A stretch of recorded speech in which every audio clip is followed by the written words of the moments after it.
Chapter 27. Clarify Tone. Sam nearly tore his bandages when a strange woman in wolf's fur hopped into the passenger seat and patted Rudy on the head, giving him a friendly, "Hello," before navigating them to her driveway.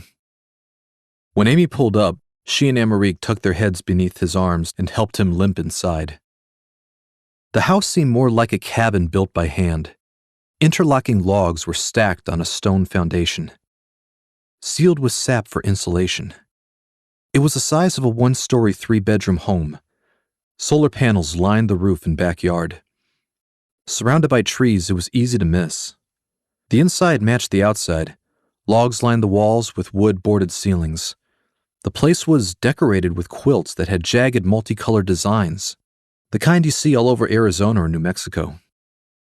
It was cozy with a fireplace at the far end of the living room. Sets of bookshelves reached the ceiling, showcasing mostly books, but one held only vinyl records. The walls were lined with certificates and degrees in various educational fields along with photographs, some in black and white, others with a very grainy texture. The picture's subjects looked like native-born people in the frozen wilderness. At the bottom of each portrait, a year was written: 1922, 1938, 1951, and so on. Amy recognized Amerique in some of them. Her black doe eyes remained consistent with age. One photo, she was a 14-year-old girl in 1968 standing next to a large, stern-looking man with narrow eyes of the same color. The label beneath the picture said Johnson. The next one over was her beautiful 20-year-old self in a modest wedding gown standing beside a tall, handsome white man in front of a courthouse. The pictures went on like this until the most recent one, dated 2011. She was with a woman who looked like her daughter and a man who was probably her son-in-law with a baby in her arms. They set Sam down on the soft bed in the guest room. Amerique went out to the van to get the branches she'd been carrying, feeding the dwindling flames of the fireplace before turning to her guests. "Hungry?" she asked, as Rudy let out an enthusiastic bark. She laid out a bowl of oranges, bananas, and apples.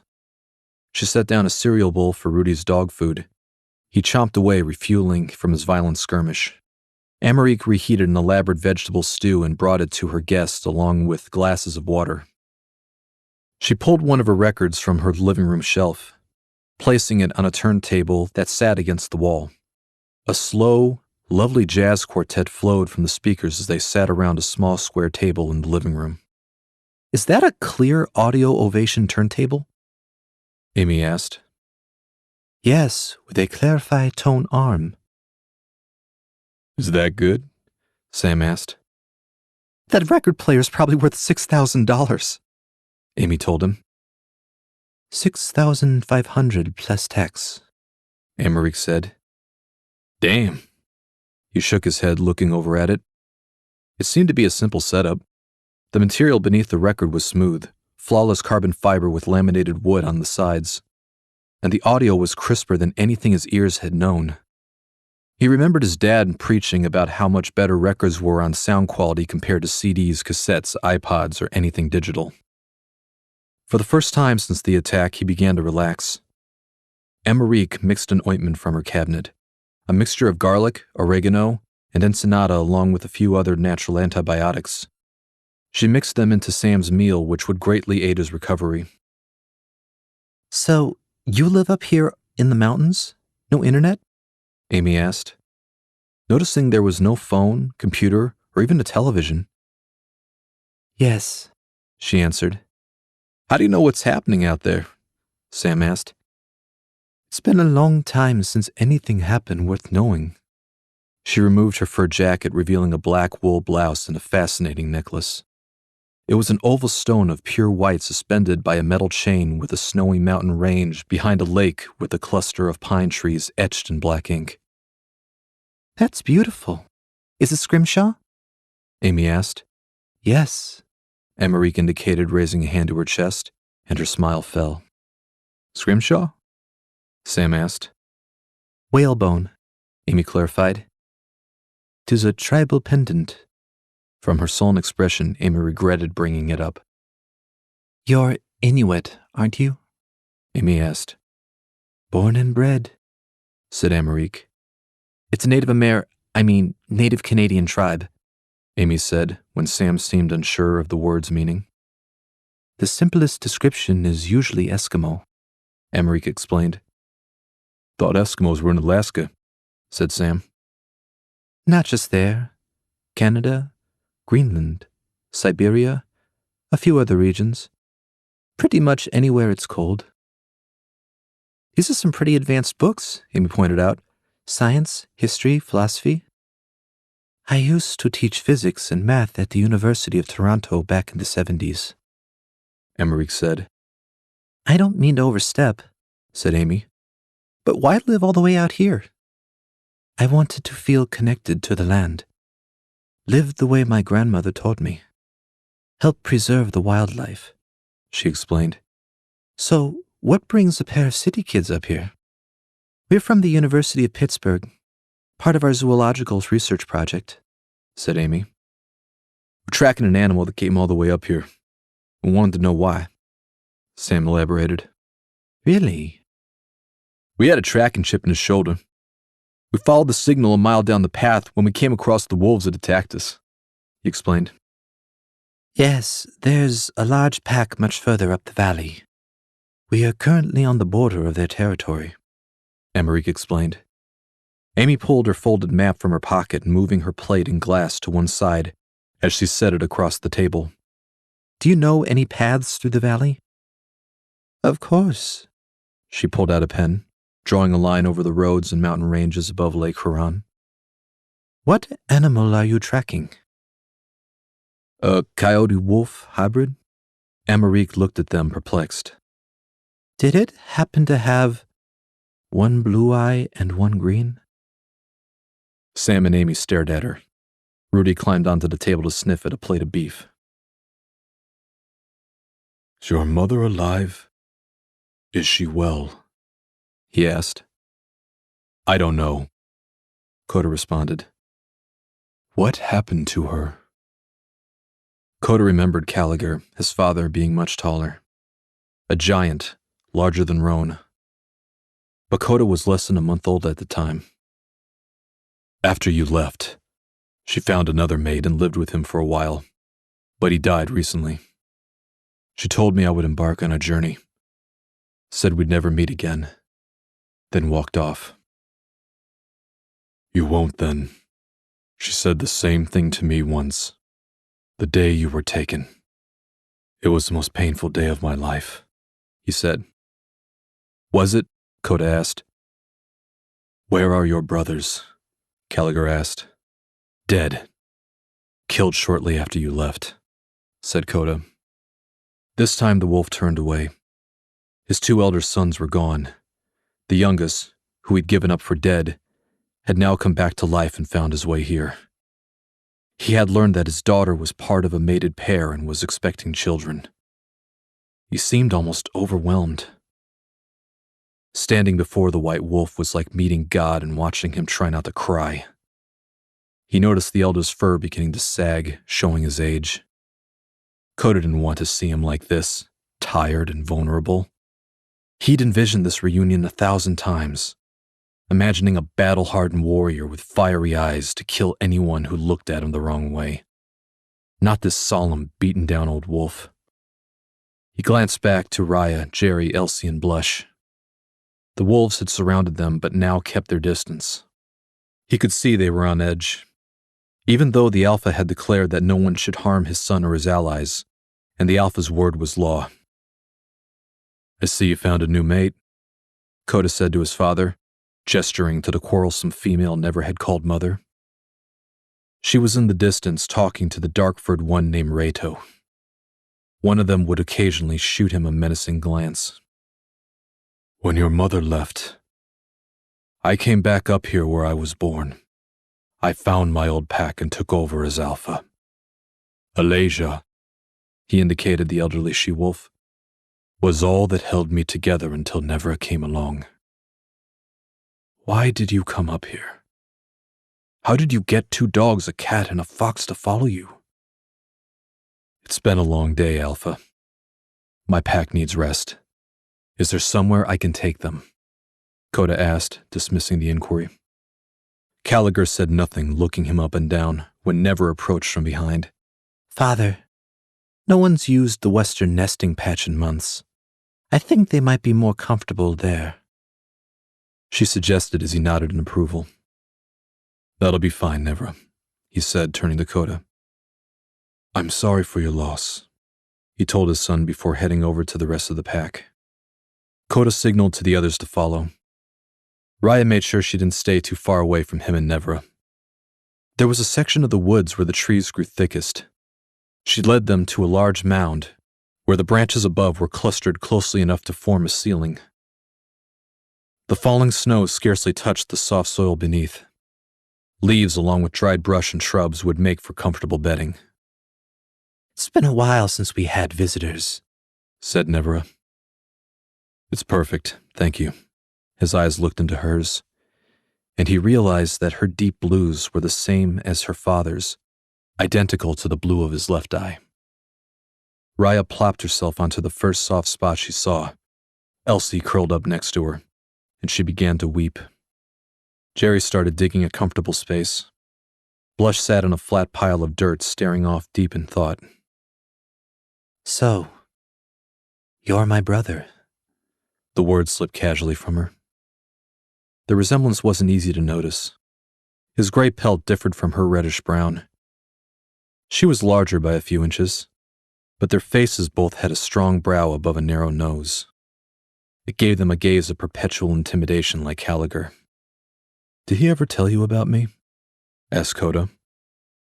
He said he had 3 sons and a daughter with another mate down south, before I was born. But that you were all dead. My sister and I lived. My mother remarried. Her mate took us in and raised me. If he hadn't, we'd probably be dead. Sounds like a good father. Where is he now? Dead. So, what's our father like? Oh, strong, proud, never wrong, even when he is. You know, normal. She explained. You picked an interesting time to show up. Why's that? Tomorrow's the harvest hunt. The what? You've never heard of the harvest hunt? It was mentioned a few times. Some annual celebration, he said, reaching for the memory. The last hunt before the long snow. It's our final day of wolf games. We marked it as an anniversary from when our kind broke off to become the first dog. Do all wolves celebrate this? It's a controversial holiday. Not everyone wants to acknowledge the traitor wolf. We put a lot of importance on being purebred. So I've noticed. He looked back. In the far distance, the dark wolf with the mark on his forehead stared at them. Oh, Rato.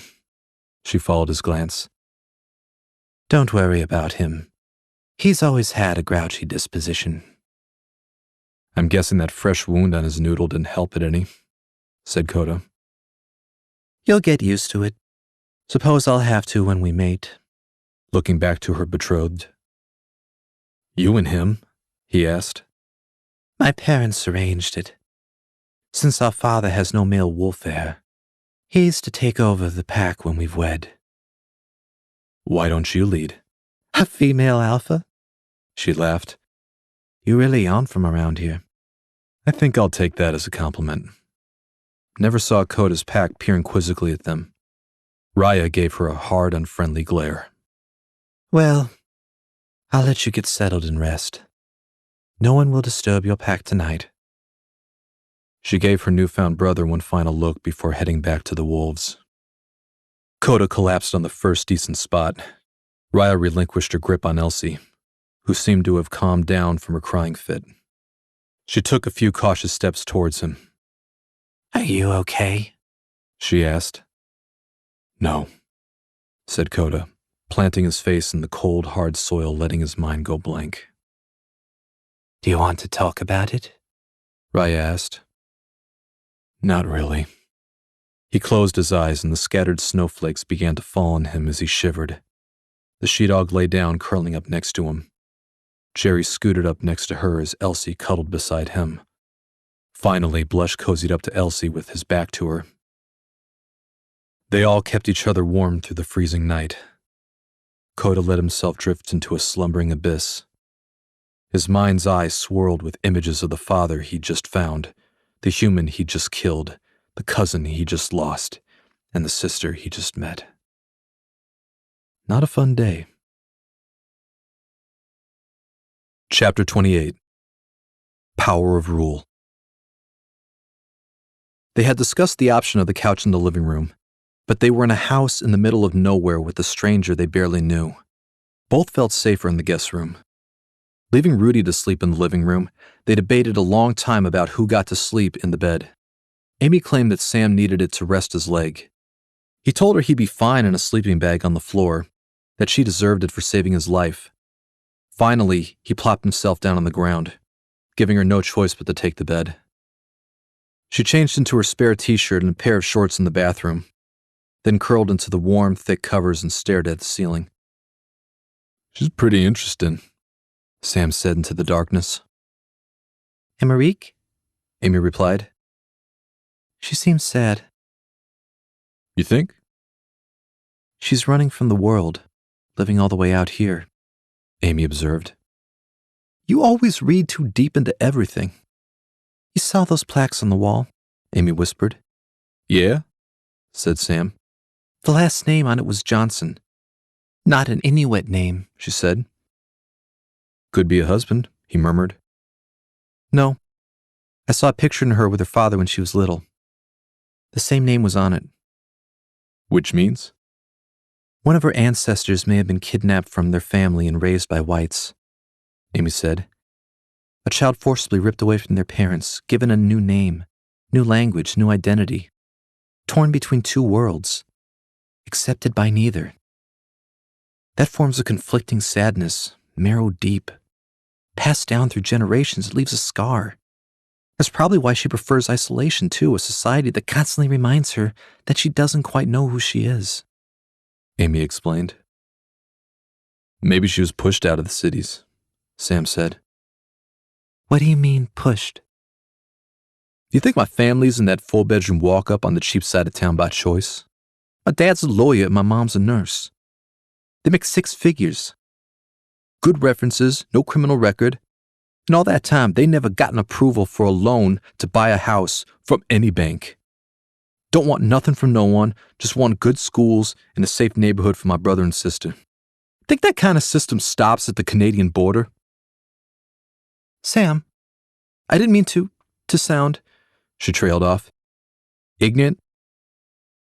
"No one ever does." His voice had a vicious edge. He winced a little from his leg, readjusting its position so he could face her.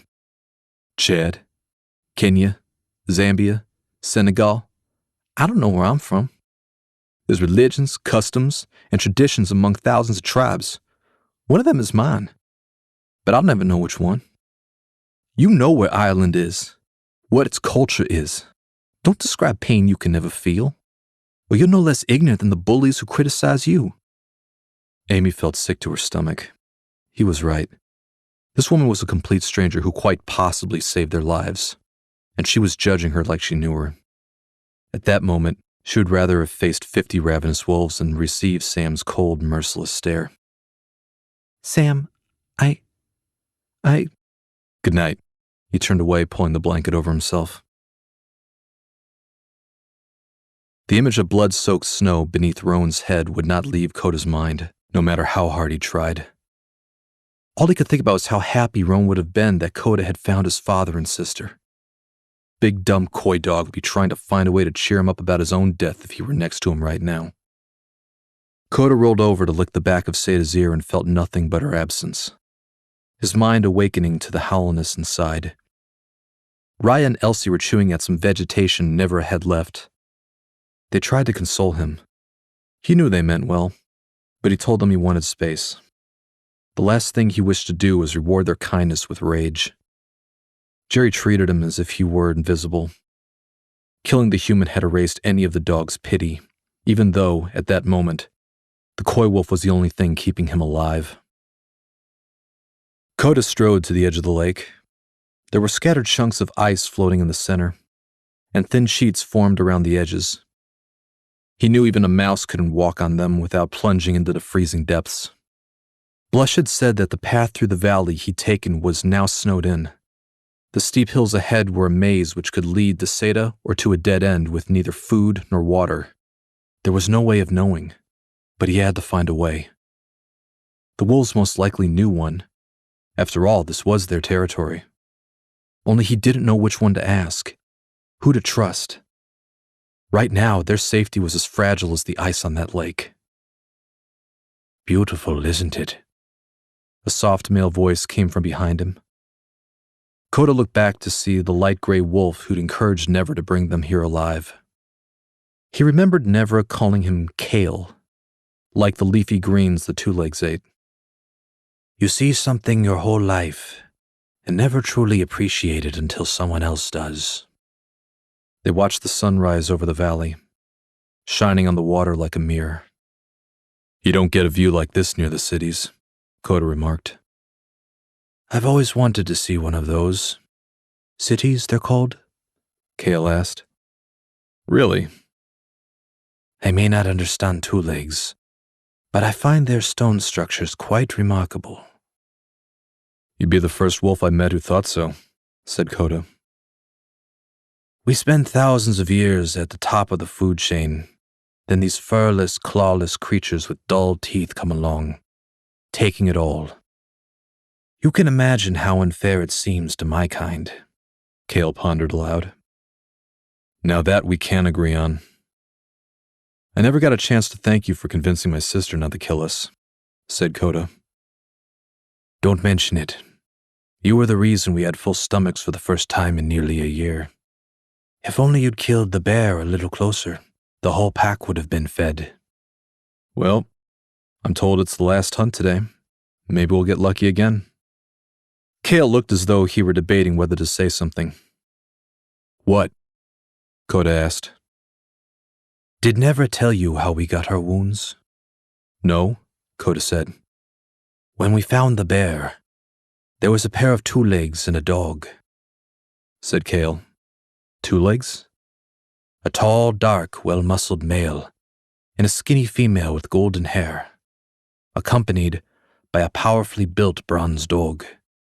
Strong enough to give Never those wounds. Did you kill them? Almost. We had the male and his dog cornered. Gravor was gripping his arm, and I bit his leg. Then the female showed up with a flaming stick and pushed us back, giving Reto that fresh scar on his forehead, said Kale. Coda kept his face passive, taking it in. I have to say I've never tasted anything like man's flesh. Kale seemed in a daze at the memory.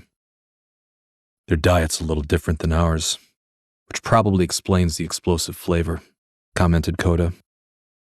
Fighting two legs grants tremendous status among our kind. Never have I gained such respect when I bit him, said Kale. But you killed a human on your own. It was luck. Maybe. But you've turned a lot of heads around here. So, what happened to these two legs you attacked? Coda asked.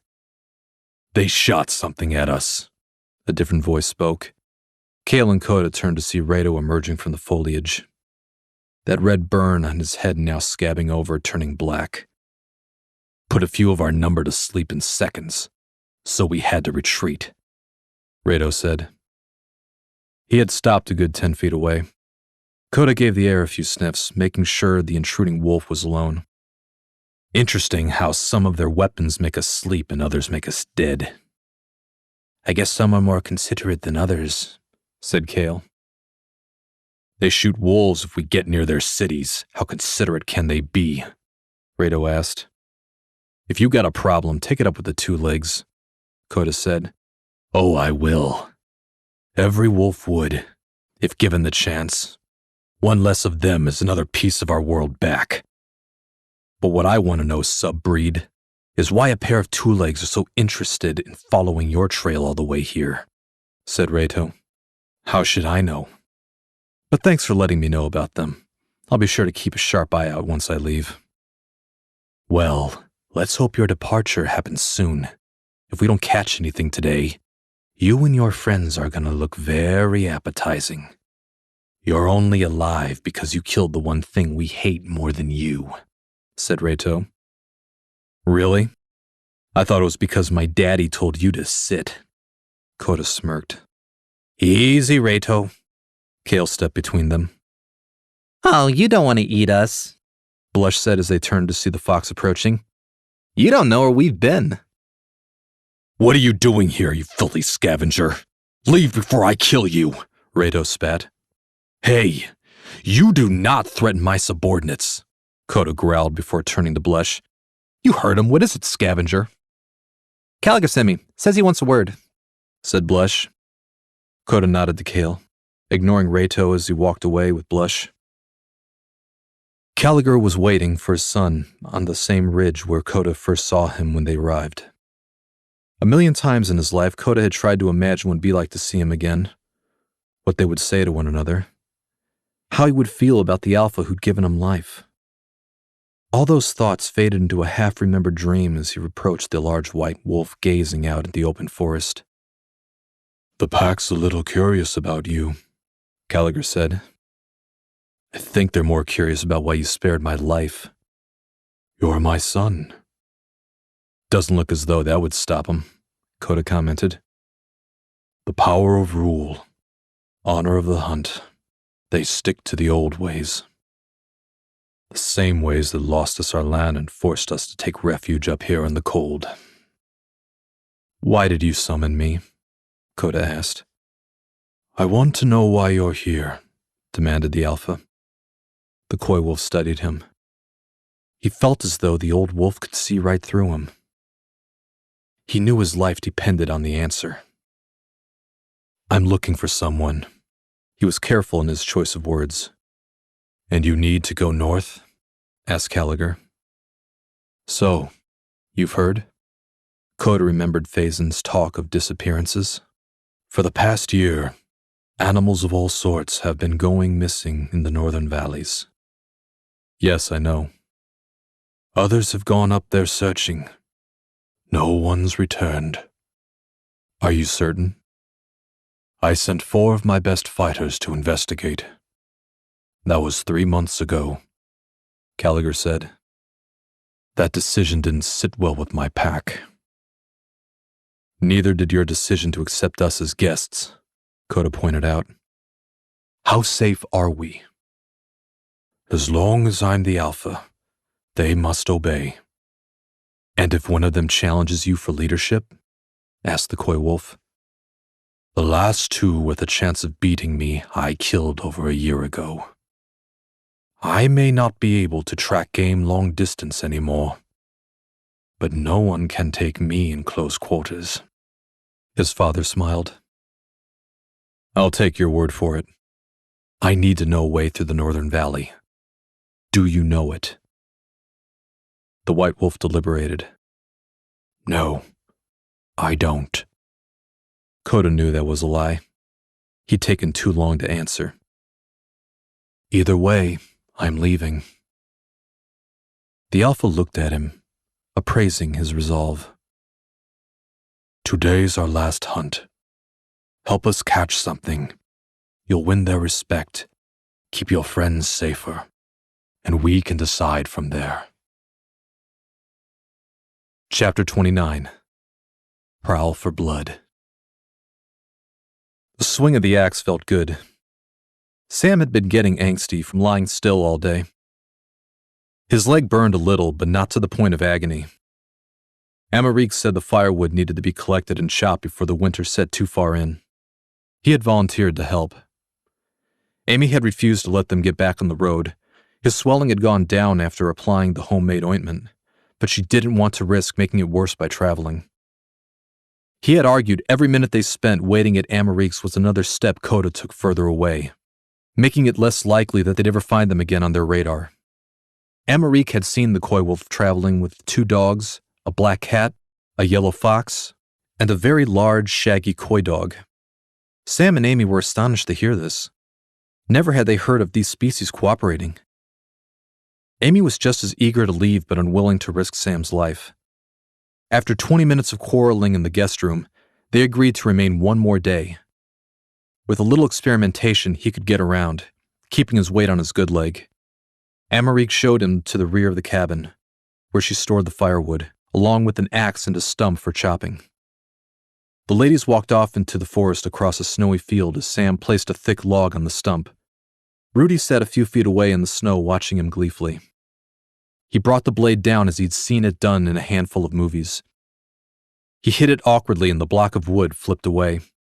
Rudy watched it twirl into the air and land right next to him. The dog smiled with his tongue out, huffing fogged breath. "What are you looking at?" Sam smirked. "I've never done this before." He frowned at the sight of the dog's ecstatic features. The wound right below his left eye had scabbed over in a pair of lines. Though Sam was grateful the dog had saved him, both eyes were perfectly intact. Overwhelming guilt had haunted his impulsive decision to go off alone with him, getting into that dangerous situation in the first place.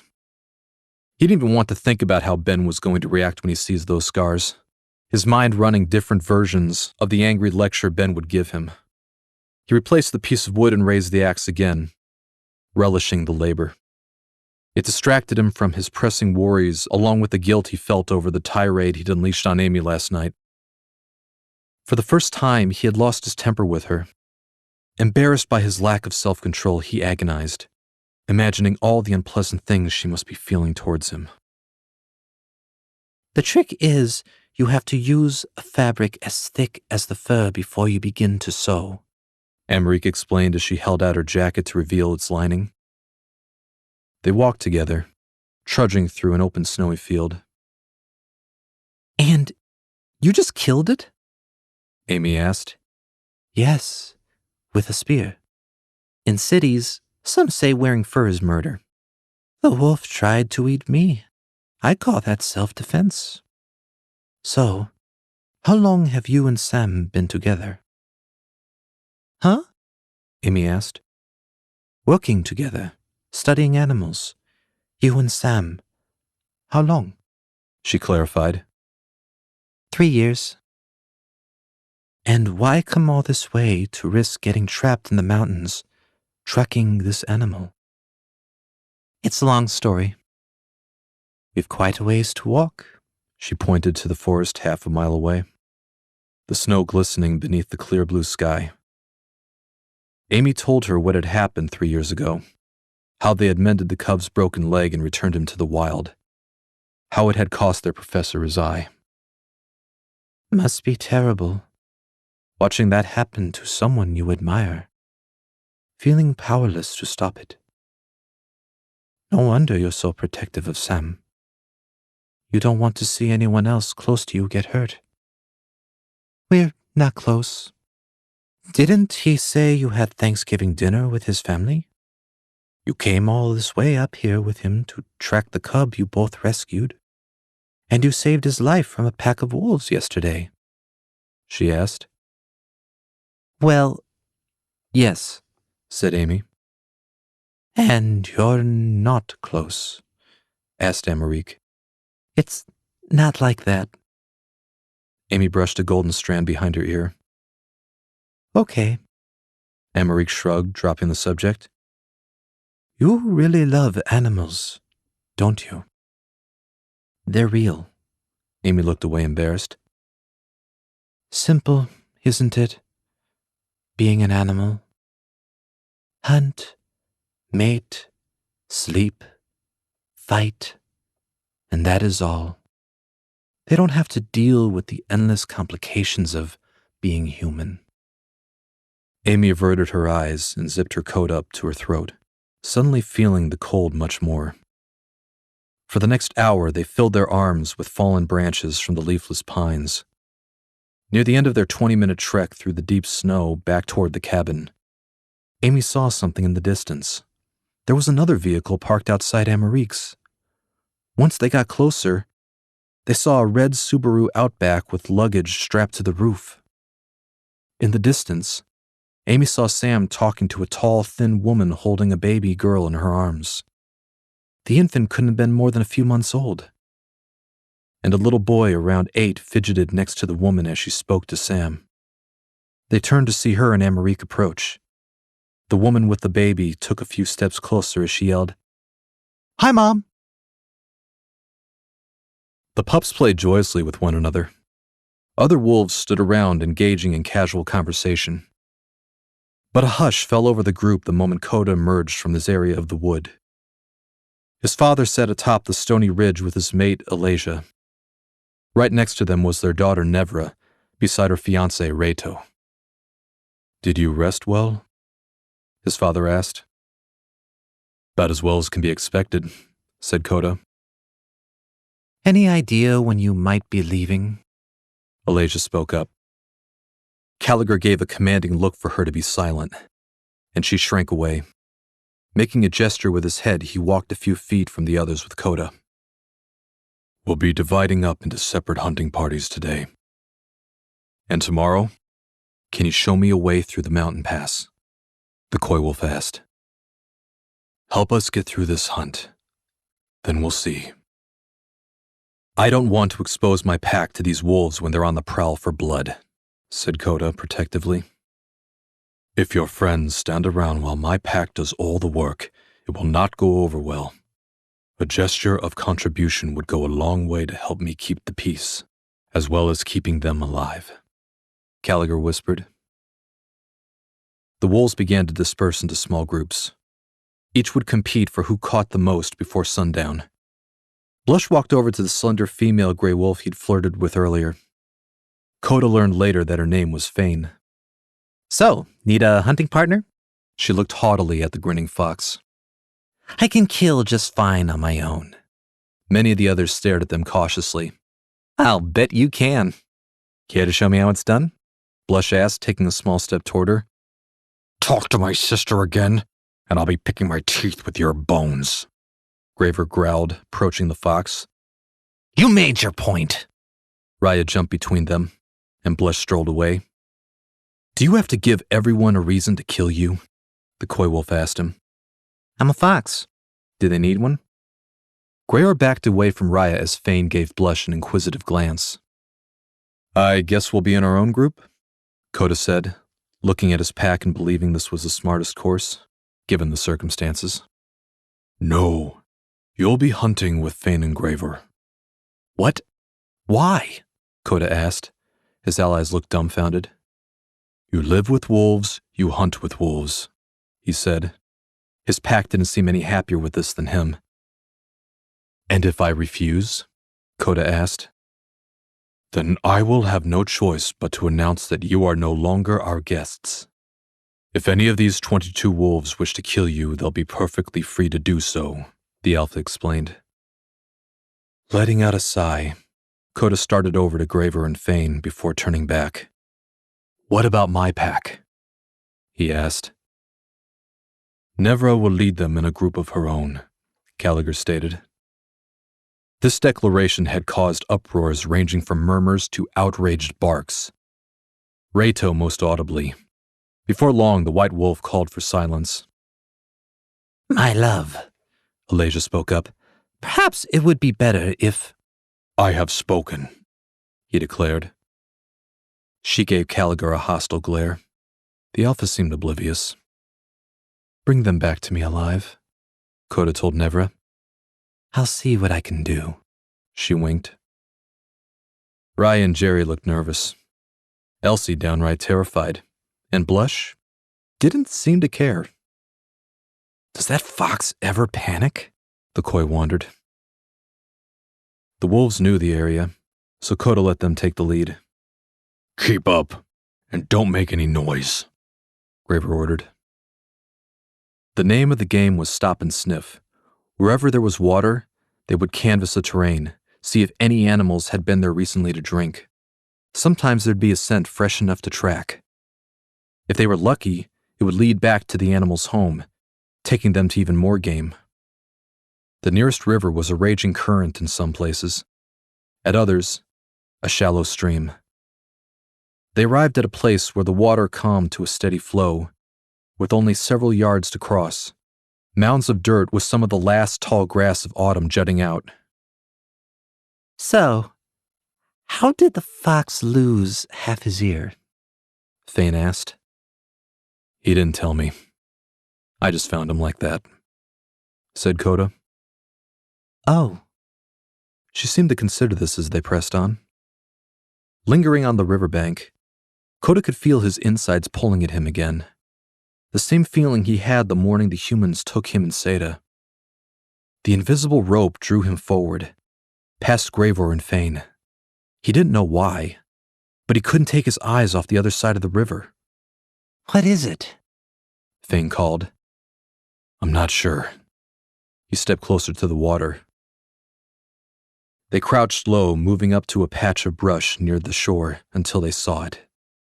Tall, elegant, legs so long there wasn't a bush she couldn't leap, quenching her thirst with every slurp from the shallow river which flowed from the dripping snow of the northern mountains. Following Coda, Fane gasped at what he had spotted. An elk, she said. Shh. Graver silenced his sister. The slightest murmur and it could sprint away. It could outrun them easily. Only a carefully coordinated surprise attack stood a chance. Let's keep moving, Coda whispered. What? She's too close to the water. She can use the current to outrun us. Forget her, Coda suggested. Callagher didn't put you in charge, Subreed. We go for her legs. You stay up here and we'll try to steer her your way so we can surround her. There's too much open ground. This isn't going to work. Fine, you stay here. We'll take full credit for the kill. Come on, he ordered Fane. She looked from her brother to Coda before joining Graver at the river. The coy wolf tilted his head curiously. The elk toyed with the wolves, using the river and her long legs to evade them, but she intentionally remained slow enough to give her pursuers hope of capture. Like the roadrunner teasing Wile E. Coyote. Why? He thought. It was stupid to play with them. Gray stones lay on the water's bedrock. One slip of her footing and the wolves would have her. Coda surveyed the area. The river seemed more like a shallow pond that flowed for miles. What if her tactic was to lure them away from this spot? He looked straight at the tall patch of grass in the middle of the water, tensed his muscles, body crouched. He lowered his head, treading into the cold, snow-fed stream. The water rose to his chest. Slowly, he poked his head into the tall grass and found a young elk there. Only a couple weeks old. His face was childlike and innocent, with enormous eyes, like deep black circular pools. He made no sound, no scream, just stared at Coda, petrified and shivering in the cold water, ready for the end. Hey, Subbreed, what are you doing there? Graver called, returning with Fane after failing to get the elk. Coda glanced back at the calf, who was still frozen and frightened. Just taking a swim. He left the water, strolling up to them with a smile. What's so funny? It's a Subbreed thing. Could I take the lead this time? You think you can do better? Be my guest.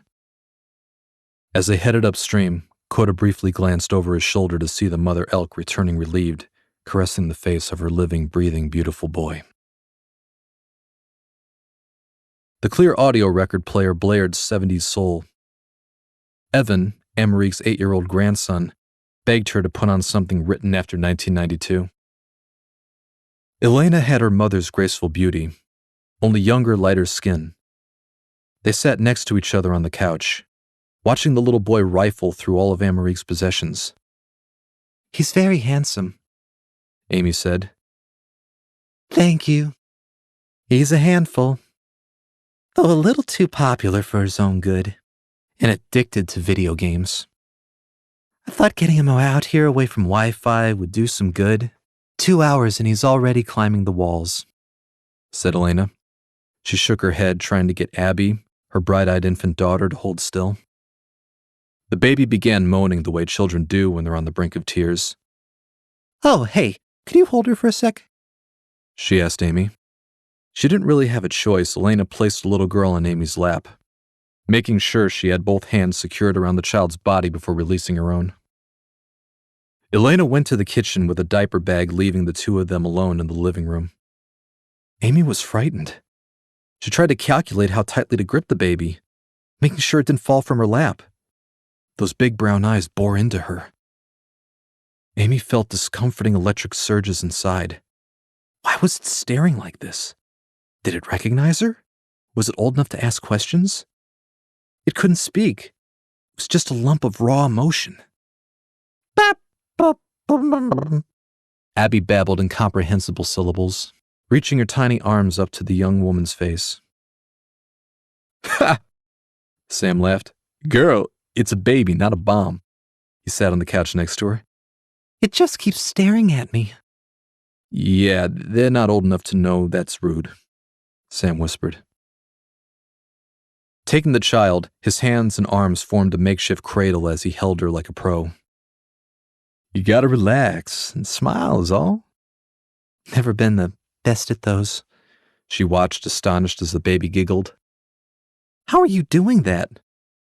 I helped change Brandy's diapers since I was 11. When I complained, my parents told me I wouldn't have to if I had a job. Got a paper out the next week, ain't been unemployed since. Aw, she likes you. Elena returned with the baby bottle she'd prepared. Would you like to feed her? Oh no, that's all right, Amy said. Come on, she insisted. Sam placed Abigail back on Amy's lap, then held up the bottle, allowing the baby to grasp it, placing the rubber nipple in her mouth. See, just relax, smile, makes them feel good. They smile back at you, makes you feel good. Most positive symbiotic relationship there is, he said as Amy forced a grin. Then turned back to Evan, who still wanted his music, not this old stuff, as he called it.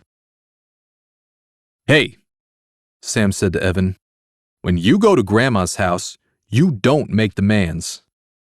Besides, all the top artists today, they got their inspiration from this music.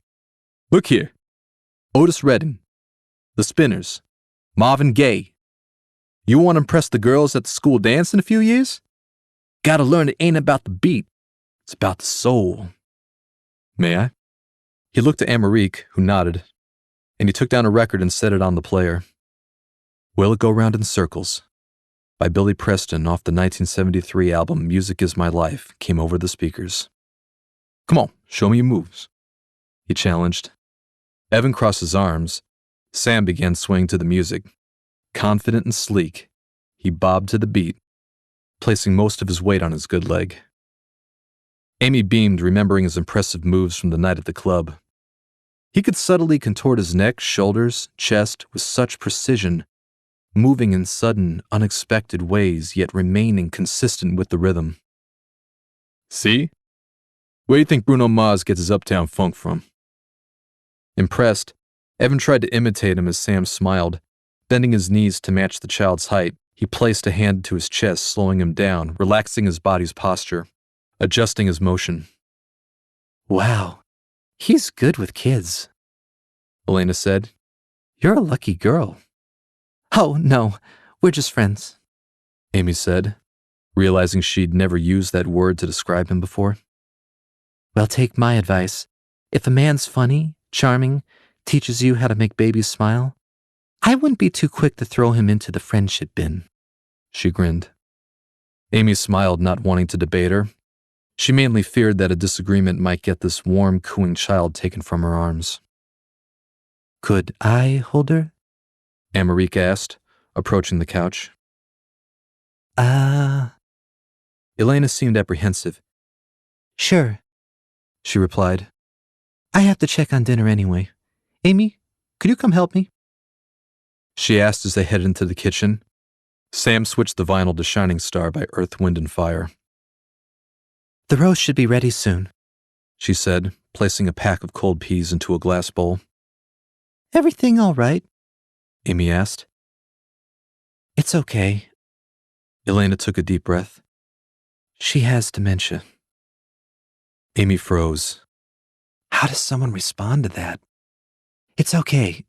She's in the early stages and is taking medication to slow the symptoms. But last month when I visited, She thought my dad was still alive. He's been dead for 12 years. He was in a car accident. She was all right after a day or two, but it's degenerative. Is it safe for her to be out here all by herself? I tried to convince her to move back to Toronto with me, but she won't hear of it. But Amy didn't know what to say next. she was born out here. Her great-grandfather had been taken by whites when he was younger than Evan. Our customs, our language, what tribe he came from, it was gone. He spent the rest of his life trying to relearn his own people, making sure his son and his son's son, my grandfather, knew about every Inuit tribe. Dad became a historian. He worked with the county and park services to maintain tribal land and wildlife. My mom became a professor at Algonquin College in Ottawa. He disowned her when she fell in love with my dad. He wanted her to be a pure-blood Inuit, to continue our people. Instead, she had me right when my grandfather died of a heart attack. He left everything to the Tribal Historical Society of Ontario. The land, this cabin. When my mom retired, she bought it all. Moved out here and has been preserving the land ever since. Amy could see the burden in Elena's eyes. I'm sorry. I didn't mean to unload all that. It's just, how can I tell her to walk away from this and spend the rest of her days in a nursing home? I understand, Amy said. She wasn't sure if that was the appropriate response. She had lost her own father when she was a little older than Evan. After a long pause, she filled Elena in. Yesterday, the road went out. We were cut off. Sam was badly wounded, and I didn't know any other way out. If your mom hadn't helped us, I don't know what would have happened, Amy said, giving Elena a weak but genuine smile. Come on, we've got to set the table. Elena wiped her eyes as they headed back to the living room. Sam was showing Evan how to work his shoulders to Papa Was a Rolling Stone by the Temptations. Amarique sat on the couch smiling at the pair of them, bobbing Abby up and down to the beat. Okay, time for dinner, Elena announced. Chapter 30. The Good Wolf. Coda knew that the melted snow from the mountains had pooled in various places. They traveled along the base of a snowy pass for about 3 hours. Coda suspected the water that had trickled down might attract something edible. His theory was confirmed when far off in the distance he spotted a moose. Not quite full-grown. 2 wolves and a coy wolf added up about 350 pounds to its 900 pounds. But Coda had a plan. Finding an ideal attack spot, he steered his prey toward a patch of ice camouflaged by a thin layer of snow. As he gave chase to the large antlered forager, he led him straight to slippery ground where he momentarily lost his footing. Right then, the hidden wolves came out slashing the tendons of its front and rear legs. Howling in pain, he staggered a few steps before dropping down with a dull thud. Graver and Fane were already laughing with delight as the moose wailed in agony and started to eat him alive. Coda ran to the moose's throat, granting him a quick death in one powerful rip. What'd you do that for? Graver howled. I like to eat in peace. Coda spat back, disgusted at Graver's sadistic method of hunting. They howled into the forest to signal to the others. The fox would later refer to this as the dinner bell. Caligar, Rato, Alasia, Nevra, and the rest of both packs arrived, unanimously astonished that these 3 had ensnared such a massive catch. Whatever suspicions and skepticism the wolves had harbored towards their hybrid guest dissipated with every bite. Eventually, they were cheering him as they feasted on the prey. Truly his father's son, Kale said, and the others agreed. Nevra beamed at her brother with pride. The dog, cat, and fox were given an ample share of the meal. Some wolves even chatted with them. How did you do it? Kale asked. Instinct, said Coda.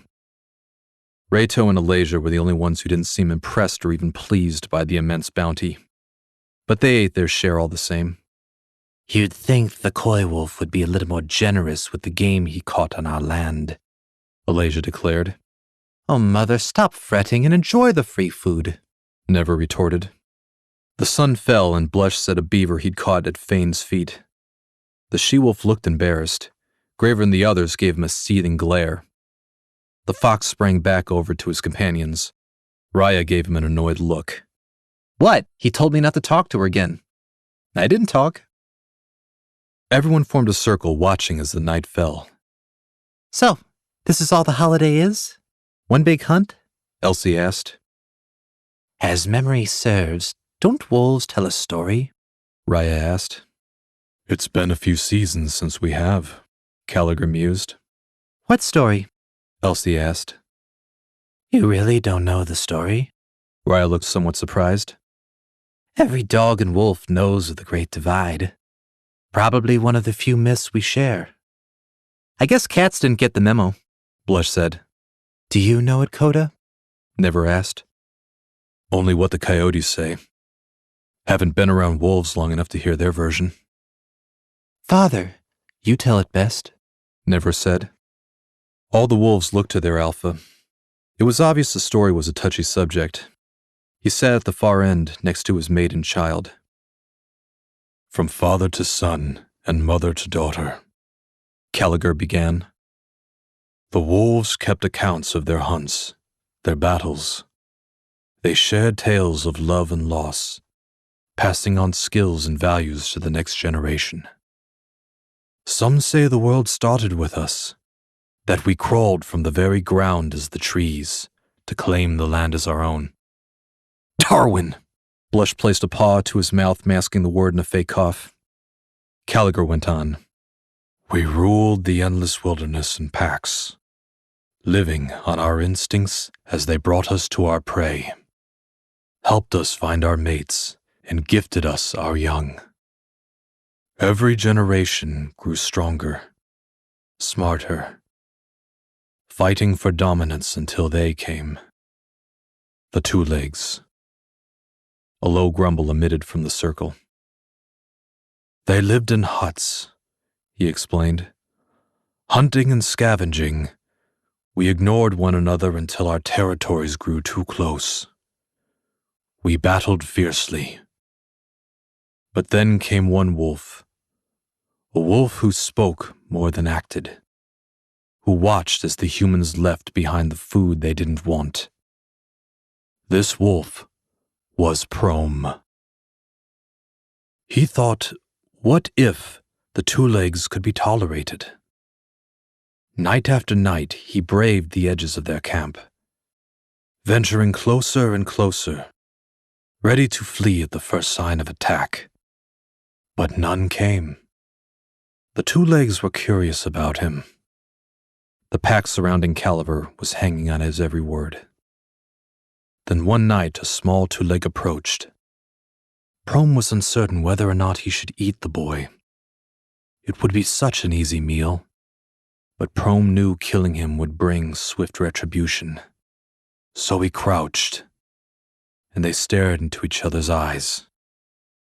Then he smelled something delicious. The boy held buffalo meat.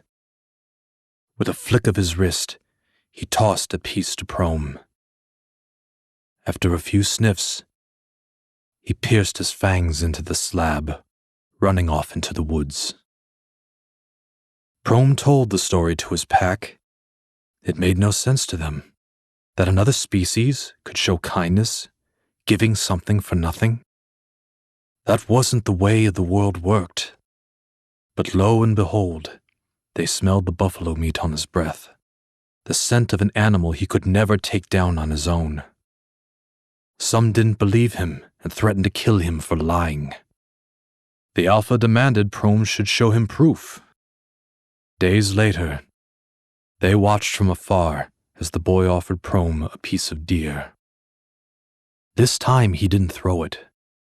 He wanted the wolf to come closer. Prome feared a trap, but if he ran, he'd be killed by his pack for lying. So he approached the boy.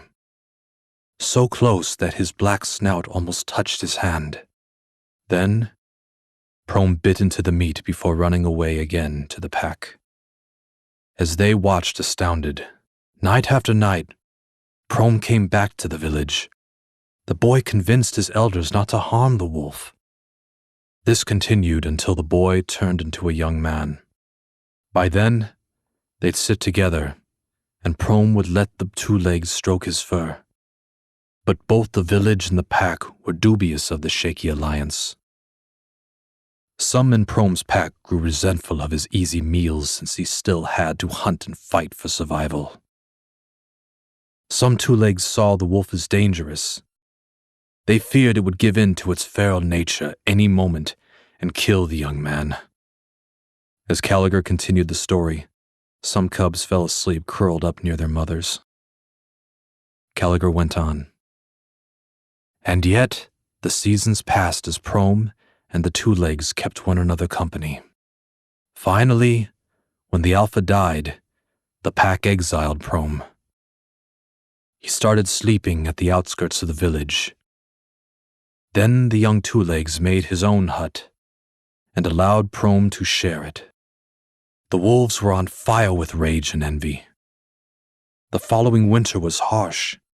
So little food that many members of his old pack attempted to sneak in, hoping for even a little piece of the village's leftovers. But they couldn't get close enough. Prome would yelp and howl, alerting the two legs before they could come near. Prome became something the world had never seen. From then on, he was known as the traitor wolf, or the first dog. The silence was deafening. Many eyes were on Jerry and Raya, and everyone could feel the tension. And that's the story of the great divide between the wolves and the dogs, the descendants of those who chose to hunt and those who chose to serve, Gallagher said. Not a very compelling story, Elsie exhaled. Some of the pack stood up, heading off to sleep. To protect, Jerry said. Excuse me? The alpha asked. He chose to protect them, not serve them. He chose to turn his back on his own nature, everything his fathers and forefathers ever taught him, Rado interjected. Maybe he found something better. Jerry stared back at him. Have any of you heard the rest? Raya asked. The rest of what? Never looked to her. The rest of the story. The dog's version, said Raya. A long silence passed, and the clouds above cleared as the half-moon shone pale blue rays down upon them. Prome stayed to protect the young human. That's what we call the two legs, Raya added. The young human found a mate, the most beautiful female in his tribe, who was originally promised to another man. Her intended was to be the next alpha. But she was drawn to this human's ability to cooperate with Prome, how their bond made each of them stronger. When the humans hunted the forest, Prome's nose led them to prey faster than any of the human hunters. His senses detected enemies before they could attack. This female bore him a child while he and Prome kept the village safe and fed. The tribe became rich in food, possessions, and populace. Other wolves came from far-off lands to see Prome for themselves. This one who had chosen the humans, to witness his life of ease and affection. Some tried to join, allowing themselves to be tamed. Prome introduced the newcomers on the rules of coexistence. Those who adapted stayed, while others fled into the wild, said Raya. Coda felt the tension in the air. This was not a story the wolves were comfortable hearing. Yet he could tell some were curious, having never heard this version of the age-old tale. Alasia and a few of the others walked away from the circle. But Nevra and Kale seemed captivated. When the village's alpha passed on, Raya continued, the tribe elected Prome's human as the new leader. The rival who'd been promised to his female had left the village enraged. 3 winters passed, and the rival returned with an army. His numbers were great. By then, Prome had found a female wolf and fathered a litter of 5. The enemies approached in the night. Prome did something no wolf had ever done before. He barked, contorting his voice to sound like humans, waking them, said Raya. The male human rushed to Prome's side. He readied his kin for battle just as the invaders arrived. The fight was savage. Human weapons tore flesh. Dozens of pet wolves joined the fray. The aggressors did not know of the tribe's alliance with the wolves. Though the enemy outnumbered them, they were not accustomed to fighting 4-legged warriors, and Prome's early warning had lost them the element of surprise. Knowing he'd never have another chance for vengeance, the rival went straight for the hut of Prome's human. Inside, he found the female he'd been promised, clutching at an infant daughter in her arms. Child who should have been his. In a frenzy, he raised his weapon to the pleading mother. Just then, Prome sprang into the tent, tearing at the rival who was twice his size, gravely wounding him, said Raya. The village leader saw his enemy stagger from his family's hut covered in blood. In rage and panic, he killed him before rushing into his hut, fearing the worst, only to find his wife and child safe. But Prome was dead. Good, Rado whispered. Graver gave a small laugh. Raya didn't seem angry, just rolled her eyes at the comment while next to her Jerry grimaced. Continue, Gallagher nodded. Dropping to his knees and putting his hands on his friend, the human wailed as the battle fell silent. The invaders were defeated, but his cries grew louder. Howling, the human poured his heart and soul into the night. Somewhere in the forest, a wolf answered with a howl of his own. As he heard the man's cry, believing it was another wolf calling out, then another wolf joined in, followed by 2 more. Before long, all of Prome's former wolf pack was calling out in answer to the human as he mourned his friend. The village stood in awe as the chorus echoed until dawn. Raya howled as she imagined her ancestors had done. The humans watched over Prome's pups, and their own children grew up to care for them and the pups they bore, forever sealing the bond, parent to child. The story passed down from that day as Prome became known as the first dog, or the good wolf, said Raya. Every dog knows that story, Jerry said. The wolves in the pack looked at one another, bewildered. Time to sleep, Gallagher commanded. He turned to his headquarters.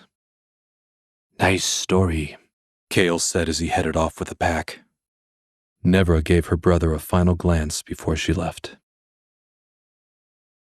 Chapter 31. Tic-tacs. The fire blazed, feasting upon the logs that Sam had spent the day chopping. Elena took the goose Emmerich had ensnared the previous week, preparing it for dinner. Sam was moving around with greater ease. His wound had been throbbing with pain, but now he felt a dull ache. Every time Emmerich changed his bandages, the redness diminished. She told him he'd be okay to travel by the following day, but cautioned against running or lengthy walks. They all sat down to the cooked bird with a side of mashed potatoes and peas along with a very robust Chardonnay, which Emmerich had stowed away for special occasions. Oh, wow.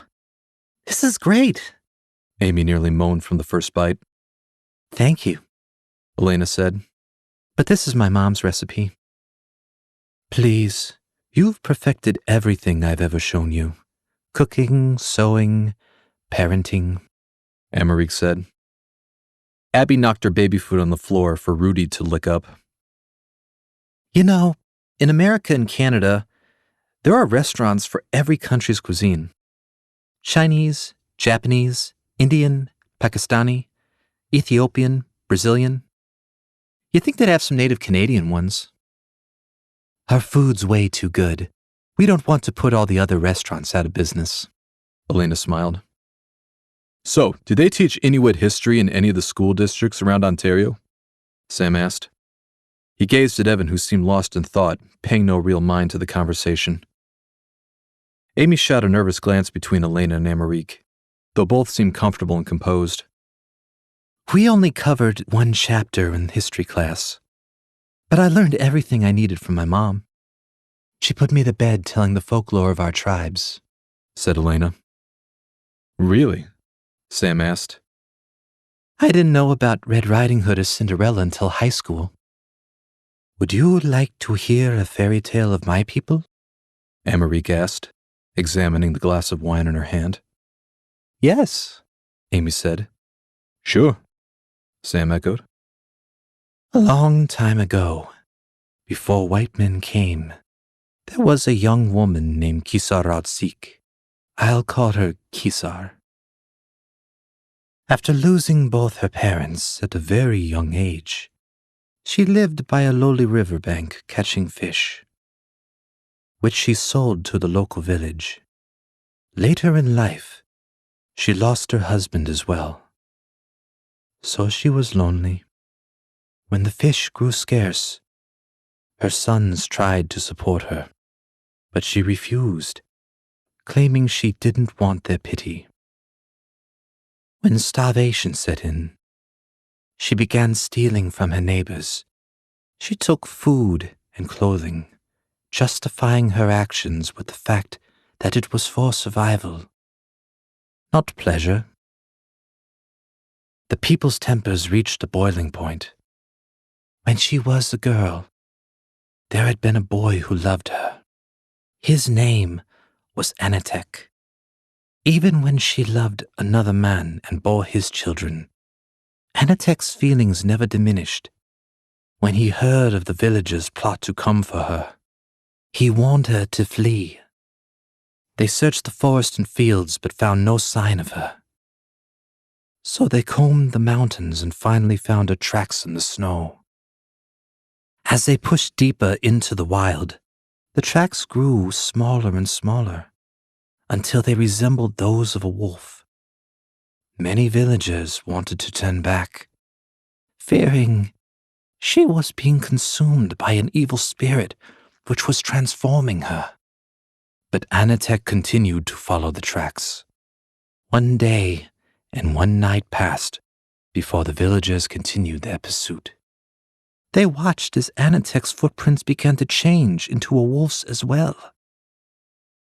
Many returned, fearing their own tracks would transform, that they were on an enchanted path which would lead them away from their own humanity. But Kisar's sons did not turn back. Day and night, they followed the prince over snow, mud, and bare rock, until one day, the trail led to dozens of wolf prints, which all seemed to go in different directions. The sons returned, recounting what they had seen to the villagers. As generations passed, the tales spread of the woman too wild to remain human, and the man who loved her too much to stay human. Emmerich said.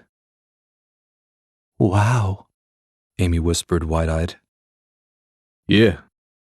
Wow, Sam echoed softly. It is said because we are descendants of Kisarek and Anatek, our blood is akin to the wolves.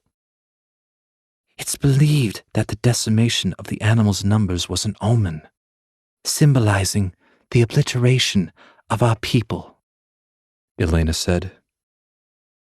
Rudy hopped up, pressing his moist nose to little Abby. She let out a giggle as he licked the food from her dimpled cheeks. Then he turned toward her plate. Everyone laughed as Sam grabbed him by the collar, pulling him to the ground. "You aced obedience school, but not a shred of table manners," said Sam. As they ate the moose, now a red skeleton, tension between the groups eased considerably. An unspoken feeling lingered that Raya's version of the old story, The Good Wolf, had charmed some of the pack. The dogs, cat, and fox stayed together in their little area as Coda played among the wolves. Huh. Raya stated, looking around at the others. I think this is the first time we've ever been alone together without Coda. You know what? I think you're right, Blush said as he and Elsie looked at each other before simultaneously wandering off, leaving the dogs alone. It had dawned on Raya that the fox and cat did not quite trust them enough to be alone with them any more than they did the wolves. Can I ask you a question? She looked at Jerry. Why didn't you try to leave when the human father beat you? Jerry looked away. He didn't seem comfortable talking about this. It was my home. She just stared at him, her eyes demanding a more satisfactory answer. Why is it so important to you? Jerry finally said. I don't like not understanding. Knowing makes me feel comfortable, safe. I don't know why you're here, so I don't feel comfortable. I don't feel safe, Raya claimed. And the others? You feel safe with them? He asked. Coda is here because of love. Roan came out of friendship.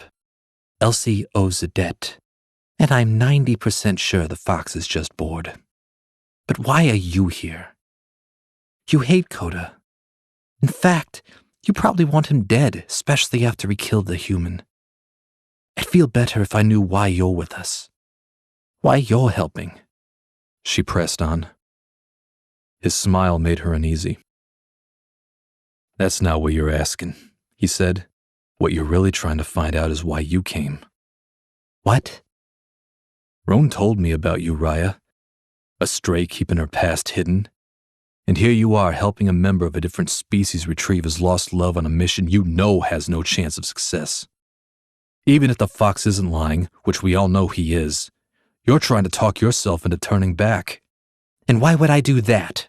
Raya asked. Because you're afraid, he said. He didn't flinch as she bared her teeth. You can stop posturing. There's no one here to impress. You're a coward. You sit, fetch, play dead, protecting the drunken master who nearly beat you to death. It must have been so easy to get freedom room and board in exchange for a monster's abuse. She looked at him with pity. As opposed to a flea-bitten stray who says she doesn't need anyone while depending on half-breeds and cats to live off garbage, he scolded. Raya leapt at him, but he was ready for her. Using his front paws to push her off, she rolled a few feet away, gathering herself, then circled him in search for an opening. Don't call me a coward when you're the one running from something, Jerry spat. She charged, but he sprang out of reach. She tried a second time, and again he dodged her as she tried to sink her teeth into him. You've been hurt. You're hiding something you don't want the others to know, he said as he stared into her mangled face. Come here, she screamed, leaping for him as he scurried from her grasp. You don't want them to know. You don't want anyone to know. It's probably how you got that scar. Her lunges became faster, more erratic. Shut up, she shouted. This time she connected. Their bodies tumbled into the snow until he wound up on top, pinning her to the frozen canvas, his grip firm. She thrashed and kicked about in a futile, frenzied attempt to get free. Get off! Why don't you make me? He asked. They were eye to eye, nose to nose, breathing heavily. Under his crushing weight, all the anger seemed to slip from her. They could feel each other's heartbeats. The world had begun to spin, and they both lost sight of everything but each other, looking into his eyes as she surrendered herself. So, what do you think Jerry and Raya are doing? Elsie asked, gulping down a mouthful of berries. Killing each other? Mating? Blush said, indifferent as he chewed the green leaves scavenged from their hunt. Either way, I'm not sticking around to watch. The top of the ridge felt oddly peaceful to Elsie, considering the dire events which occurred there when they first arrived. Do you think we're safe staying here among the wolves? She gave their area a quick survey for the 10th time. The Alpha's word is law, said Blush. If Coda's father commands them not to eat us, they're not going to eat us. If he orders all the females to mate with me, I'm going to need some Tic Tacs. We'll be fine. You going to finish those berries? He asked. She scooped the pebbled fruit to her chest. Why? Well, I just thought, seeing how I helped you find them, and they might be the last berries on the entire continent. And what happens if I don't? Elsie asked. Well, then, I'm not getting all my vitamins now, am I? Elsie rolled her eyes, pushing the food toward him. Much obliged. He dipped his pointed mouth into the berries, lapping up the contents as she inched away from him. Will you relax? I'm not going to attack you. There's plenty of food. Plus, Coda would kill me. And when the day comes there's no Coda and no food, will the pleasure of my company outweigh your hunger pains? She asked. All depends on how courteous you are, said Blush. Does everything have to be a joke? She asked. Everything is a joke. Serious and depressing things are only due to an absence of imagination. There's always an upside. And the bullet that ripped through Roan's head, can you find the levity in that? At least something went through his mind, said Blush. She shook her head in disgust. That's a horrible thing to say. You asked for a joke. You never asked if it was funny. It's hard to communicate with someone who's sarcastic all the time. You keep 25 feet of space from everybody. I use humor. We all have our defense mechanisms, he retorted. The dogs, Coda, and Roan, they've all been honest enough to earn my trust. Yes, and all they had to do was rescue you from a burning building, free you from a human trap, and protect you from hungry wolves to win you over, he said. As if you'd ever do any of those things. Elsie almost laughed at him. Coda saved your life, and you thanked him by robbing his food? Then I led him straight to the trash complex. The one you all getting fat off of? Didn't make them like you anymore, she retorted. I'm a fox. If I saved their children from a vicious predator, they'd still hate me. You can suspect me all you want, but I've been true to my word. I even pitched in when we fought the bear. What have you done? Nearly gotten Coda burned alive? Then ran when the bear attacked while the rest of us fought? And you left the group against his orders and got caught in that trap that got Roan killed? Have you ever thought about what a burden it is to protect you while we're struggling to survive out here? Elsie's face fell, remembering the smell of thick blood that flowed from her lifeless friend. Guilt seeped in. I'm not trying to make you feel bad, but make a decision. Help us get through this or turn back. Don't act like agreeing to come counts as contribution. He strode off into the snow-covered bushes, out of sight. Chapter 32. In Both Worlds. Kale spread praise for Coda and his allies after their successful hunt. Never laughed when Fane regaled her with the story of the elk they'd lost at the stream and how Coda found the moose. The only member who now seemed less thrilled with Coda than Rato was Alasia. Never's mother wouldn't go near him or the other guests. Not that Coda cared. He hadn't forgotten why he was here. The temperature dropped and the snow thickened. He needed to leave soon. The only question was how to navigate the Northern Valley. The pack was bound by law not to reveal their territory to outsiders. These secrets could be revealed only with express permission from the Alpha. But the Wolf Alpha would want to know why. He might admire his father.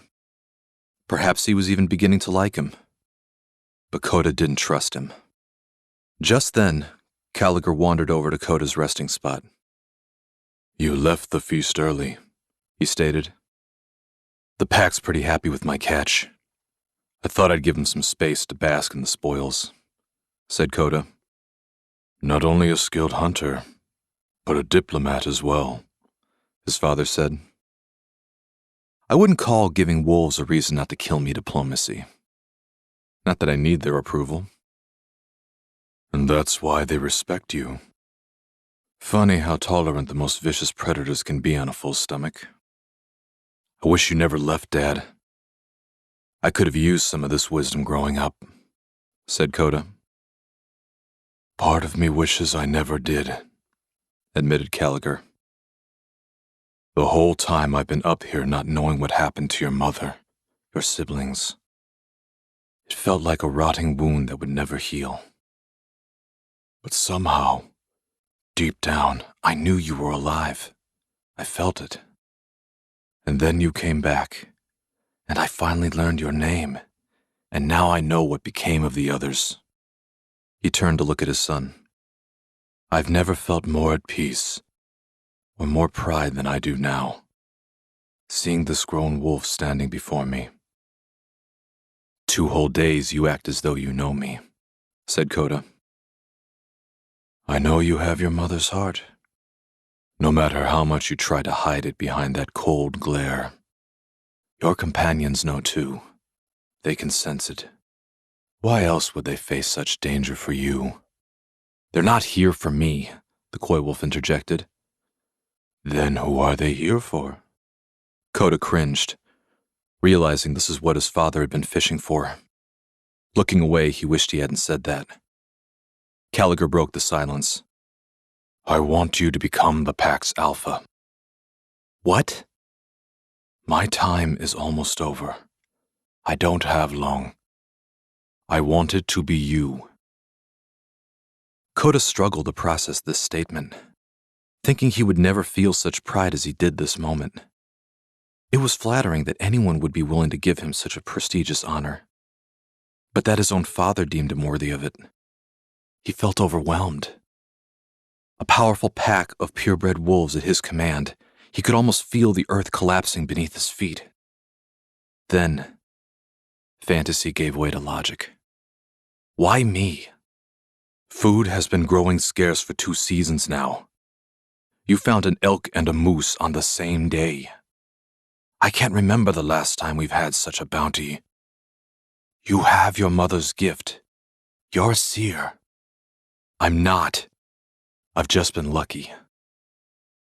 It's what brought you up here. How you killed the bear, took the human in a fight. It also got my cousin killed. Your mother couldn't save everyone. I am not my mother. Having me here doesn't bring her back, said Coda. You think I don't know that? I'm honored, Father. But I'm half wolf, a subbreed. Most wolves can take me in a fight. They'd never follow me. And even if they did, any other pack who sees me in command would interpret this as a sign of weakness. You won't be fighting rival packs. You'll be leading them to the human world, his father argued. What? Coda, man is multiplying. They're moving further into the wild. With every generation, they grow stronger and we grow weaker. The time of the wolf is over. The coyote thrives. They can move without being detected or interfered with. The coy wolf can stand in both worlds. Why don't you show them then? Lead them to the cities, Coda said.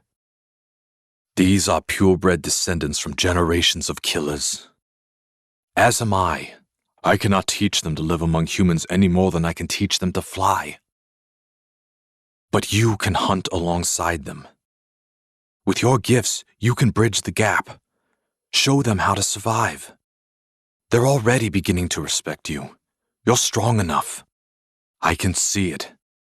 I was waiting for a new leader to come along. Imagine my astonishment when I found out it was you.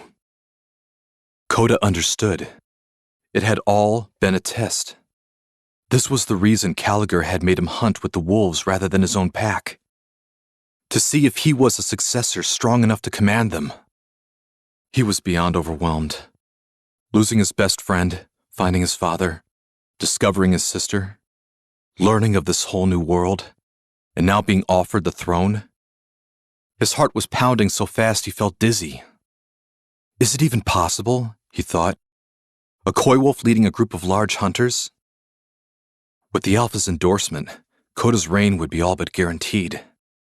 If he got the lay of the land, he could help them catch wild game, coordinate battles against any territorial threat. He'd spent his entire life navigating the concrete mazes of the suburbs and cities. He could train the next generation of pups. Hordes of females would offer themselves to carry his genes. His mouth watered at the temptation of littering every corner of the wilderness from Toronto to the Atlantic with his offspring. Faison's pack would make valuable allies. All this could be if he stayed and accepted leadership. But what about Seda? He thought. The empty feeling in him hadn't changed. Would it go away in time? Accepting would mean forsaking the quest, abandoning his harvest, abandoning her. Closing his eyes, he remembered why he was there in the first place. Her voice, her warmth, her kiss, that color of deepest amber. How do you get through the Northern Valley? He turned back to face his father. What? Gallagher seemed taken aback. I need to know a way that won't lead to a frozen dead end, said Coda matter-of-factly. You're denying my request? His father asked. I am. You can't refuse this, Coda. Gallagher stepped closer. I do as I choose, just as you chose to abandon us, Coda said. I was too big a target for the two legs. The day they took you proved it. I left to protect you all. And my brothers died anyway, while their killer ravaged my mother and sister. You think if I teach a pack to feed off the human world, it will protect them from harm? It wouldn't. If the wolves aren't meant to survive, they'll learn. But don't put their destiny on my shoulders. Gallagher came closer, fuming with anger, pressing his nose to Coda's. This is about the female, the one you came here for, he growled. How did you know? Coda asked, taken aback. Why else would you turn down my offer? Why would you have formed a band of dissidents to follow you here? To get her back, Coda admitted. Life is loss and learning to cope with it. If you spend your time trying to get everything back, you'll lose everything else you could have, Gallagher said. She is everything. You're a child clinging to a dream. Learn to let go and accept what's in front of you. You're throwing away your future. I don't want it. Then what do you want? To follow my harvest. Mother said you believed in it. It's what led you to her. Spirituality is for the young. Gallagher looked away toward the horizon. Go ahead. Follow it. But you find your own way north. I've forbidden anyone in this pack from telling you, under penalty of death. Coda said nothing, considering the gravity of his statement. He looked into the large white alpha's piercing blue eyes, purging himself of anger. He was tired of carrying it. I'm glad I found you, Father. All these years, I've wondered what it would be like to meet you, to know you. I've thought about what I'd have grown into if you never left. Thank you for showing me I wasn't missing much. He turned and left. He zigzagged among a few withered trees, making sure the alpha lost sight of him. He needed space to think. Anxiety pounded in his head. Anger, sorrow, and regret clawed maliciously at his insides. He didn't want to debate whether he could lead a pack of wolves or think about what his father had said, how he was going to get through that valley. All he knew was that he had to finish this journey, no matter what. Coda! A soft voice came from behind, pulling him from his twisted thoughts. Elsie, what is it? He turned and straightened himself up. I wanted to tell you I've come to a decision. I'm leaving. Are you sure you can't stay a little longer? Elena asked, concerned as she watched Sam pack the last of the supplies into the van. If you're right about the weather, we'll be snowed in for at least a week. We can't wait, Amy said. Rudy chased a tennis ball that Evan had hurled into the trees. Emmerich had stepped out with Abby in her arms along with a thick, folded blanket. This is a large sleeping bag made from a cable-knit Maryland wool hybrid. If you get stuck out there, this will help keep you warm, she said. Thank you for everything, Amy said as she took it. Emmerich held out a hand-drawn map with instructions on how to navigate the valley. You might have saved our lives. Amy could feel the tears welling up. Here, Emmerich handed the baby to Elena and removed the scrimshaw pendant from her neck, handing it to Amy. I can't. It belongs to you, to your tribe. Please, it will bring you good fortune. She forced the medallion into her hand. It'll help you find... Emmerich seemed lost in thought, searching for the word. Coda? Amy finished as she took the white oval chaplet. Thunder echoed in the distance. The storm was coming. Evan gave Rudy one last pat on the head as Sam bid Elena and her children farewell and led the dog into the van. Amy hugged the elderly woman. At that moment, she could see in her eyes the young girl from the pictures on the wall. Giving Elena and her children one final goodbye, she turned to join Sam and Rudy. The family stood outside their warm cabin watching the van drive away until it faded from sight. Amy knew this because she never took her eyes from the rearview mirror. Coda, I'm no good to you out here. I can't fight. I can't track. Each mile north, I'm freezing even more. I got Roan killed. I'm a liability. I have to turn back, said Elsie, almost pleading. Coda nodded, not looking at her. Tension seethed within him over the falling out with his father. Do you think I'm betraying you? She tried to assess his feelings. You looked me in the eye and told me you were coming, knowing it was going to be hard and dangerous, and now you want out. I get it. Go ahead. Leave. Protecting me while trying to keep yourself safe is placing you in more danger, she admitted. Tell yourself whatever you want. I'm not your alpha or your parent. I've got other stuff on my mind, so go. I don't care. Get out of here, he barked as Elsie scampered out of sight into the woods. Geez, what else can happen, he thought. Hey, never called from behind. That was sarcasm, Coda said, looking up to the sky. Who are you talking to? Whoever's listening. He turned to her. What is it? I wanted to invite you to the Stone Ridge. There's a few more games we're gonna play. Some of the pact asked if you'd come. Maybe later. Are you sure? A lot of females are asking about you. No thanks, he said. He wasn't in the mood for games or flirtatious company.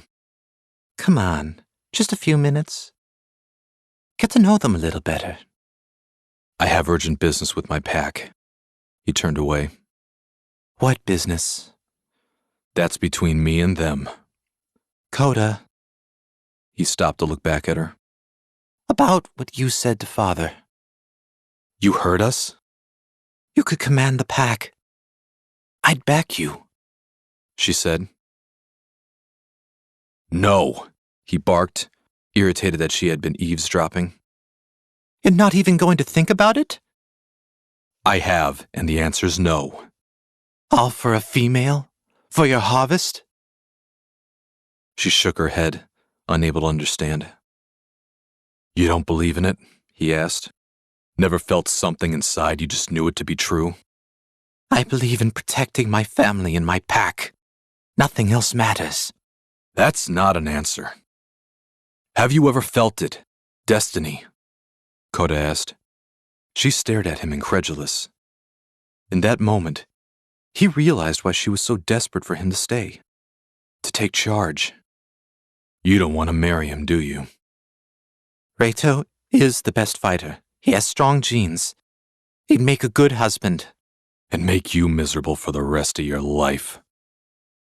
If I'm the alpha, you're free of him without having to raise a paw. Nevra, if your path feels wrong, then change it. Fight for it. Don't alter mine just to make it easier for you. He turned away. She leapt in front of him. You think it's easy?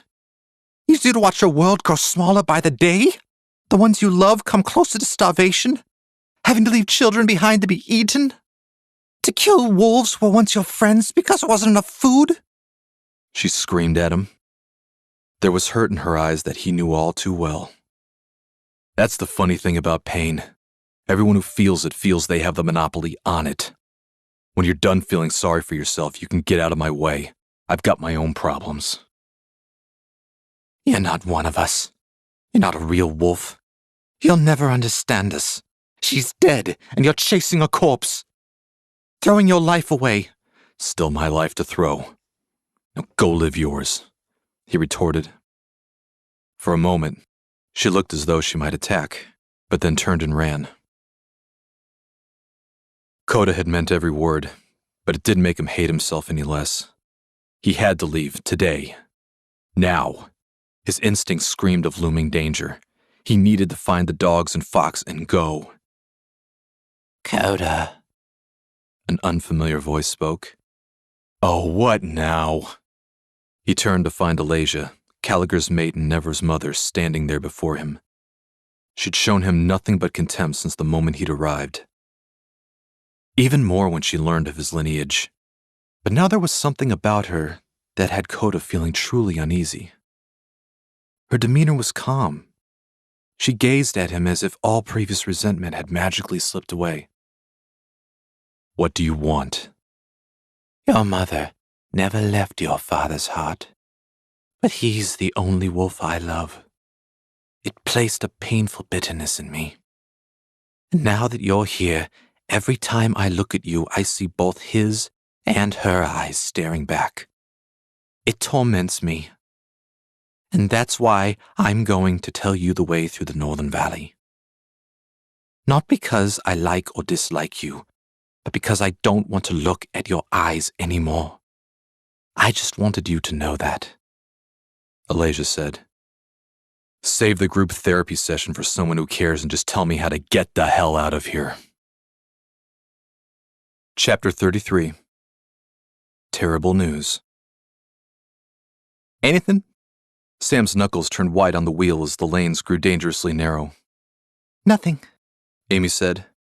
Her eyes were locked onto the iPad that was latched between the seats. They maneuvered through the hilly snowed terrain for hours. Amerique had drawn the specific shapes of dirt roads they would use to navigate the valley's labyrinth. Should we try heading north? She suggested. No, we checked the west. We need to go east, Sam said. He's been going north nonstop since we started. It stands to reason he'll still be heading in the same direction, said Amy. And if he's not, we could lose him, Sam said. The storm's about to hit. We gotta make a decision, she warned. He leaned forward to get a better look at the dark, distant clouds. I want to try east. It's just a feeling I have, he urged. Is it the same feeling that almost got us killed by those wolves? She pressed on the gas, turning east at the intersecting fork as Amy let out a frustrating moan. Do you really like this work? Do you really care about what we're doing? Or do you just want to know what happened to the puppy you found in the woods?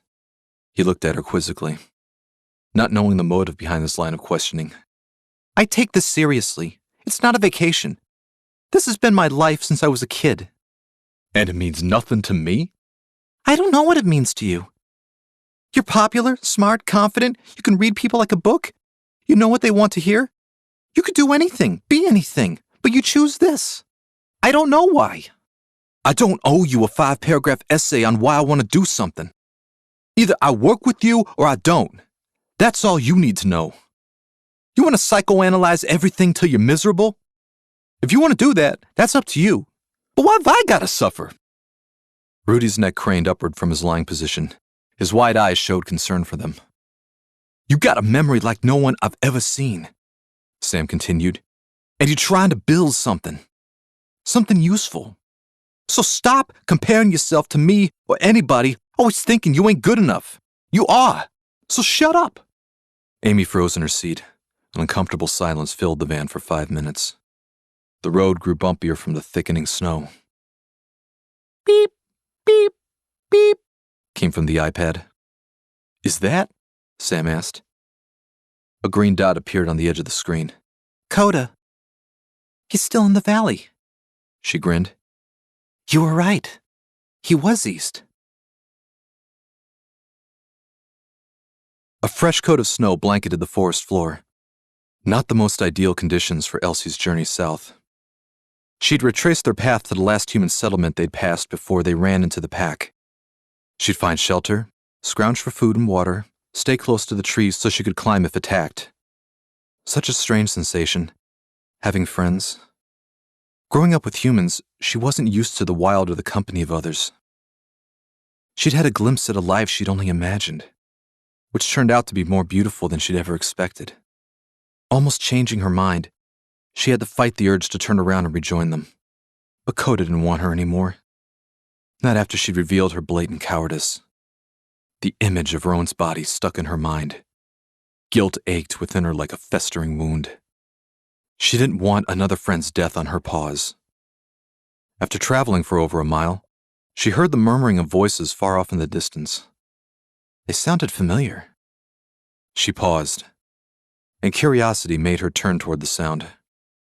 Sneaking through the brush of white foliage, the cat made certain even she couldn't hear her own crunching footfalls upon the snow.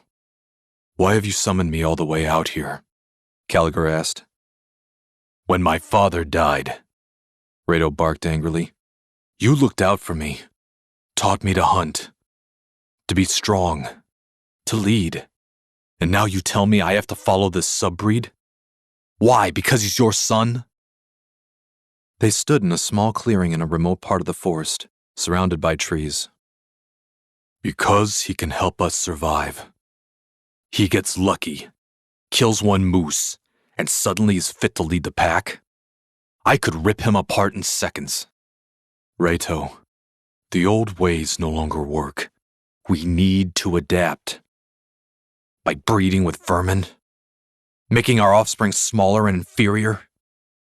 And what about Nevra? If she desires you, then she is yours to have. Do you think the rest will stand for this? He's my eldest son and the rightful heir to my title. He's earned it. And what have I earned, Alpha? You expect me to step aside and let you give it to this runt? Yes. And if I challenge you, right here and now for leadership before you announce it? Rado hunched his shoulders. Then you will die here, Caligar said. Staring long and hard, Rado relaxed his stance. He knew he couldn't take the Alpha in a fight.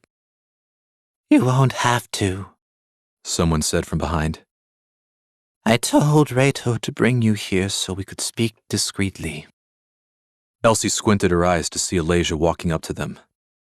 I told Kota the way through the valley, she said. Caligar shot her a furious glare. You disobeyed my orders. My love, you can't keep the hybrid from his destiny. He was leaving no matter what you offered him. He deserved to know. Don't act as though you did it out of concern for his well-being. Never is the only thing keeping me from killing you where you stand, he snarled, scarlet burning in his eyes. And that's the problem, isn't it? Another voice came from behind a thick, frozen oak tree. Elsie stiffened when she saw Kale coming out of the dense shrubbery. She crouched deeper into the frozen bushes. The jagged edges poked her uncomfortably. Worth the pain if she could avoid detection. I didn't just look up to you, Caligar. I worshipped you as a god. We all did, said Kale. Maybe there was once a time when you were. Now I just see a feeble old wolf putting his own wishes before the welfare of his pack, trying to get back the son he lost. What are you doing here, Kale? Rato demanded. What we've always talked about, ever since we were pups. Ensuring the prosperity and purity of our species. And who do you think is equipped to lead us? Caligar asked. You? All your life you've only ever flattered and manipulated others to get your way. Made sure your opponents were outnumbered before battle. Never once entered a fight unless you already knew the outcome. You claim to be a true wolf, but you know nothing of honor. The true reason our species is dying out has been this fatal flaw. When we choose between honor and winning, we always chose wrong. That's why there are so few of us now, Kale retorted. The wind whistled through the trees. The rest of you might as well come out, Callagher shouted. For a moment, nothing happened. Then, 6 members of the pack emerged from the woods in every direction. They closed in around him. Graver among them, only a few feet to Elsie's left. If not for the bushes, he'd have spotted her for sure. Holding her breath, she was still as stone as they passed within inches of her. She prayed that no one would pick up her scent. What did you promise them? Callagher asked. Turns out, they hate subbreeds just as much as most of us, Alasia said, stepping away from Rato and Callagher. You! Rato said, shocked, taking a few steps towards Never's mother. A pair of intruding wolves closed in from both sides, enclosing Rato and Callagher. The attackers were made up of the largest battle-hardened veterans, and they had their targets all picked out. This is why you told me he was planning to make Coda Alpha, Rato screamed at her. You knew I'd arranged to see him alone. You set this up. It was the only way, she confessed. Callagher shook his head in disappointment, looking around at the young wolves he'd known since they were born. We're not taking orders from the subbreed, Kale said. You mean the same subbreed that caught more game in one day than all of you had all season? Callagher said. Blind luck, one intoned. They closed in.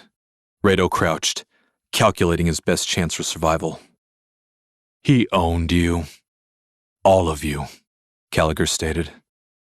Look around. How many of us are left? Clinging to the ancient creed will be the cause of our extinction. Are you really too ignorant to see that? Said Callagher. And your solution is to put our lives in the hands of a scavenging hybrid? Kale asked. The wolves crouched, ready to pounce. Callagher stood stoic, his face serene. That hybrid subbreed is more wolf than you will ever be, he said. Kale leapt. Rato and Callagher were enveloped in a mound of fur. Growls and snarls emanated as they were torn to pieces. Kale turned his head to the forest. He thought he saw something move in his peripheral vision. There wasn't a drop of blood on him. He helped wrestle Callagher to the ground, letting his accomplices finish him off. He walked over to Alasia, who was about to break down sobbing. Shh, shh. Hey, it's okay, Callagher consoled her. I'm sorry. It's just. She trailed off, not knowing what to say. Hey, you did what had to be done. He was going to put us all at risk. But we're going to be okay now. Never's going to be fine, Kale said calmly. The mention of her daughter's name seemed to snap Alasia back to reality as her sobbing diminished. I need to know, did you talk to Coda like we discussed? Yes. I gave them the mountain path that leads to the dead end. When they take it, they'll be trapped, Alasia reassured him. And easy to pick off. He sounded pleased. But I was wondering, she said, as Kale listened with polite interest. The Kai is leaving and taking his group with him. Couldn't we just let him go and be rid of them? You're the ranking male wolf now. You can order it. Oh, Alasia, I wish I could. But our alpha has been murdered in unsanctioned combat. You know our creed. Someone has to pay for this crime. If I let this go unpunished, my role as alpha will never be secure. I know. You're right. It's just, I'm not sure we can convince Never to hunt down her own brother, said Alasia. Oh, I think she will. He smiled reassuringly as he turned. Once we regretfully inform her that her resentful subbreed half-brother murdered her fiancé and parents. Parents? She asked, puzzled as two blood-drenched wolves leapt at her. She screeched in terror as Kale casually strolled over to Gravor, showing no surprise while the elderly female was quickly dispatched. Get everyone with blood on them to the water and clean yourselves thoroughly. I don't want to smell a whiff of them on any of you, he told Gravor. Then spread the word to all the wolves you trust before it's announced. Then have Nevra brought to me, Kale said, turning to see the trail of tiny paws leading from the thick bushes toward his pack. I'm afraid I have some terrible news for her. Chapter 34. Run. Right. I didn't mean to go off like that, said Sam. He knew she hadn't meant any harm, and deep down he already knew the real reason he'd been feeling agitated had nothing to do with her. But you were right. I do psychoanalyze everything, she said. All I think about is everything I don't have. Everybody feels that way, he said. You don't. You never stress. You do what's right no matter what anybody thinks, she said. What are you talking about? Everyone wants you back on the team, and you're out here.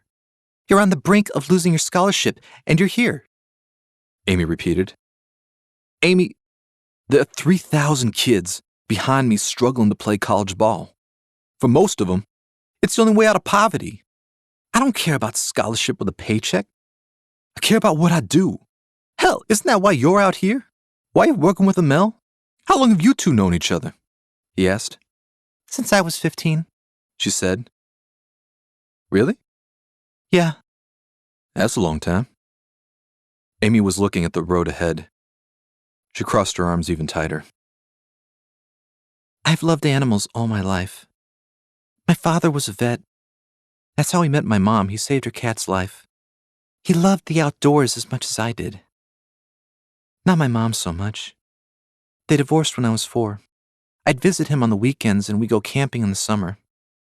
He died of a malignant tumor when I was 12. I buried myself in research, hoping to become a vet. I went into the woods every chance I got. I took the path through the forest to get home from school when everyone else went by car, bus, or sidewalk. They called me Nature Girl, Wild Woman, Animal Amy. I started researching notable zoologists. Amel is one of the best in the world and was teaching near me in Pittsburgh. I read every article he'd written. Then I called him, wanting to take his courses. He let me sit in. Soon we began talking research models, genealogy, and new theories. He offered me an internship my junior year in high school.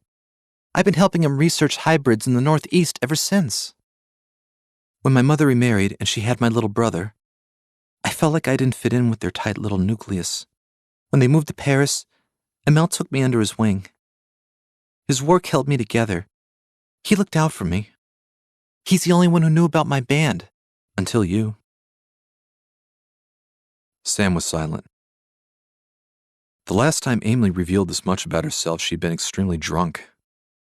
Why are you ashamed of your band? You were great. I played a song I wrote at an assembly my senior year of high school, she said almost in a whisper. 300 students laughed at me because I didn't play Taylor Swift. I'll never condone a school shooting, but I'll never be confused by one. Her voice was dripping with malice. I pretty much gave up on having friends, trying to be social or opening up. People say they want the truth, but what they really want is you tell them the lies they want to hear. I can't do that any more than Helen Keller can describe a sunset.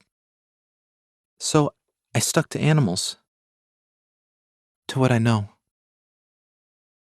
I like working with you, said Sam. I like it more than playing basketball. And to answer your question, yeah, I'm afraid of getting kicked out of school. Lose everybody's respect. Cost Amel his job. He spotted a tear trickling down her soft, pale cheek. And your music is beautiful. You just played it for the wrong crowd. Their eyes met. Her bright blues stared into his deep browns as a beeping sound intervened. Rudy shot up from his lying position at the sudden noise. Is that?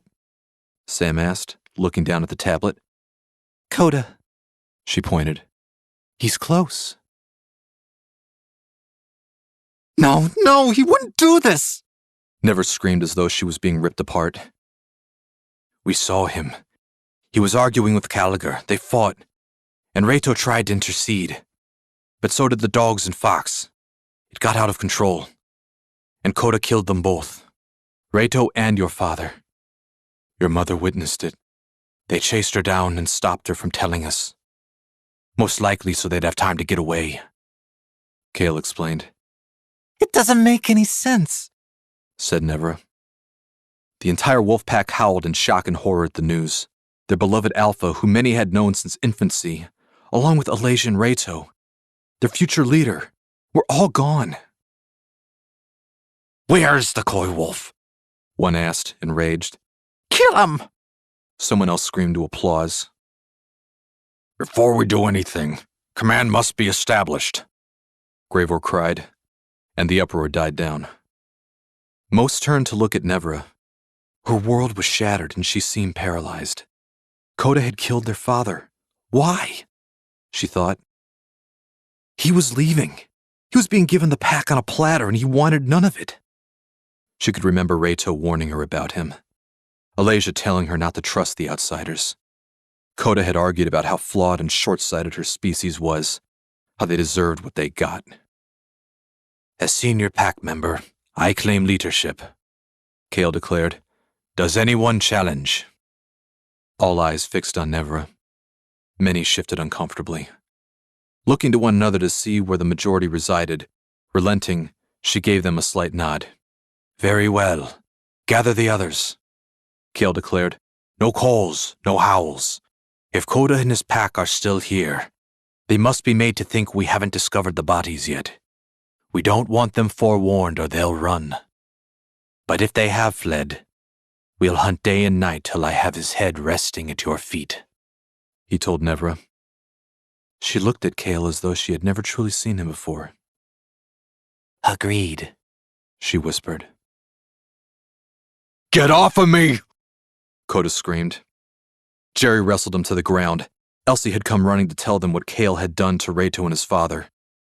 After she finished her story, Coda broke into a run. His only thought was ripping Cale apart piece by piece. Jerry tackled him mid-stride. Raya assisted. He's surrounded by the pack. You'll never get to him, Elsie reasoned. He'll have seized control by now, Raya added. I don't care! Coda struggled to free himself, debating whether to bite his way loose.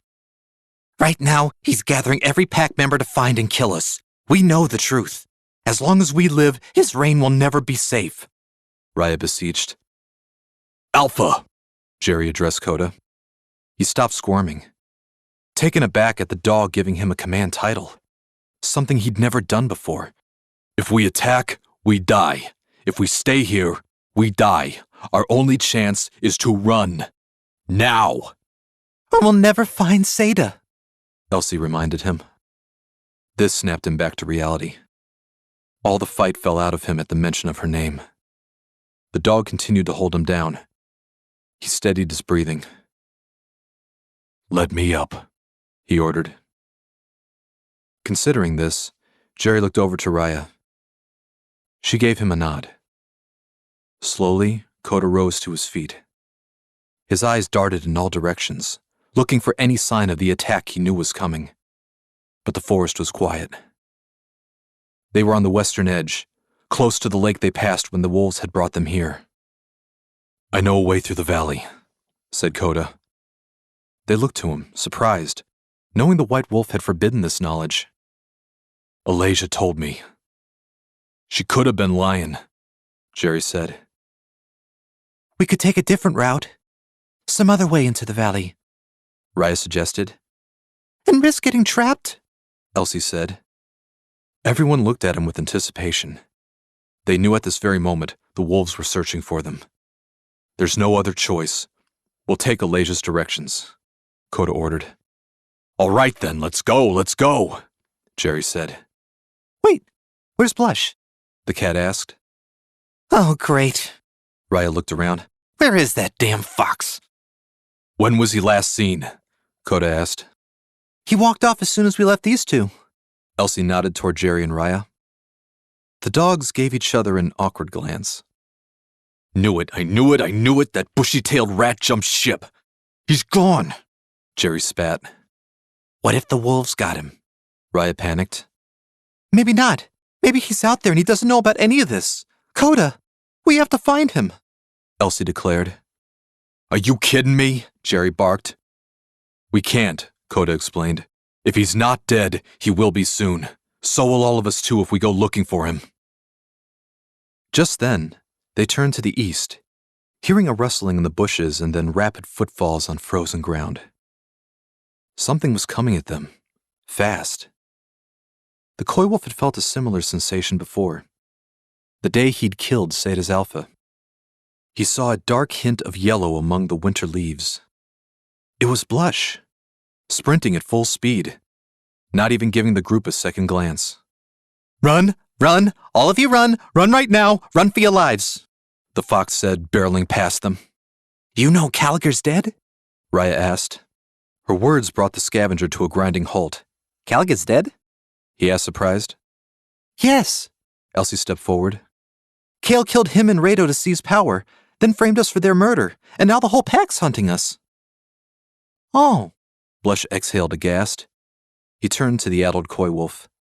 Oh, Coda, your father. I'm so sorry. Shocked by this unexpected display of empathy, Coda gave the fox an appreciative nod. But still, seriously. Run! He yelled before shooting off like a bullet in the same direction he'd been going before. The group stood there for a moment looking confused. If he didn't know about Caligar, why is he running? Elsie asked.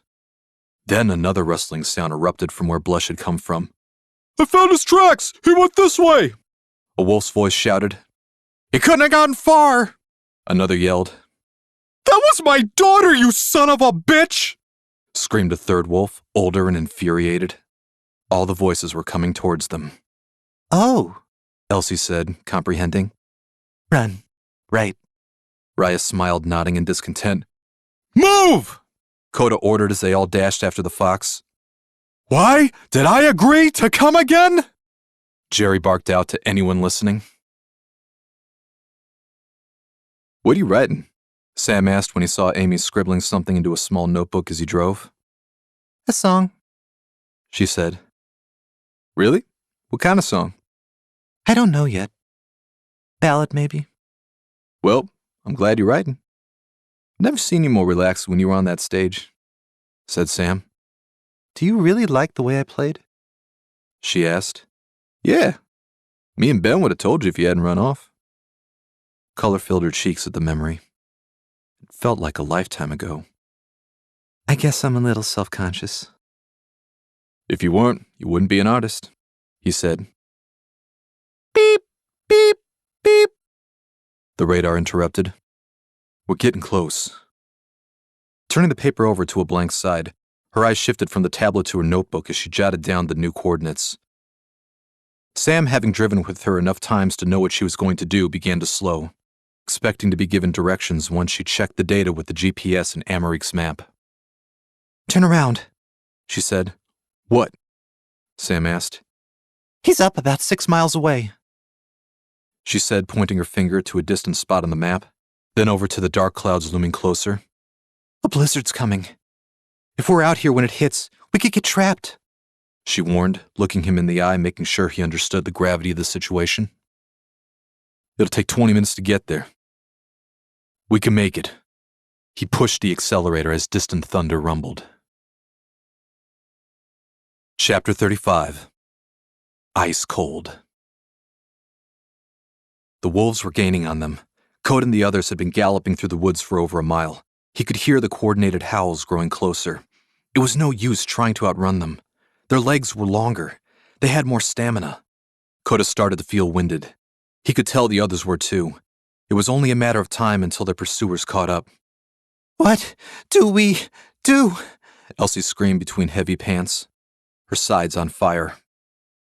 She had never had to run like this in her life. The others desperately looked to him for answers. The pack would be on them in a few minutes. Breaking through the tree line, they arrived in the snowy clearing on the western side of the lake. A few days earlier, it had held chunks of ice, but now the surface was a flat, frozen rink. "Which way do we go? Right or left?" Jerry called. "Neither," Coda answered. Coda, you're not doing what I think you're doing, Raya shouted, staring at the ice. "What we are doing," he corrected. You're crazy. Elsie shrieked in horror. Oh yeah, bonsai! The fox cheered. Will that be thick enough to hold us? Raya asked. "We're about to find out. Elsie, you're on deck," Coda called to her. What? "You weigh the least. Lead us through." I can't. They all paused at the water's edge. 8 wolves came out of the clearing, galloping toward them. "Sharp teeth or cold water, pick your poison," Blush shrugged. Her stomach was tied in countless knots, as she expected the reflective surface to give way any second. She pressed a paw down, and it held firm. "A little faster," Coda urged. The enemy was 20 seconds away. Carefully, he stepped on the ice, followed by Raya, then Jerry, with Blush taking up the rear. The attacking wolves skidded to a halt, their prey already more than 24 feet over the lake. 8 wolves looked back to see another 12 emerging from the trees. Kale led them. He grimaced at the sight of their escape. "Well, go on then," he ordered the wolves waiting at the edge. "They're getting away. Go!" He howled as the 4 predators followed the cat's path along the frozen surface. "You're doing great, step by step, whichever way looks thickest," Coda whispered. I can't tell. Elsie trembled. "Don't think about it. Clear your mind. Feel it," he murmured, resisting the urge to raise his voice. 10 minutes went by. A mouse could have outrun them, but the ice took their weight. A few crunching sounds spooked them a few times, but it wasn't until they were halfway through Coda felt a jolt. Elsie and the others stopped at the sound of the high-pitched whine. They turned to see a watery hole in the rear of the pursuing wolf caravan. The last in their line had fell through the ice. Only 3 wolves remained. "Keep going," Coda said. The remaining wolves looked back pleadingly to Kale. He let out a ring of howls which translated, "Keep going, or else." As his pursuers continued, Coda saw 12 wolves running along the lake's perimeter, 6 on each side. The pack was trying to cut them off before they could cross. The lake was almost half a mile wide. At their current pace, they'd beat the circling predators, but not by much. They'd have to run straight into the valley ahead. It was their only chance. Crack! The sound of breaking glass. The cat looked down at the jagged line forming in the ice between her front paws. The fracture extended a few inches to Coda as he stopped. The others behind him did the same. "Elsie, close your eyes," Coda ordered. What? Coda saw the wolves drawing closer. The one circling now entered his vision. "Elsie, feel the next step you have to take. Don't look, don't think. Feel what's true, right or left." "Come on, come on, come on," Jerry murmured. "Shh," Raya snapped. Taking a deep breath, she moved her paw to the right as the others followed her. Small steps at first, then she gradually increased her pace. They were mere yards from shore, desperate to get to the other side. She quickened her speed on the last few strides, leaping into the sturdy foundation. Her comrades immediately followed, gasping in relief. The path to the wintry mountains was up ahead. "Come on," Coda commanded. There was no time to celebrate. The pursuing wolves would be on them any moment. Wait, hang on. Blush said, nudging a large smooth stone the size of a cantaloupe onto the ice. You guys want to know my favorite winter sport? He asked as they looked at him confused. Curling. The fox pushed the stone over the frozen ground. He walked faster, pressing the top of his head against the smooth rock. It slid along the rink like a giant hockey puck, directly toward the wolves, who were almost at the crack in the ice Elsie had made. Blush was now at a near jog. Thrusting his neck, he pushed the stone. The predators stood in a single file line, watching in fear as it slid toward them. Passing the first wolf, it slowed to a complete stop halfway between the 2 in front. They looked at one another nervously before sighing in relief. Just then, the rock plummeted through the surface, and the surrounding ice broke apart. Both lead wolves fell into the frozen depths, leaving a crater 20 feet wide. The spreading breach stopped just short of the third and only remaining wolf on the ice. He watched as the bubbles crawling to the water's surface slowed to a stop. Resembling a frightened child, he looked up to see the yellow fox sitting at the edge of the lake facing him. Blush gave a friendly wave of his paw accompanied by a warm, smug smile. Deliberating, the wolf turned around slowly, heading back the way he came toward his infuriated alpha, but then plunged through the ice after 3 cautious steps. Blush shrugged as he turned back. You're as cold as ice. You're willing to sacrifice our love. The fox sang, making his way back to Coda as everyone stared at him in astonishment. Hey, what are you standing around for? I thought we were in a hurry. He wagged his yellow tail before dashing into the valley. One by one, the others followed as the wolves resumed their chase. Across the lake, he could see Kale standing there stunned by how horribly his plan had gone.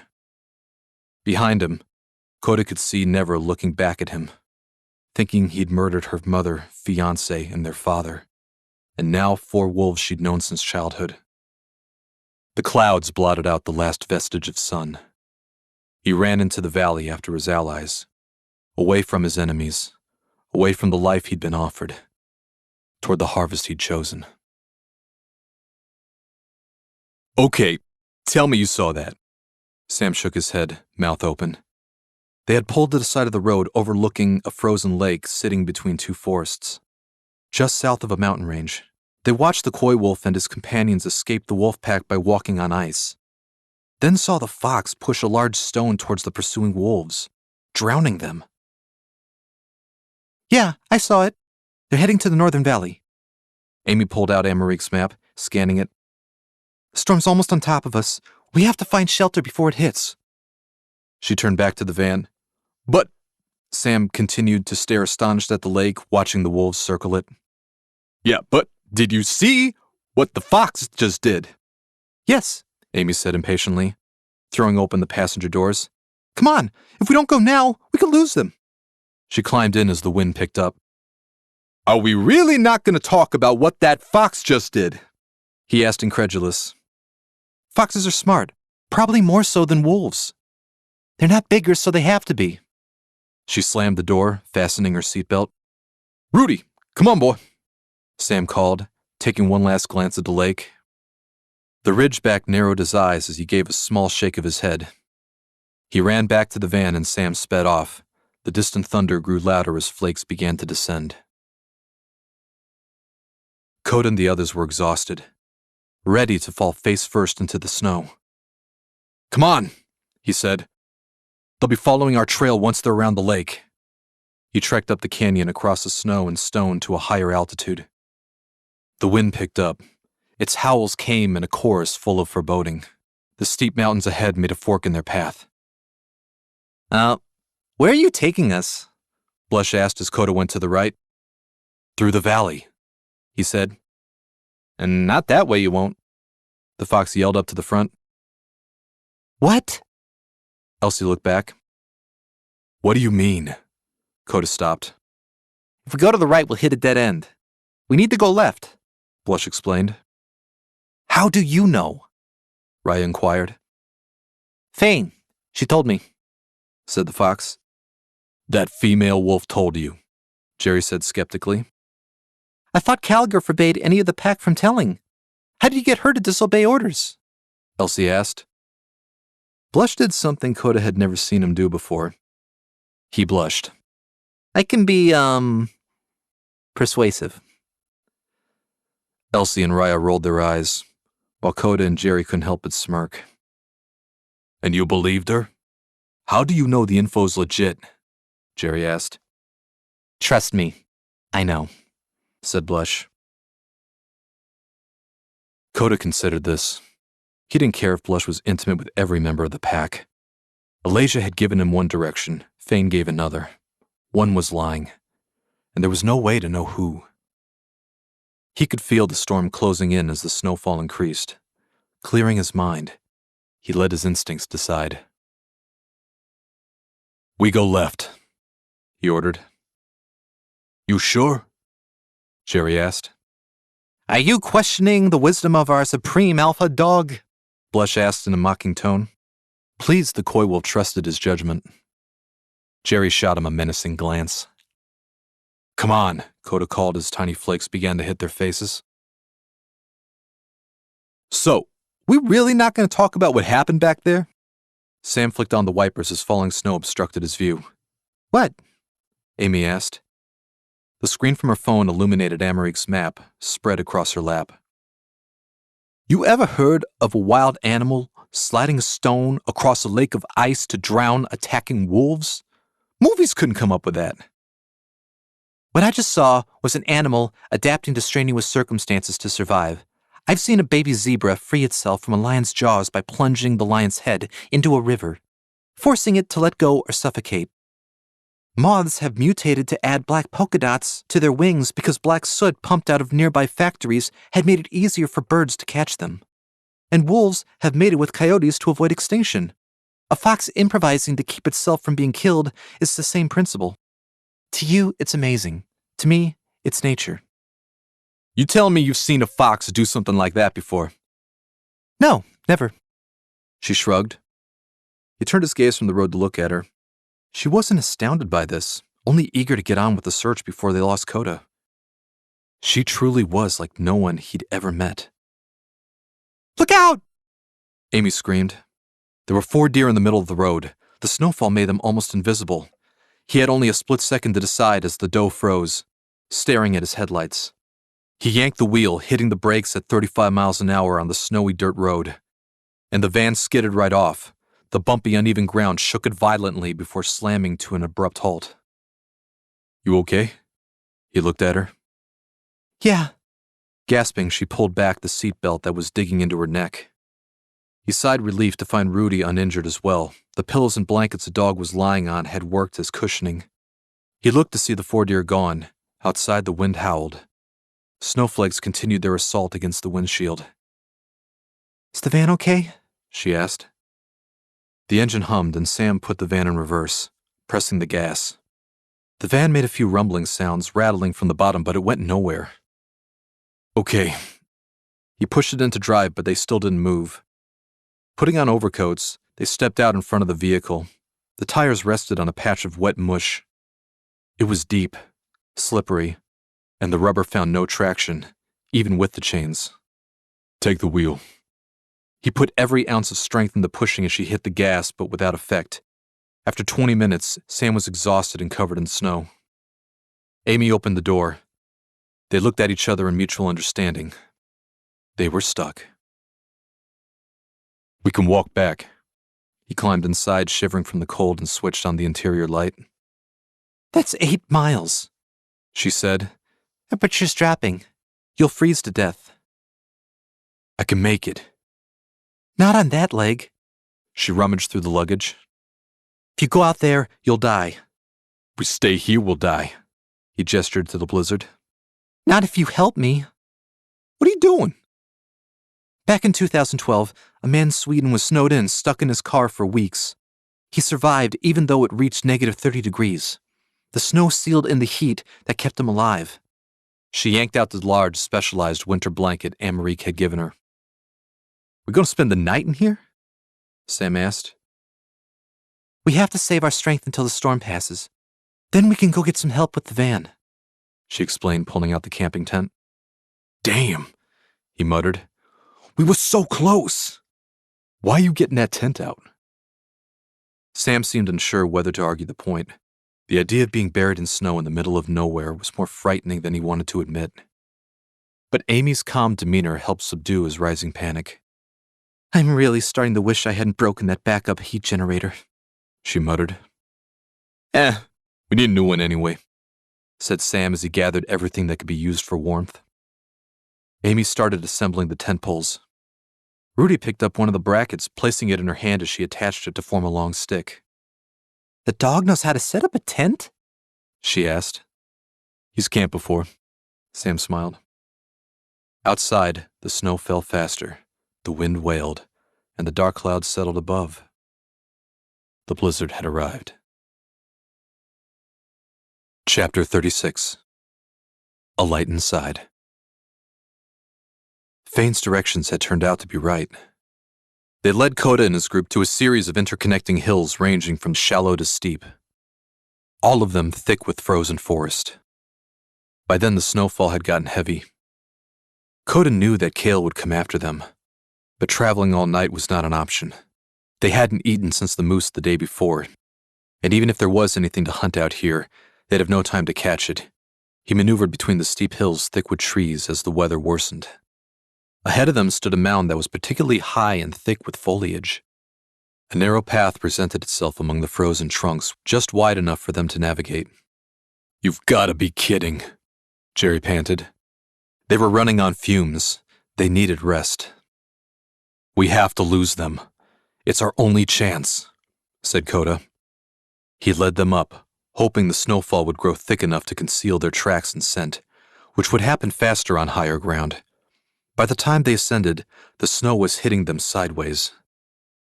The long trek had them gasping for breath, heaving, starving, and thirsty beyond reason. The top of the hill had a flat strip of snow the size of a school football field. "We need shelter," Raya said. "No argument from me," Kodo agreed, searching the area. "We need a tight spot somewhere to bundle up." "Does anyone else hear that?" Blush's ears went straight up as he looked to the sky. "Are you asking me to cuddle, Coda?" Raya teased, ignoring the fox. "Settle down, lassie. Our fur coats can only take so much. I don't want to lose anyone to the elements," he said as the buzzing grew louder. "Yeah, I do hear it," said Jerry, looking in the same direction. It was like an insect of some kind, a certain buzzing he could barely make out, just beyond the howling wind. "Wait, yeah, I hear it too." Raya gazed up at the sky as a bolt of lightning flashed. "What is that?" Elsie asked.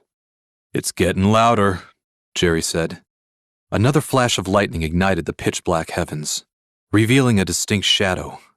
It was a flying metal beast. He had heard that sound countless times living near the airport. It was one of the smaller ones, a single engine that could only fit 4 or 5 humans. Through the wind and snow, it fell right toward them as they ran for cover.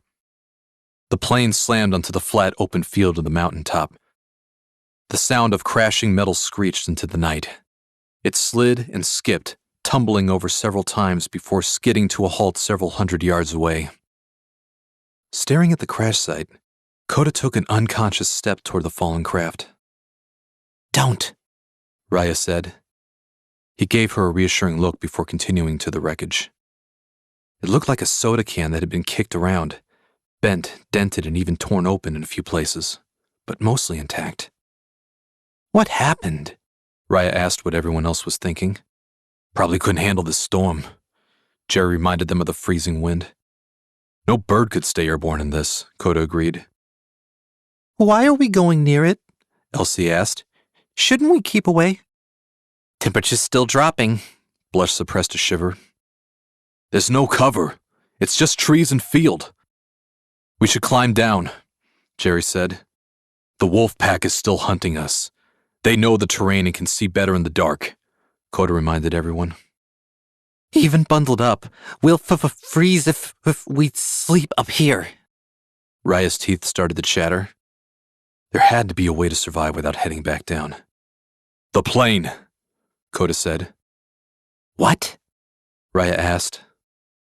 "The insulation should contain our heat. We can stay warm enough to survive the night." "You think?" Elsie asked. "It's our only chance," Coda stated as they looked to one another. "Okay, sounds like a plan," Blush acknowledged. "Only, what are we going to do about that?" "About what?" Coda gave him a sideways glance. "Her." The fox pointed to the ripped-up plane.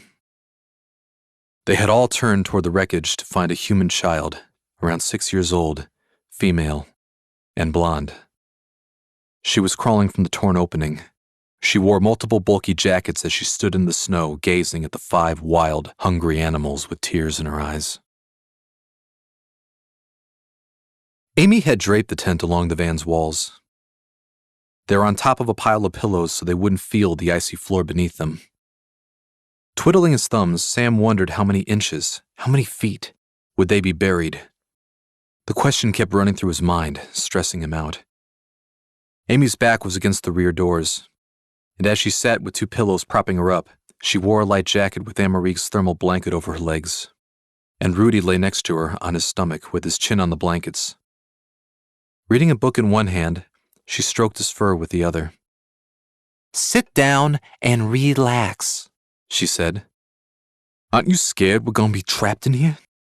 Of course I am. Why do you think I'm trying to stay distracted? She held up her book. The van grew colder. Not freezing yet, but cold enough to make their breath visible. Amy pulled the blanket from her knees all the way to her waist, and Sam shivered. Come here. What? Sam asked. Come on, get under the blankets. She pointed to the spot next to her. Nah, thanks. I'm cool, he said. No, you're cold. We'll be even warmer if we share the blanket. Get in here. Sam left his jacket on as he sat down next to her and covered his knees. The surge of heat relaxed him, and she went back to her book, skimming a few sentences. Then she closed it, looking over at him. I'm not criticizing, and you don't have to answer. I just like to understand, why leave all that to chase an animal and a weird girl out here? He contemplated her question, remembering all she confided in him. It was only fair, he thought. When I'm out tracking animals, I'm allowed to be myself. The work, the fresh air, I don't have to impress anyone, not even you. You don't care. I can just be me. That's what I want to do with my life, he said. But you could go to the NBA, she said. There are about 5,000 basketball players in the country. Less than 1% go pro. That's 50 guys. That's a lottery. A moment of silence lingered between them. She didn't know what to say. And what if I did? He went on. Give it everything I got. Maybe I make it. Then what'd I be? A pair of legs running up and down a wooden floor for the next 15 years? Nah, it's not me. The wind picked up and the flakes grew dense, accumulating on the metal roof. When you saved the puppy and the white wolf came for Amel, I was trying to get the trank gun, but I hesitated. I was so concerned about hurting the endangered wolf, I completely forgot both of your lives were in danger, she confessed. Hey, it was my screw-up. I was supposed to be the lookout. I put the animal's safety ahead of yours, Amy said. I've been weird my whole life, but that was the first time I realized there was something truly wrong with me. You've made like the wild. You're popular in both worlds. This is the only place I have. And one day, I'll be an old woman alone in a log cabin waiting to fade away, just like Amerique, just like Kesar. She pulled the blankets to her chest, sniffing back tears.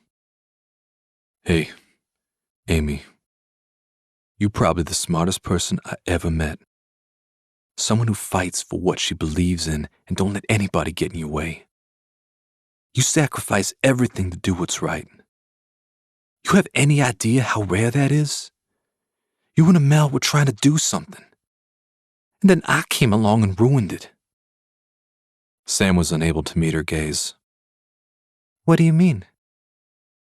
A few weeks before practice for the next season started, the vice dean called me in and asked if I had any interest in playing. When I refused, he said the school may not have the necessary funding to keep the research project going, reminding me of all they'd done for me. He could feel her eyes on him. It felt good to confide in someone. There wasn't someone you could go to? She asked.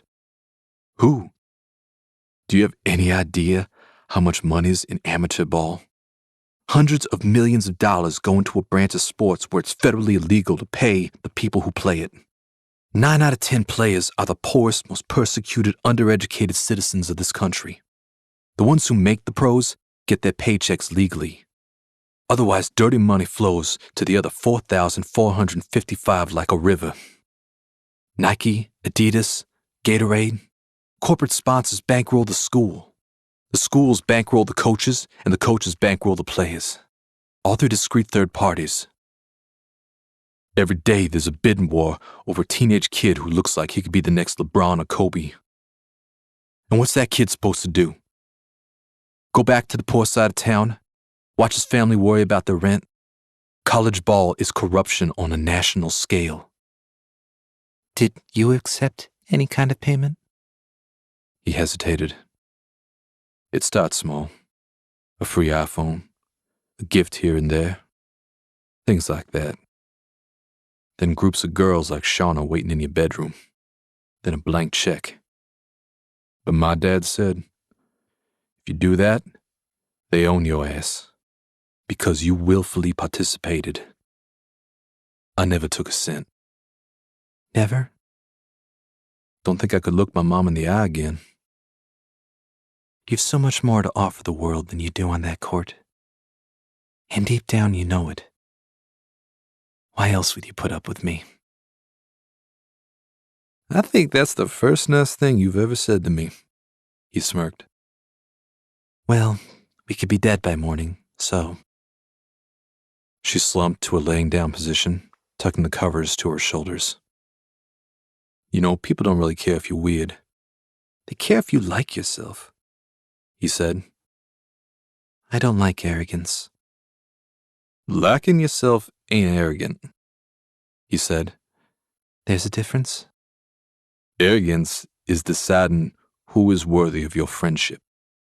Liking yourself is knowing you are worthy. Sam whispered. Her eyes began to droop. He made sure a generous amount of blanket covered her. The dog lay asleep just behind the passenger seat with a small section of the sheet over him. Sam grabbed his backpack, pulling from it the blue notebook he always carried. He peered down at Amy, who was now sleeping next to him. Opening the notebook, he grabbed a pencil. Shivering from head to toe, the young human emerged from the plane's wreckage, releasing sobs of fear. The coy wolf peered behind her. The corpses of the dead adult passengers were inside the plane. The child wore 2 winter overcoats 3 times her size. Well, this is a situation, Blush stated. What is she doing here? Elsie asked. She must have been in the plane when it crashed, Raya said. How could she have survived? Jerry asked. Peering closer, Coda realized that the thick layers she wore were not only for warmth. They were padding against the impending collision. The adults had known the plane was going down and used those last moments to put her in the safest part of the aircraft, protecting her as much as possible from impact. Jerry took a few steps toward the plane, and the girl shrank from him in terror. The dog halted, unaccustomed to a human being afraid of him. We have to help her, Raya said. Raya, don't you think we have enough problems? Coda said. If we do nothing, she's going to die, Raya insisted. You want to help? Don't prolong her suffering. Give her a quick death, Coda said. Touch her and I'll tear you apart, Jerry snarled. Both of us will, Raya warned, stepping next to him. Fine, she's your problem. Coda turned towards the far edge of the hills forest. The dogs looked at each other. How do we let the child know we don't mean her any harm? Raya asked Jerry, who had far more experience with humans, especially young ones. He paused, unsure how to proceed. Meanwhile, Elsie had walked up, rubbing her slender body against the girl's leg, emitting a gentle, hypnotic purr. She picked her up, pressing her face into the cat. Elsie craned her neck, stroking the child's cheek with her face. Jerry and Raya watched, stunned. What? Elsie meowed to them. She was scared. The dogs gradually approached with a non-aggressive demeanor. Playfully, Elsie patted Raya on the nose as the dog wagged her tail, extending her tongue happily. The girl watched and their antics calmed her. The wind and snow started to come down more forcefully, reminding them to find shelter. Coda stood a good distance away, staring off into the valley's black tempest. reviewing their options. We need to get in the plane, he commanded. What about her? Jerry pointed to the girl. When it gets cold enough, she'll come inside too. Coda picked the far end of the cabin near the cockpit. He could see through the caved-in wall. The pilot and co-pilot seats held 2 adult humans dangling upside down, still strapped to their seats. Their faces were smeared in blood. He felt the saliva pool in his maw.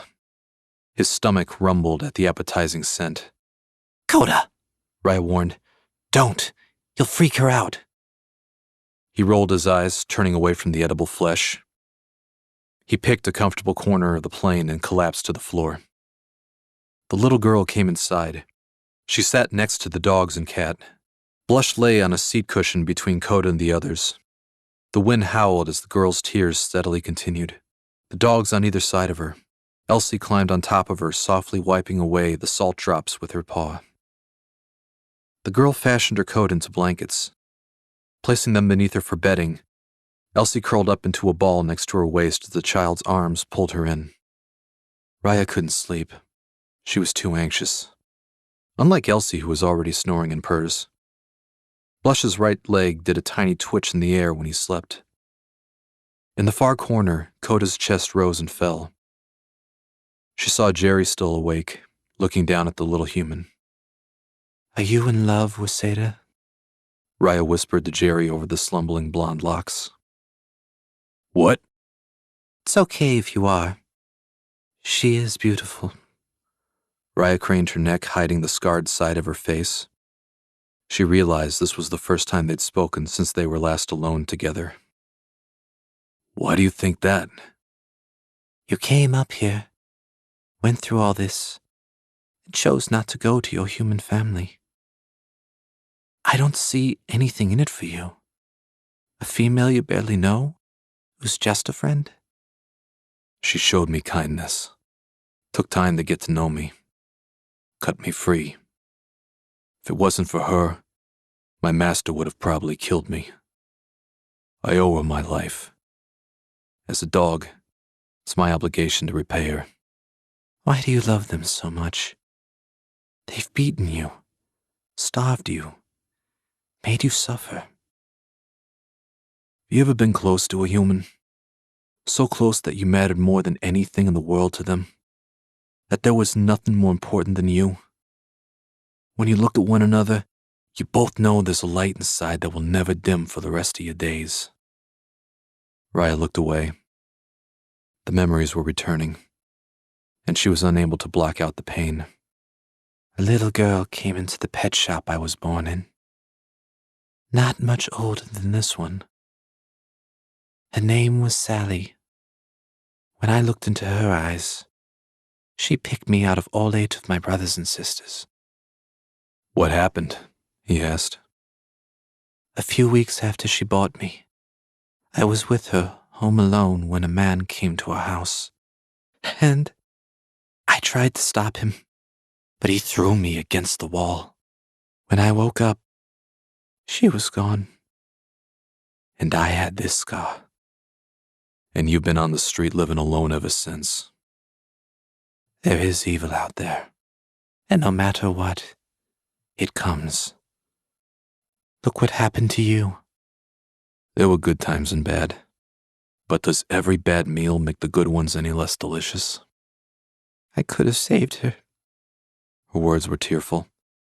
If only I'd tried harder. You're saving her. Jerry pointed down at the child between them. The thunder rumbled outside. Coda shut his eyes, trying hard to sleep. Even harder not to listen. Chapter 37. Easy as breathing. Her eyes fluttered open when the morning light crept through the snowy windshield. It was easier to take off the layers of winter clothes than it was to put them back on. She stood, hunched over to fasten the buttons on her pants. Are you okay? He asked, watching her wiggle into her winter jacket. We have a few miles to walk in deep snow. I wouldn't call that okay. Looking around the van, she checked their inventory to make sure they had everything they needed, for any emergency. How's your leg? She asked. It's fine. He moved it around, testing its flexibility. Hope you're right, because we have a lot of walking to do. She hurled a small duffel bag over her shoulder, then popped open the van's side door. The snow was piled 4 feet high, covering half the van. Sam zipped up his jacket. Rudy jumped out, trudging a few yards, happy to be free of the confined quarters. He relieved himself behind a tree. How much do you think snowplows ought to rent? He asked. Probably the same as a tow truck. Damn. What? She turned to him. It's just, this trip's kinda squeezing our budget. Once we get the van, we'll have enough to keep us in motels for probably 3 nights. At most, he said. Well, we could probably extend it if... She trailed off. If? He asked. If we shared a room, it might get us a full week. She was trying to sound casual. That's a possibility, he said. Well, if you don't want to... I didn't say I didn't want to. Then what are you saying? Well, Sam seemed at a loss for words. Rudy let out a low growl. Looking ahead of them, "Hello?" Someone called in the distance. A man was walking toward them in the deep snow. He wasn't alone. All sorts of people followed behind him. They were dressed in winter clothing in a group spread apart all across the valley. "Hey there!" He drew closer. He was a large brown-haired man in his 30s wearing park ranger's clothing. "Rudy, here," Sam commanded, not wanting the dog to run straight at the ranger. "You folks okay?" asked the man. Our van hit a ditch during the storm. We couldn't get out, she explained. "What were you doing all the way out here in the middle of a blizzard?" "Zoological study," she said. Sam gave her an urgent look. She had failed to realize that they didn't possess the proper permits. "What's going on?" Sam changed the subject, pointing to the dozens of people hiking through the valley. "Last night there was a mayday from a private plane. They were reporting an emergency landing before we lost contact. We're coordinating search parties." They crashed? Amy asked. "We're assuming so. Yeah, they never reached their destination. No airports or landing strips confirmed their arrival. We're combing the valley all the way to the highest peak a few miles ahead." Sam and Amy looked up to where he pointed. Hills, forests, and lots of uneven terrain paved the landscape ahead. Do you know how far it is to the nearest town? She inquired. We need to find someone who can help us get our van out. A town's about 3 miles straight that way. He pointed the far distance. The glimmer of man-made structures was barely visible. We're making our way east, then we'll circle our way back to town. We can escort you when we're done sweeping the area, she said, turning toward town, marching ankle-deep in the snow. She looked back to Sam. Are you coming? Sam stood there, and Rudy looked up at him. I'm going to help search, he said. What? That'll take up the whole day. What about Coda? We'll lose time. Look, he stepped over to her. You go ahead to town, check into a room, and call a plow to get the van. I'll hit you up tonight, okay? No, it's not okay. You dragged us all the way up here, got attacked by wolves, we almost freeze to death. You're gonna bail over some missing strangers? He took a deep, patient breath. Just another few feet of snow, and we'd still be trapped in that van.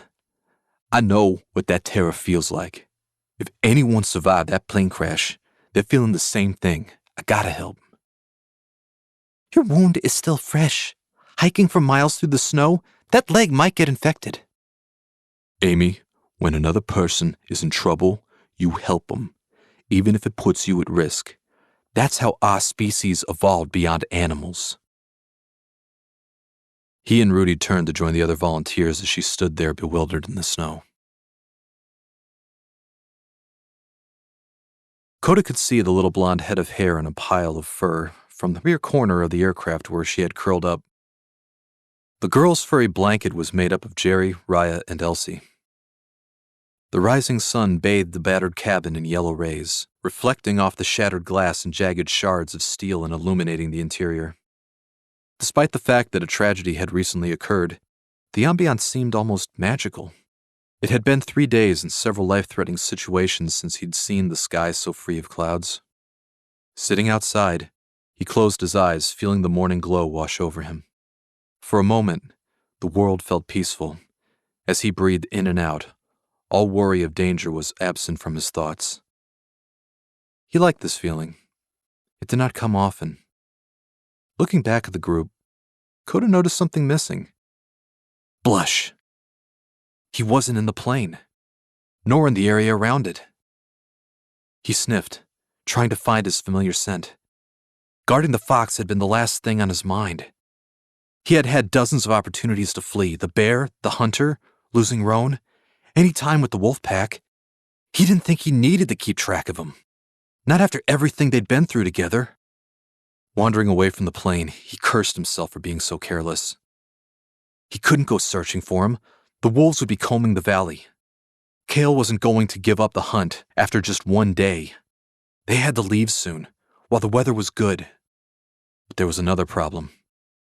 The human girl. Her slender, pale arm was draped over Jerry's waist. They were on the cusp of starvation and thirst, dealing with the threat of the elements and of other predators. But Jerry and Raya weren't going to leave her, and Coda had no intention of splitting up their numbers.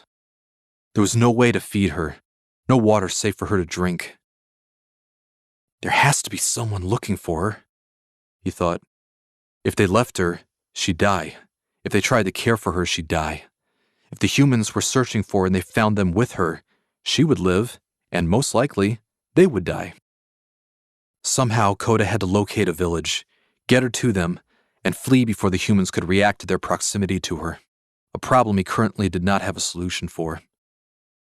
Scanning the horizon, he found nothing below, only more frozen forest and mountains. Quite a view, isn't it? Coda jumped to see Blush standing behind him with a field mouse in his mouth. "Where have you been?" Coda asked. Getting breakfast, He said, spitting out his quarry. What? You think I ran off? Yes. I'd be lying if I said it hadn't crossed my mind, said the fox. So, why didn't you? Honest answer? Can't think of anywhere else to be. How's the girl?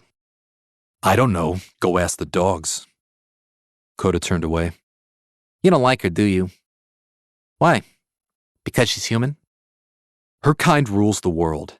They've killed us, polluted our forests, so fat and spoiled they throw away mountains of food while we fight not to starve. From the shadows, we watch them take from our world and give nothing back. And they'll continue to do so until there's nothing left, so she can suffer and die for all I care. Just one less of them. Oh, come on. Don't hold it in. Say how you really feel. Coda gave the fox a cold, unnerving stare. She's just a child, Blush said. Who'll grow up to be a gluttonous beast like the rest of them. Nature's cruel.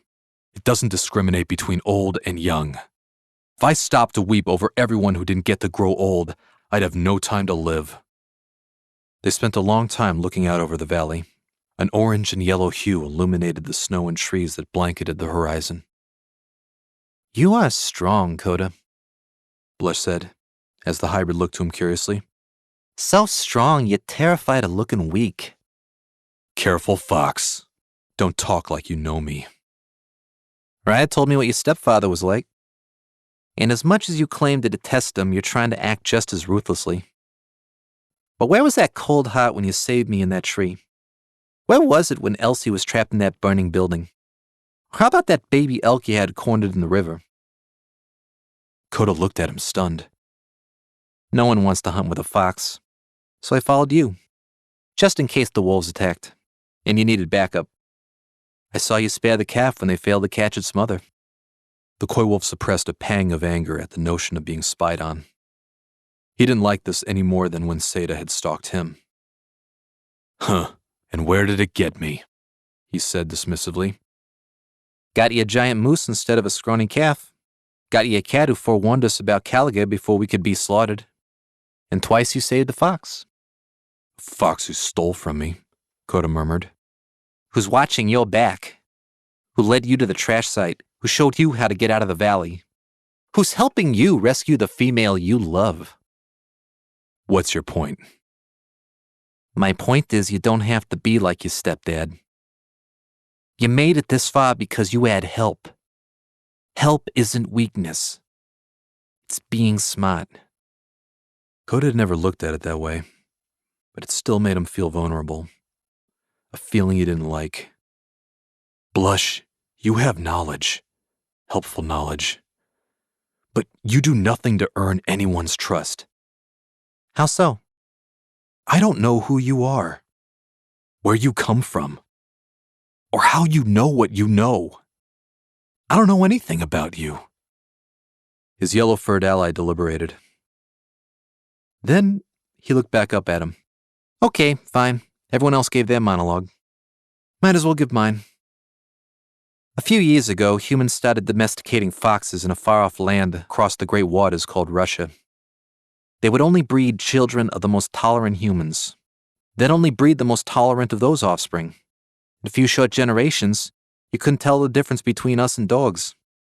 My mother is one of those. My first memory was of her eyes. My second recollection is her screams of anguish when they opened the cage that took me away from her. I was locked in a crate and shipped to America. Nice family paid $5,000 to have me as a pet in a little town in northern Georgia. I was treated well. That's where I met Daisy, a female hound dog. She became the closest thing I had to a mother. As I grew, she taught me how to play with their children, learn their tricks, and how to hunt with them in the wild. Daisy had learned about humans from her parents, who learned from their parents. Knowledge passed down through the generations. She told me everything, and she was astonished how quickly I learned. I put things together faster than any other animal she'd seen. I loved the family I was with, but I was restless. When I learned all I could at the farm, I wanted to see the world, explore the land, and meet females especially. Daisy argued with me, but when she saw I wouldn't relent, we snuck out one day, and she helped me dig a hole beneath the fence of our enormous backyard. We bid each other farewell there, and she watched me go. I've kept to myself mostly. I've been through a few close calls, one of which occurred the day we met.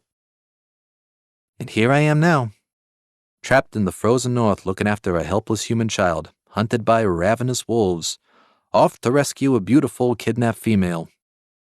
He took a deep breath. Good day to be alive. Is any of what you told me true? He smiled at Coda. Doesn't matter. At the end of the day, you'll still despise me.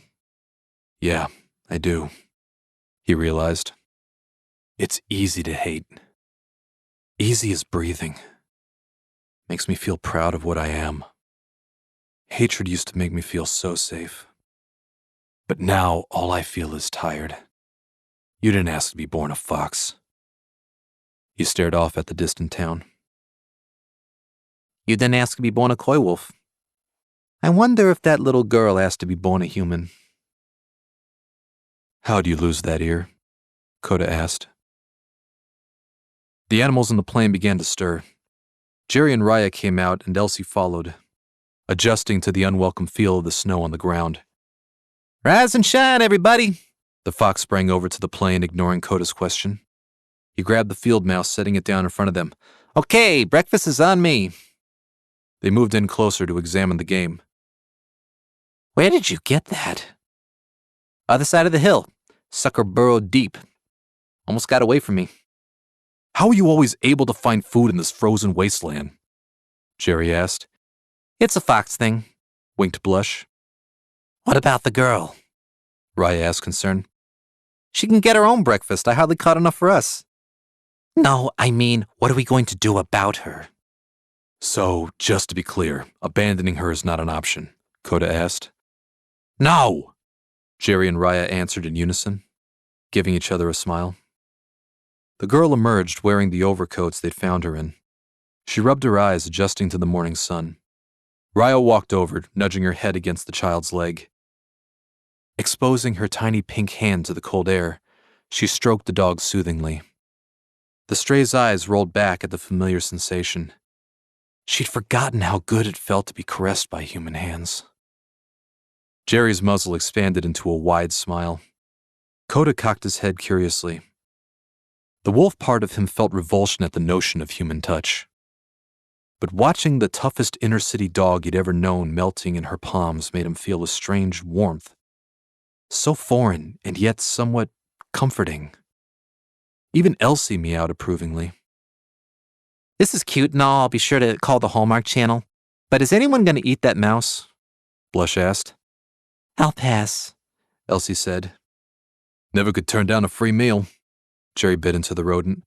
The girl scampered back into the plane away from their mutilated breakfast. Can't believe you found this critter. How good are your hunting skills? Jerry asked. Oh, I can hear stuff miles away. It all depends on how focused I am. In fact, if we were on flat ground, I could... Blush trailed off. Coda looked up at him. The fox's eyes were wide as saucers. His 1.5 ears sticking straight up, body tense and frozen. Coda's instincts went off like a fire alarm. Blush? He asked. Oh, shit, the fox whispered. Giant gray paws crunched the snow. They were in no hurry as they emerged from the tree line. Kale had them surrounded on all sides, and there was nowhere to run on the hilltop. No way to escape. There were 8 wolves circling them, and Coda and his allies gathered in front of the plane. Never was 5 feet to Kale's left. His half-sister gave him a cold, lifeless stare. Thought the blizzard would have covered our tracks, Coda said.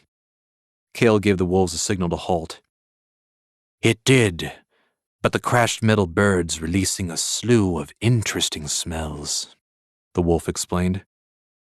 Coda's pack formed a defensive semicircle ready for the carnage. All except Elsie, who swayed uncomfortably where she stood. So that's why there's only 8 of you, Coda realized. You didn't know we were up here. I think we can take you 3. Don't you mean 5? Raya said. Some of the wolves laughed, knowing she was referring to Blush and Elsie. You think a fox and a cat are going to save you? The wolf alpha joked. Look, spinach. It's kale, he corrected. Whatever. Let us go, Blush said. Some of the wolves dropped their cool demeanor at the sound of the fox giving one of them an order. We'll defend ourselves with everything we've got, the coy wolf spoke up. You know not all of you are going to walk away from this. Why not just go back to your territory and leave us be? You know that can't happen, Never growled, stepping forward. Why did you do it? That is the only reason you're still in one piece. Look me in the face, brother, and tell me why you took them from me. Her eyes moist, she was ready to pounce. Raya came up, ready to fight if the she-wolf touched him. Coda realized Kale didn't want this. But the one thing Never desired most was to settle things between them before the blood poured, which could only mean that Kale's title as Alpha was uncertain. Set this up nice and pretty, didn't you? He addressed his father's killer. When you found us with the hunter, you convinced Never to bring us to your lair. What? She glanced between them. I don't know what he's talking about, said Kale. Don't you? Elsie spoke up. Can the rest of the pack vouch for your whereabouts when Caliger died?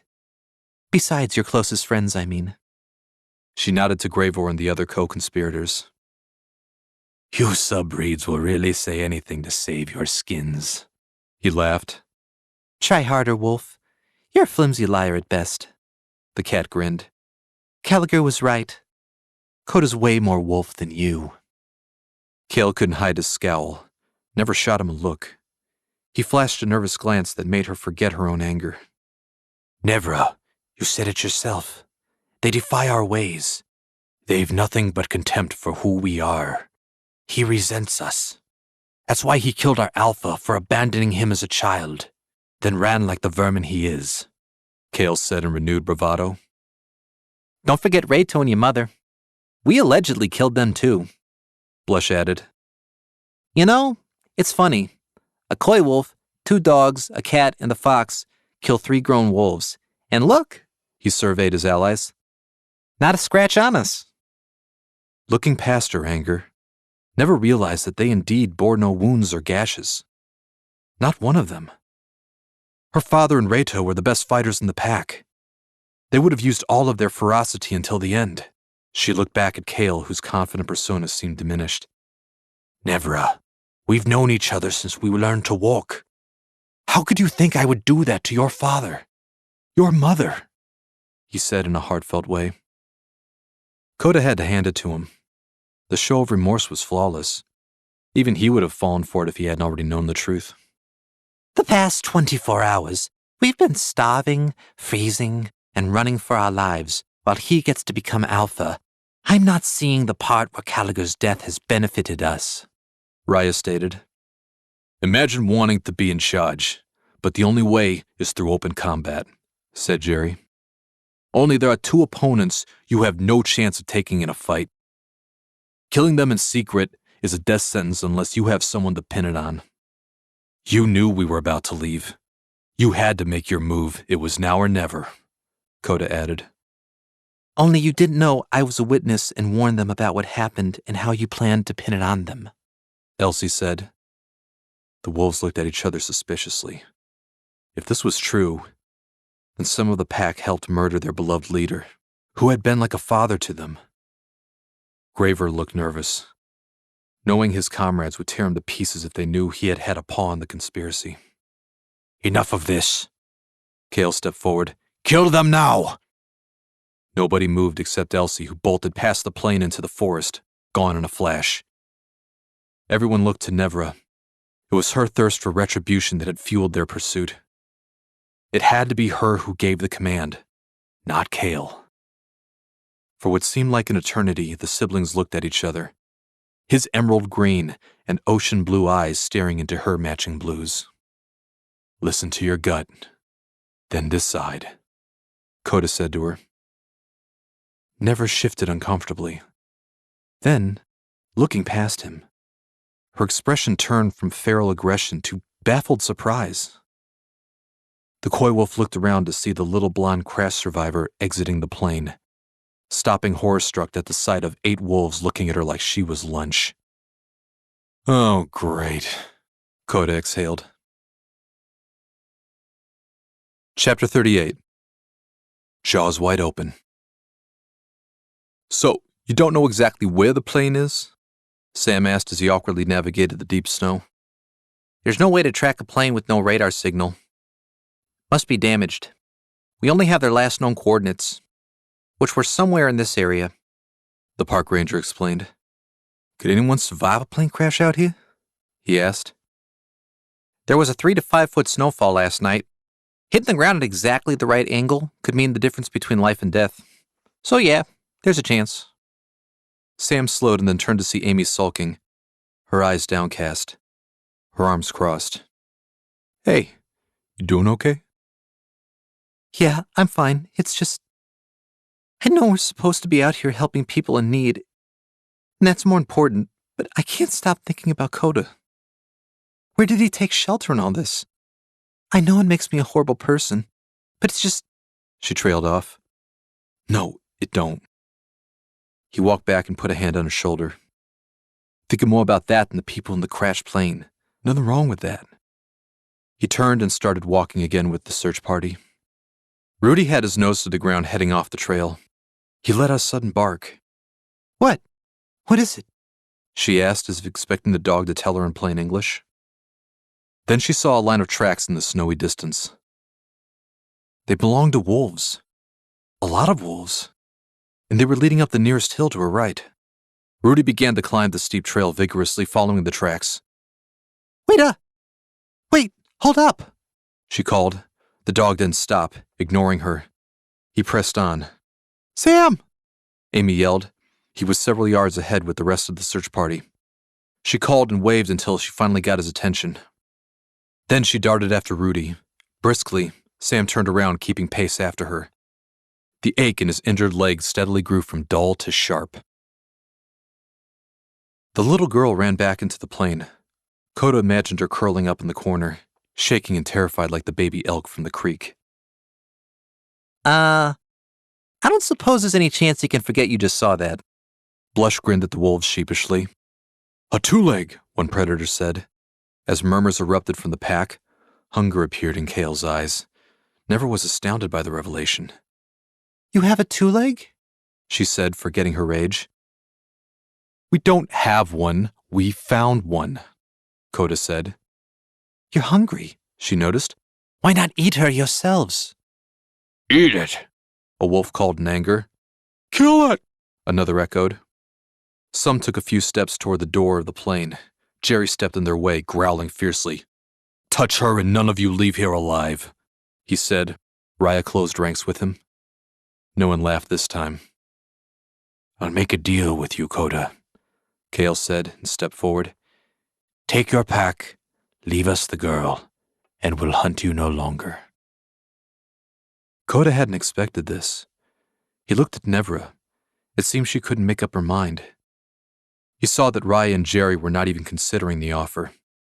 They wouldn't let her die. The fox shrugged his shoulders, telling him it was his call.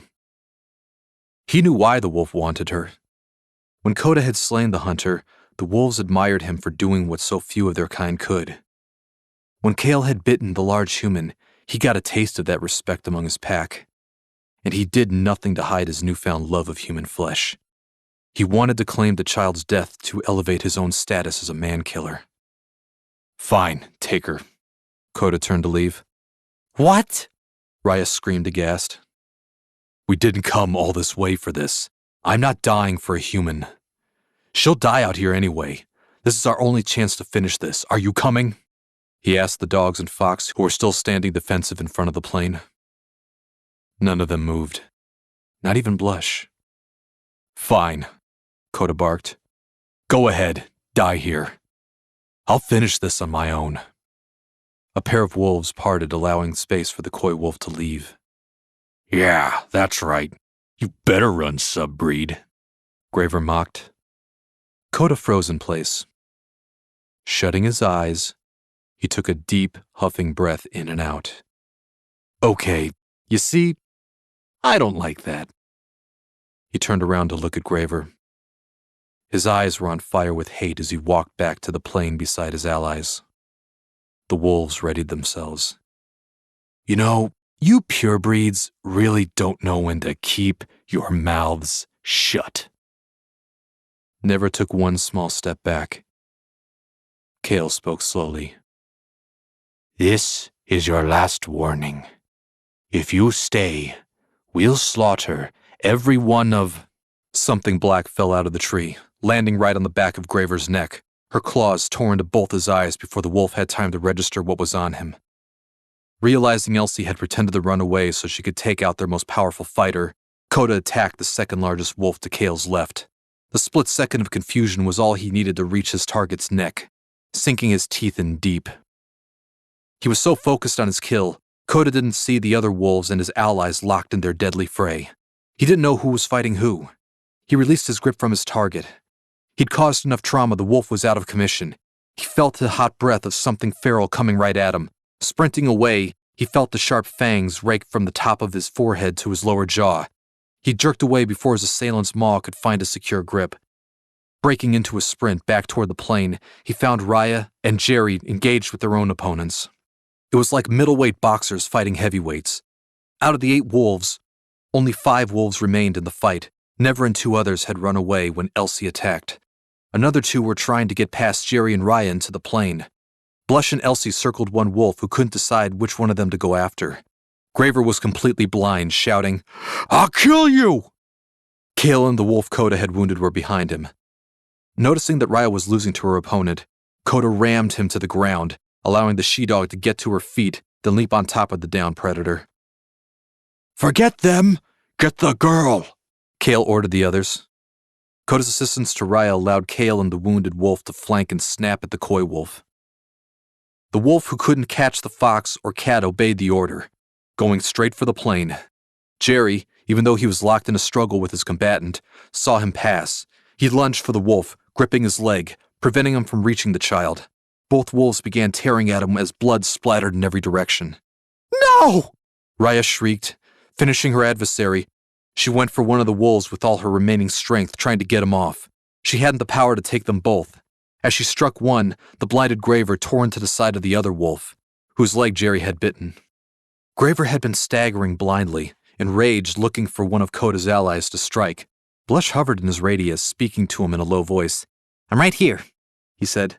Graver lunged, biting nothing as the fox slipped out of reach. He continued leading the blind wolf toward the plain. "Little closer. Getting warm. Warmer. You're hot. You're red hot. You're on fire!" The fox led him to bite the wolf that was tearing at Jerry. It took a few frenzied chomps before the wolf realized he was assaulting an ally. Blush slashed the hind tendon of Graver's victim, crippling him as he collapsed. "Thanks," he said before opening Graver's throat in one swift bite. Raya fell to the ground. Exhausted after defeating a second opponent, Blush finished off the crippled wolf. All the while, Coda remained locked in combat with Kale and the other wolf he'd wounded. Kale used his lackey as a shield until he could catch a vulnerable opening. When Coda finished him off, Kale pounced on his depleted foe, tearing into his legs, stomach, and face. Expressly not going for the quick kill, he wanted him to suffer.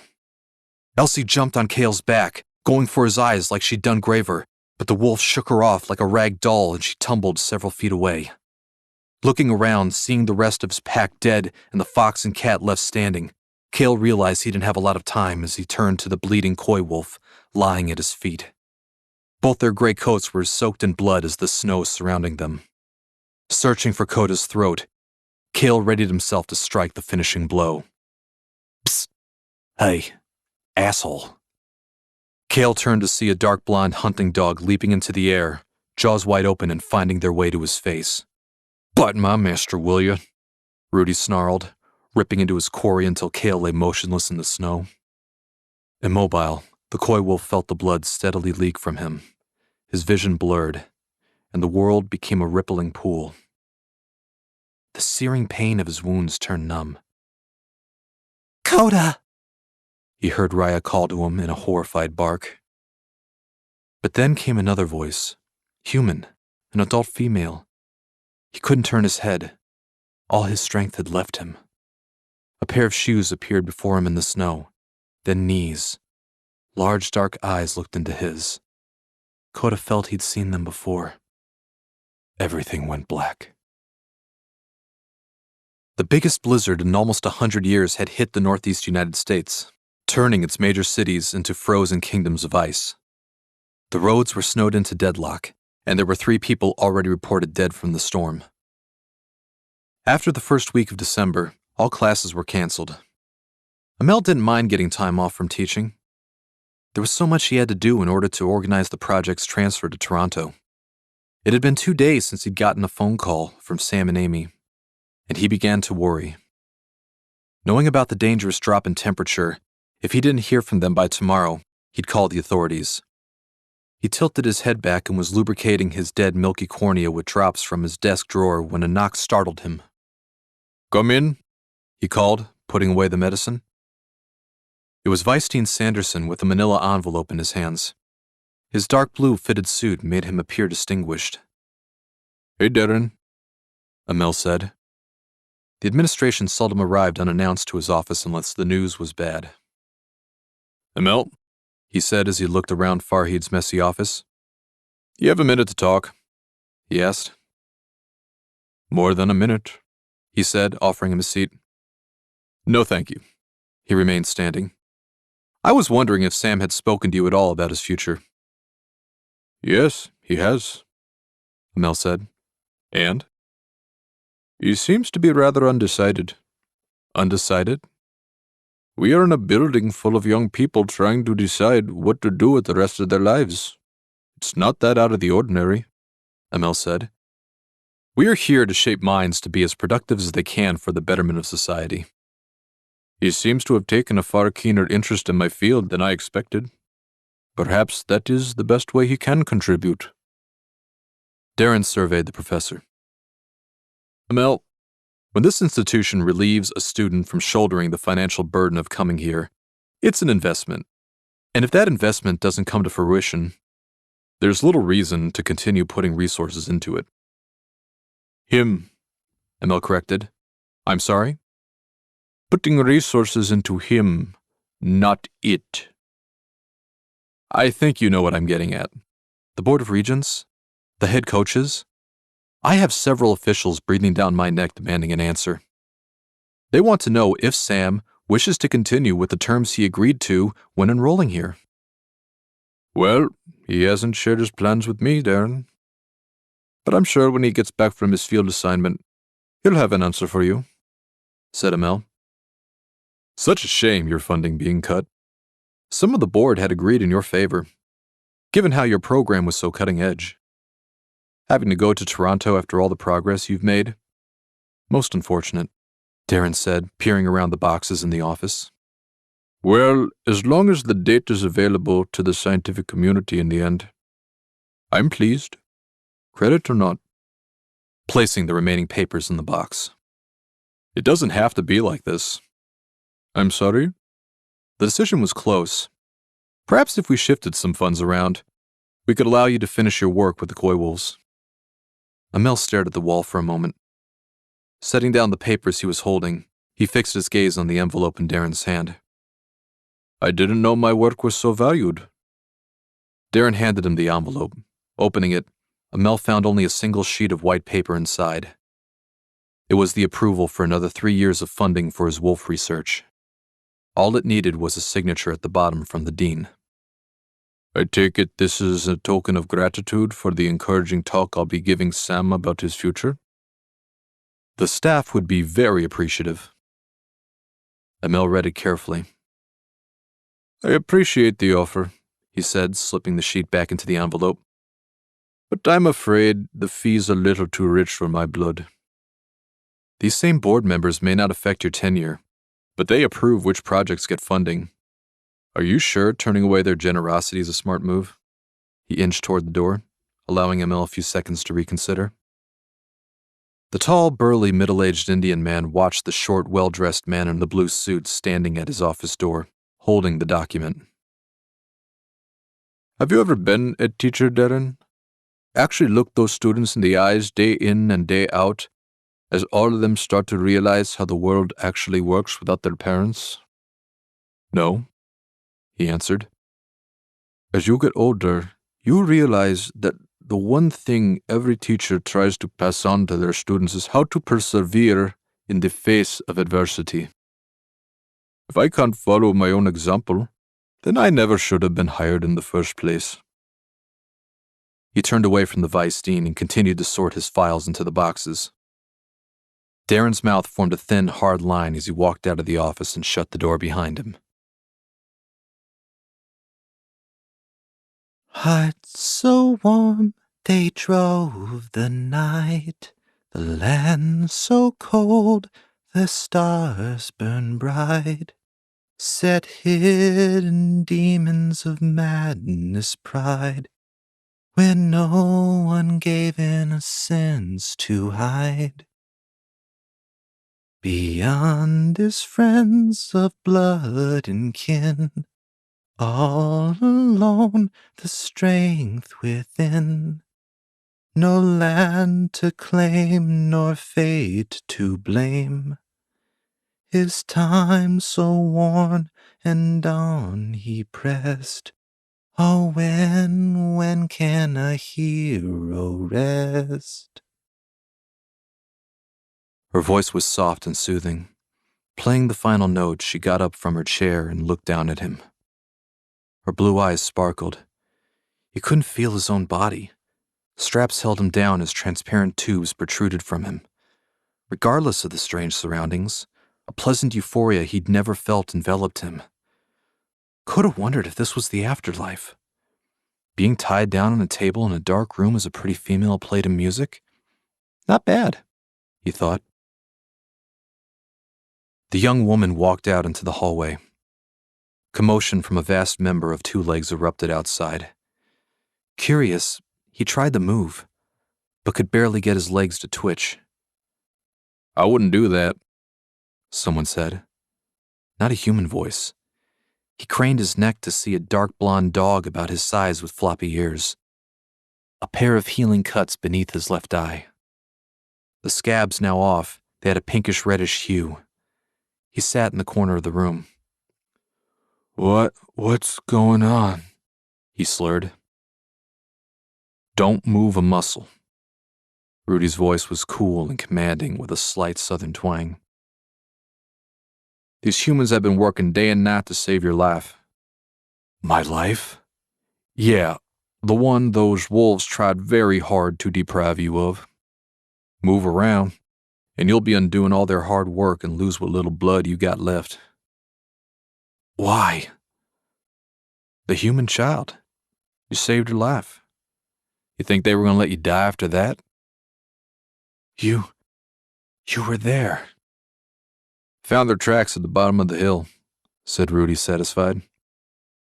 You killed Kale? Oh, you mean the last wolf? Yes, I certainly did. You saved my life? Asked Coda. Well, nobody's perfect. The others. The fox, the cat, the dogs who were with me. What happened to them? Coda asked, alarmed. Well, I'm sorry to say, the male dog, he's dead. The rest ran into the forest when Sam and I got there. Rudy allowed him a moment to take this in. The coy wolf tensed every muscle, trying to squirm, thinking of Jerry giving his life. He felt the elasticity of his stitches. Who's Sam? He asked. So far as you know, your guardian angel. But why? What do you... Shh! Don't talk, just shut up.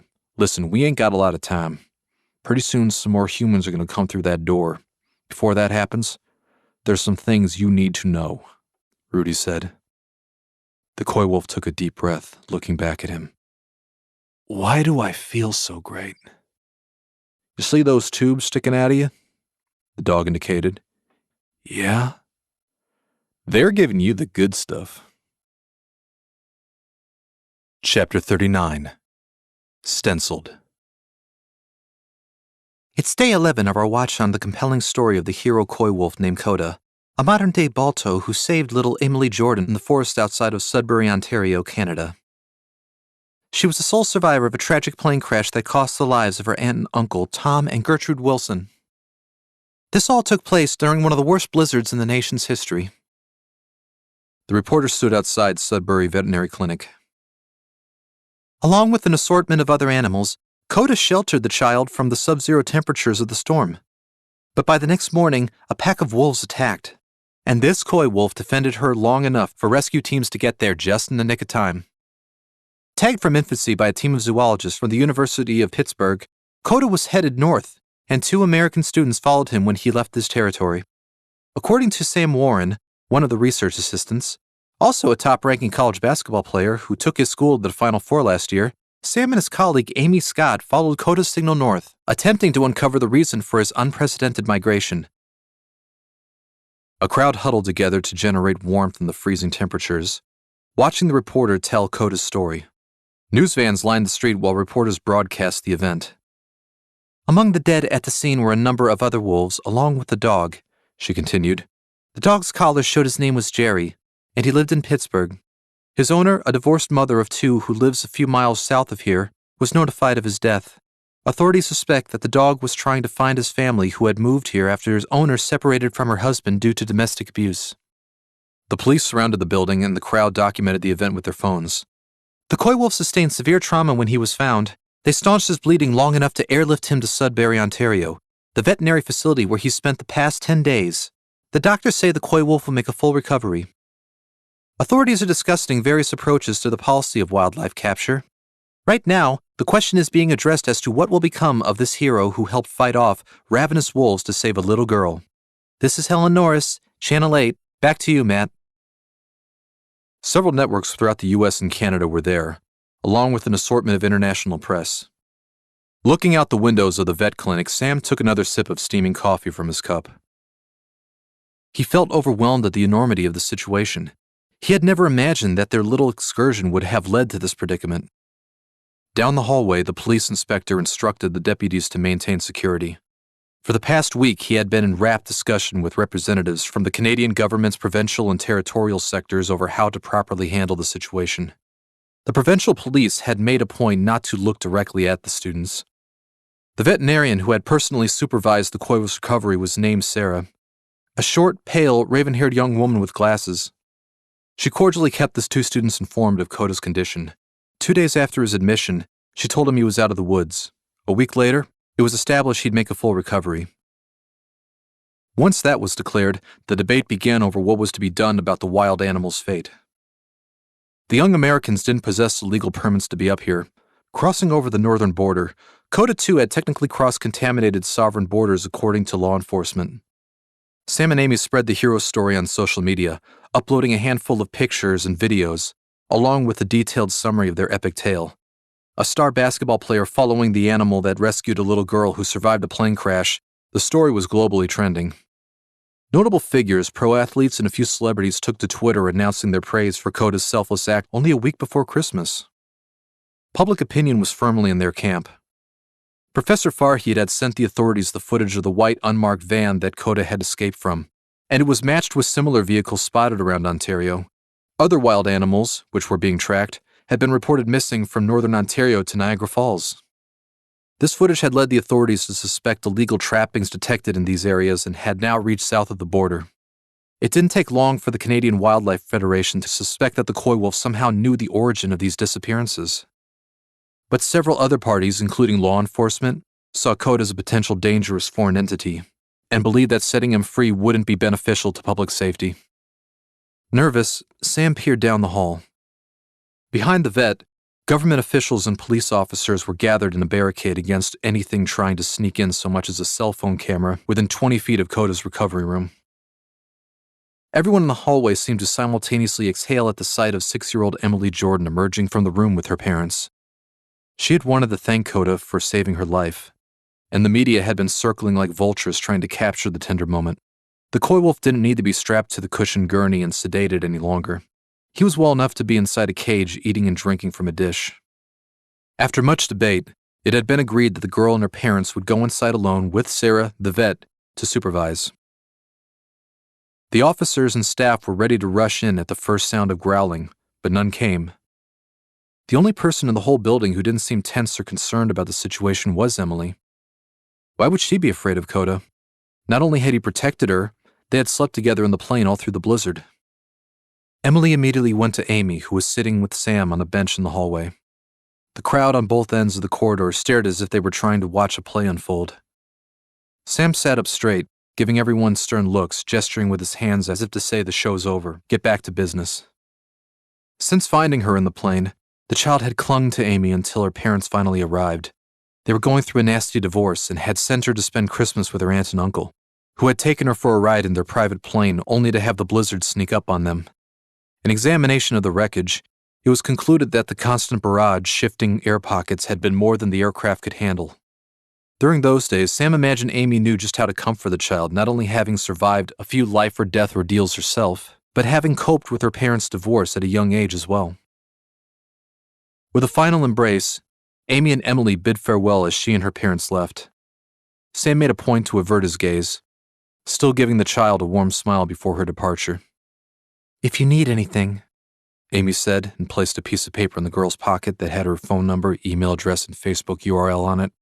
The tense energy the recent divorcees had displayed when they first arrived seemed greatly diminished. Perhaps they felt guilty for not trying harder to make the marriage work. If they had, their little girl, who they thought was dead for an entire day, would never have been on that plane. Sam could hear small sniffs from Amy, most likely tears she was trying to hold back. He didn't ask her about the girl, just gave her a moment to regain her composure. Where'd you get the guitar? Park Ranger, Greg. He plays in a local band. He lent it to me. The song was in my head. I wanted to get it down on paper. She'd had some time on her hands after the press interviews. Sam and Amy had spent the week at a decent hotel down the street from the vet clinic, checking on Koda's progress every few hours. No hotels took pets, but Greg had a house in town and had put Rudy up. He even gave them a spare key to check on him any time. You just asked, and he gave you his guitar? Sam inquired. He was very nice about it, said Amy. Sam looked over at Greg, who was down the hall talking with some of his coworkers. Do know he's into you, right? What? No, he's just being nice, Amy said. Okay. Guy buys you a $4 drink from Starbucks is being nice. Guy lends you a $200 instrument? Means he likes you.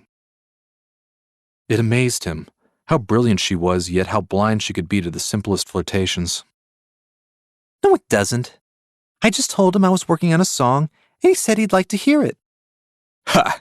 Yeah, that means he wants to be alone with you later so he can hear the song. I already played it for him. When did this happen? 2 days ago, at the coffee shop down the street. Why didn't you invite me? Sam asked. I'd like to hear it. You were doing that interview for NBC. I didn't want to disturb you. You could have done the interview with me, said Sam.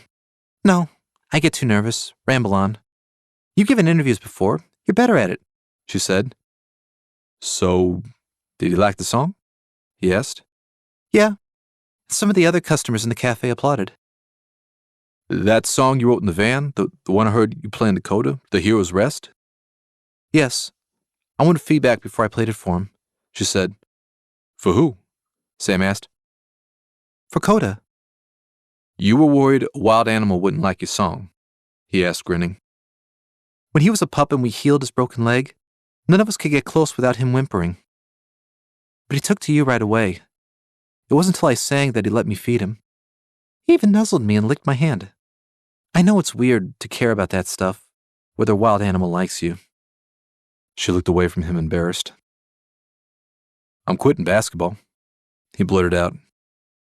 Amy shot him a surprised look. Called my mom today to tell her. How'd she take it? She sounded calm, understanding. So I'm terrified of going home, but I'm doing it. I don't care about money. I'll make my own. He gave her a smile before getting up to talk to one of the vet staff. Peering down the bench next to her, she saw that Sam had left his book bag behind. She noticed the mysterious blue book he always carried. Its spine was sticking out from the partially open flap. Every time she asked what was in it, he changed the subject. Sam was at the other end of the crowded hallway, slightly obscured from view, talking with the vet, police officers, and staff. Her hand drifted to the bag while she kept making sure he wasn't looking. She set the book down on the bench next to her thighs. Her head raised, eyes down, as she opened it, seeing a drawing of a coy wolf puppy. Its features were stenciled perfectly in black and white, with the right eye drawn in green pencil, and the left one in blue. There were also sketches of other coy wolf subjects they'd been tracking. It astonished her. The depth and accuracy of Sheba, Bowcap, and Regless. There were other animals, too. Exotic birds, stags, a doe, a few adorable sketches of Rudy with his infectious smile. There was also a beautiful landscape of mountains and lakes they'd driven through over the years. Toward the end was a female coy wolf, fur completely black, eyes of purest amber. Amy recognized her from the day they found the dead coyote. The final picture in her book wasn't an animal at all, but a human. A girl lying on a bundle of blankets, resting her head on a pillow. Flowing hair had obscured her features, her face in deep, peaceful slumber, calm and content.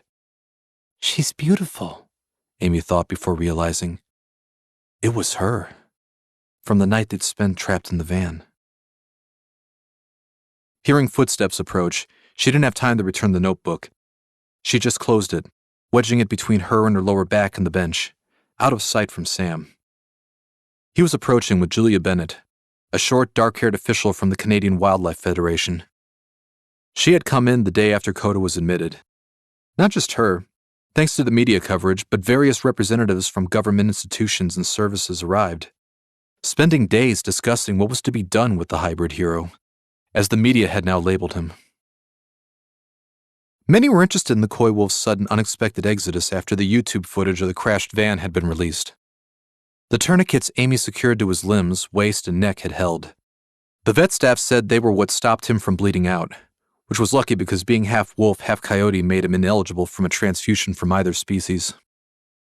All they had in storage was dog blood, and the danger of giving it to him would be worse odds than Russian roulette.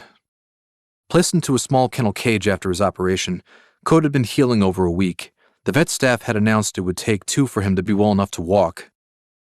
A decision would have to be made soon about what to do with him. And from the look in Julia's eyes, they'd decided. Sam's expression didn't bode well either. No. The words pushed through Amy's lips in a painful whisper. I'm sorry, Julia said wearily. They're not letting him go?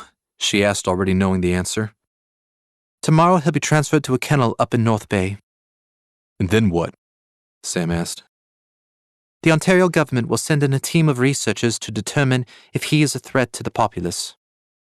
If he isn't, he'll be released into the nearest wildlife preserve. And if not? He choked out. He'll be put down. Silence hovered over them. Echoes of the other conversations from both ends of the hallways filled the void.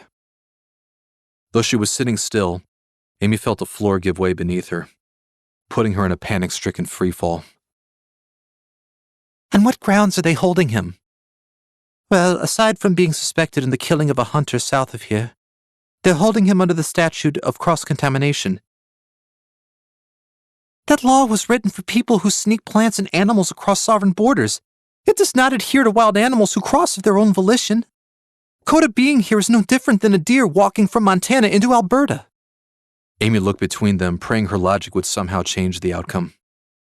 Look, I know this isn't the news we wanted, but this buys us time. With the positive media coverage and the support we'll get from the University of Toronto, I'm confident we can resume the study in about a month. Julia explained. This study was about following him to his destination. How can you do that 300 miles away in a national preserve? She asked. I'm sorry, Amy, Julia repeated. Families live out here. We can't just let him out into the woods. This is the best we can do. But we can track him. Keep close. He never hurt anyone in Pittsburgh. If you let me talk to the police inspector, maybe he'd... Amy leaned forward, forgetting Sam's notebook was behind her back, then quickly repositioned herself against the bench. Is it cool if we have a minute? He asked Julia, who gave him a small nod and headed back to the other end of the hall. Sam slid his bag over, giving himself a place to sit. Amy winced as he placed himself between her and the bag. Now she'd be unable to put the notebook back. In case you haven't noticed, the inspector is royally pissed at us for being up here without a permit. The officials said they're not pressing charges, Amy pointed out, because Coda just saved a little girl's life, and it's international news. If that hadn't happened, think they wouldn't confiscate the van, and we wouldn't be hitchhiking back home with a full-figure fine? Why do you think the cops have it in for us? Her tone was defiant, but her eyes flitted to a pair of officers standing at the other end of the hall. She knew her social skills had always been poor, but if she were truly honest with herself, the looks they'd been giving her, especially when she was with Sam, left an unsettling feeling. Sam gave her a cold, humorless stare. You know why. A ring came from Amy's pocket. She pulled her phone out to look at a text message. Without a word, she twisted the phone to show Sam the message. I'm outside. Greg. I'll get the dog and meet you at the van, he said, grabbing his bag. You won't give that back? He asked, holding his hand out to her. What? Amy shot up, panic-stricken, thinking of the notebook behind her. His guitar. You want me to take the guitar back to him? He asked, perplexed. Oh, yeah. She gestured as he grabbed the guitar case by its handle, turning to leave. Amy watched him until he turned the corner. She sighed, then looked down the hallway to where Coda was being held. The last room at the end of the hall next to a door with a lit exit sign. Taking the blue notebook from behind her back, turning it delicately in her hands, she bit her lip anxiously. The reporters had left 4 days earlier when the story had died down. Now it was just a mountain town going about its daily routine the week before Christmas. Lights were on every lamppost. Garnish and holly were draped in the mom-and-pop stores along the main street. When the text message had said parking lot, Sam assumed Greg meant the one behind the clinic. Looking to the left, he saw he was right. The tall, gruff man was standing outside his white park ranger vehicle with Rudy by his side on a leash. The dog's tongue dangled gleefully, and he huffed out fog breath as he tugged towards Sam, dragging the park ranger with him. Hey, boy! Felt good to pet him after not seeing him for days. Sam had been recounting the events of the journey to his roommate not only for journalistic purposes, but more importantly, he had reassured Ben nearly 100 times that Rudy was okay. After all, it was his dog. Most of the scratches from the fight with the wolf had finally begun to fade, leaving no visible scars except the 2 small vertical tears just beneath his left eye. It twisted his insides thinking of how Ben was going to react to that. "Thanks again for looking after him, man," Sam said, handing the burly man the guitar case along with the spare keys he had lent him to check on the dog.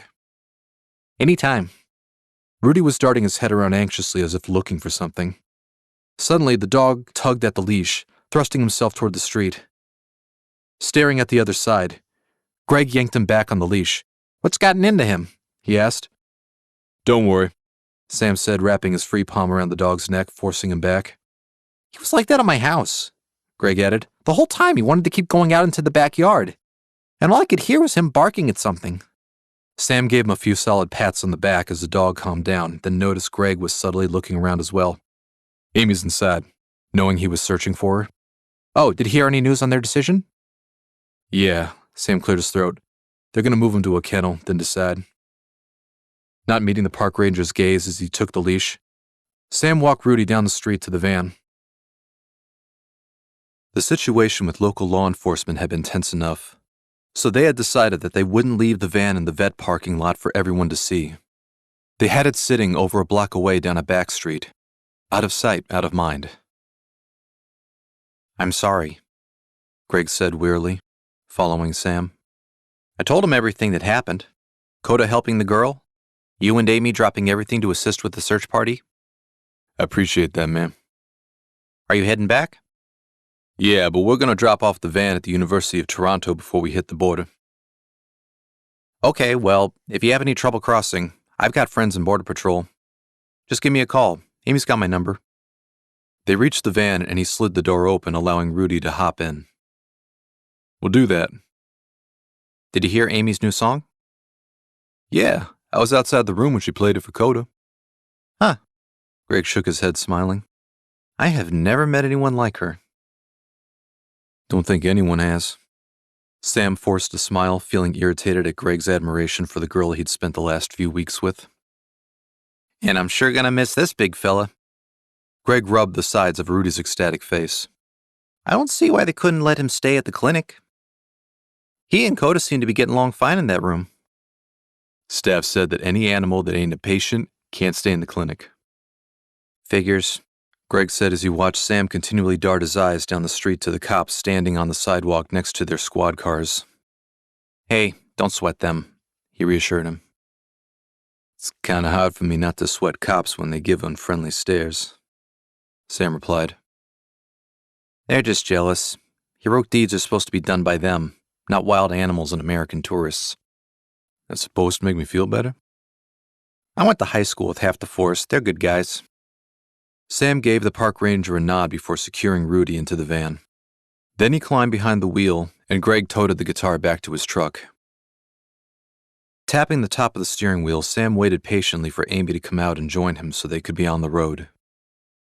Never had he wanted to get back home so badly.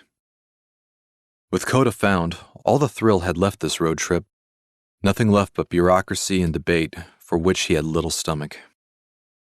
Pulled from his thoughts, he glanced up the street as one of the members of the vet's staff ran out in front of the clinic, glancing around frantically.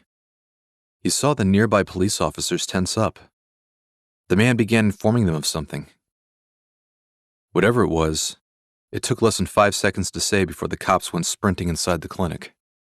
Sam had never felt more puzzled, wondering what happened. For a split second, an image flashed in his mind of someone inside being hurt. That right now, 911 was being dialed for an ambulance. He ignited the engine when he saw something move out to the corner of his eye. He turned to see someone jogging toward him. He recognized those bouncing golden locks anywhere. She tugged at the passenger door that didn't open. The handle made a clanking thud. He'd forgotten to unlock it. He leaned over to lift the latch while Amy rapped frantically on the window. Once unlocked, Amy quickly jumped in. "Drive," she ordered urgently. "What's going on?" "I'll tell you in a minute, but you need to drive." She pressed. "What? Drive now." She cut him off, and Sam hit the gas. Never had he seen her so demanding. They were about to pass in front of the clinic. "Turn left here," she directed. Sam did so without question, and apprehension surged through him like an electric current. What could have caused such a commotion among the staff, the cops, and Amy in the past few minutes. The left turn gave him a clear line of sight to the rear of the veterinary clinic. He could see 2 cops come out of the emergency exit door, jerking their heads in all directions as if frantically searching for something. Sam kept on driving. He saw Amy place her elbow on the base of the passenger's side window, using her hand to partially cover her face. He glared at her. "What did you do?" Chapter 40. Felony. Yes, Tom, we agreed on you absorbing the department. That entitles you to the equipment, the data, and the case histories. But there's no specification on unfinished projects. Coda's file is still open and research on him is being conducted by my students as we speak, said Amel, holding the phone to his ear. His office was still stacked wall to wall with cardboard boxes and a few open now. Papers splayed out over his desk. I'm willing to share resources, but I'm going to need the budget we discussed. He paused, waiting for a response. Tom, that's not good enough. My phone's been ringing off the hook. I have investors who are willing to put down more than twice that to find out where Coda is going. The only reason we're talking is because I know you won't tie my hands. Taking out a pencil, Amel circled a group of numbers listed next to a series of names, ranging from universities to corporations. He knew the story's hype would fade soon, most likely after the next political scandal or public mass shooting, so he needed to strike while the iron was hot. Sorry, Tom, I can't go any lower than that. Tell your board it's my final offer. You have until Friday to get back to me or the deal's off the table. Okay, Tom, listen, I've got another call. Let me know by then. I've got to go. Bye. He switched the phone to the second line, recognizing the Ontario area code. Hello? He answered. Amel, it's Julia Bennett. Something's happened. Winter smothered the region. Bushes, fallen logs, and branches were littered beneath an endless labyrinth of trees, naked of leaves coated in frost. Coda's large gray paw sank deep into the white blanket. Questions plagued him with every step. The interior of that human shelter where he'd woken up. Their treatment of him. Familiar faces he could have sworn he'd seen before. The beautiful sounds which had emerged from that piece of wood as the humans sang. The same one who just set him free. The last several days in confinement had been beyond disorienting. The dog Rudy, the things he had told him which had brought more questions than answers. He needed to find a way back to the path Blush was leading him on. If only he'd stayed conscious long enough to know the direction they'd taken him from the plane. Or if he could find Raya and the others. Another wave of worry tugged at him. The last thing he saw before passing out was his unlikely pack running off into the forest. All but Jerry, lying blood-soaked and lifeless in the snow. Memories of home came flooding back to him. The little sister who challenged him, a dead best friend who looked up to him, and a mother who looked out for him. He missed them all. Even the stepfather who belittled him. And now Jerry. When they'd met, the dog was his enemy. In the end, he became a friend. One who had stopped him from rushing to his death after his father's murder. Guilt welled up in his gut. Jerry had chosen to help Coda find Seda instead of going back to his family. He'd given his life to save that child. All this time, Coda had looked on him as something inferior. Coda's own pig-headed arrogance had cost him. It had cost them all. If Nevra hadn't decided to flee, they'd all be dead right now. His heart skipped a beat remembering his half-sister's belief in his innocence. And here he was, healed, fed, and still breathing with the wilderness open to him. Raya, Elsie, and Blush, were they all right? Did they go on without him? Did they give up and head back south? There was no way to track them. He wouldn't even know where to begin. Meow. Coda looked up. We were wondering when they'd let you out. A black cat sat on a snowy tree branch above, smiling down at him. "Elsie!" he yelped. Leaping to the forest floor, Coda rushed to her. "I don't believe it! I didn't know what happened to you! Where you were? If I'd ever see you again?" He licked the cat all over. "No, not a dog," she struggled to inform him through each smothering thrust of his giant tongue. "Oh, sorry, forgot." He stepped back. Elsie shook her head in an attempt to taper off some of the slobber. "What happened? Where are the others? Are you okay? Are they okay?" "Jerry's dead." Her voice was low. "I know," said Coda, sadness in his voice. Raya, Blush, and I made it down the hill after we watched you get carried off. Raya gathered us at a spot near the bottom with fresh water. Her leg was hurt pretty bad, bitten clean through.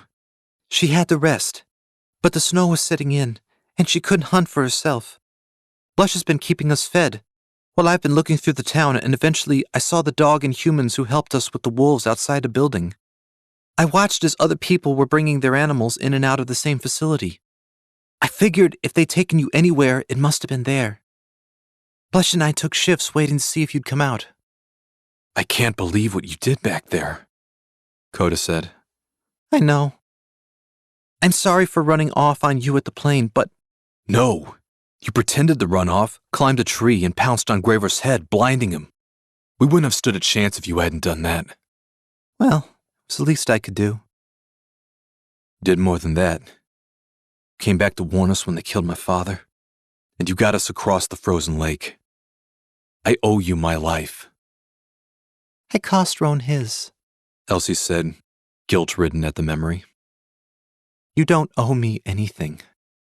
"I knew there was nothing you could do against the bear," said Coda. "And I let you go hungry anyway because I wanted the others to respect me. To show I was a strong, decisive leader.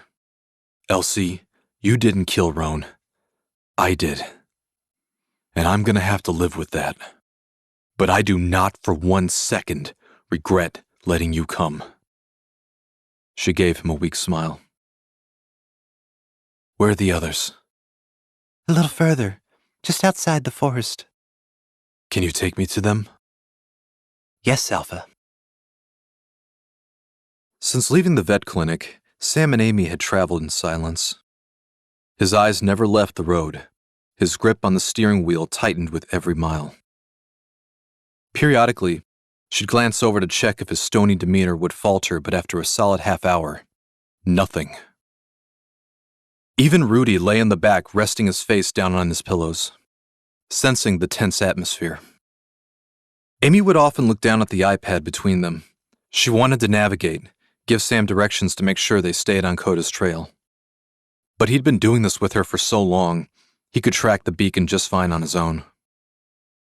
It suddenly dawned on Amy that things weren't the same between them as they had been when they first met 3 years ago. He was new to all this. A school jock who was only good for manual labor, while she was the brains. Now she realized he could conduct this or any other animal study without her. The revelation left a void in Amy's stomach she didn't need. While she internally debated whether or not to feel guilty about what she had just done. "What did you do?" The frustration and anxiety in his words still echoed in her mind. She waited for him to drive another few blocks before answering. I set Coda free. It wasn't until they were beyond the town's limits tracking the coy wolf that Amy explained herself. After they were given the news of Coda's transfer to the preserve, when Sam left the building to get Rudy from Greg, a sudden idea had come to her. And on sheer impulse, she'd acted. A building's fire alarm system works on a series of network relays that all lead to a central control box. These relays alert the system if there is a fire in the building. They can be tripped by the activation of smoke sensors, someone pulling on the alarm manually, or an emergency exit door opening. A door with a sign that read, "Alarm will go off if door opens," was right next to the room Coda was being held in. If she could disable the system, the alarm wouldn't go off when she opened the door. It was nearly impossible to access the fire alarm without the reset key or security codes. Luckily, the fuse box was from the early 1970s. The locking mechanism that secured it was just a bit more sophisticated than a high school locker. Not too difficult to get around, and once in, it was just a matter of locating the right switch that powered the alarm. She had to try a few different switches until coming across the right one. Had it been nighttime, the indoor lights would have flicked on and off, alerting the staff. In this case, at worst, the receptionist's computer would have suddenly gone blank.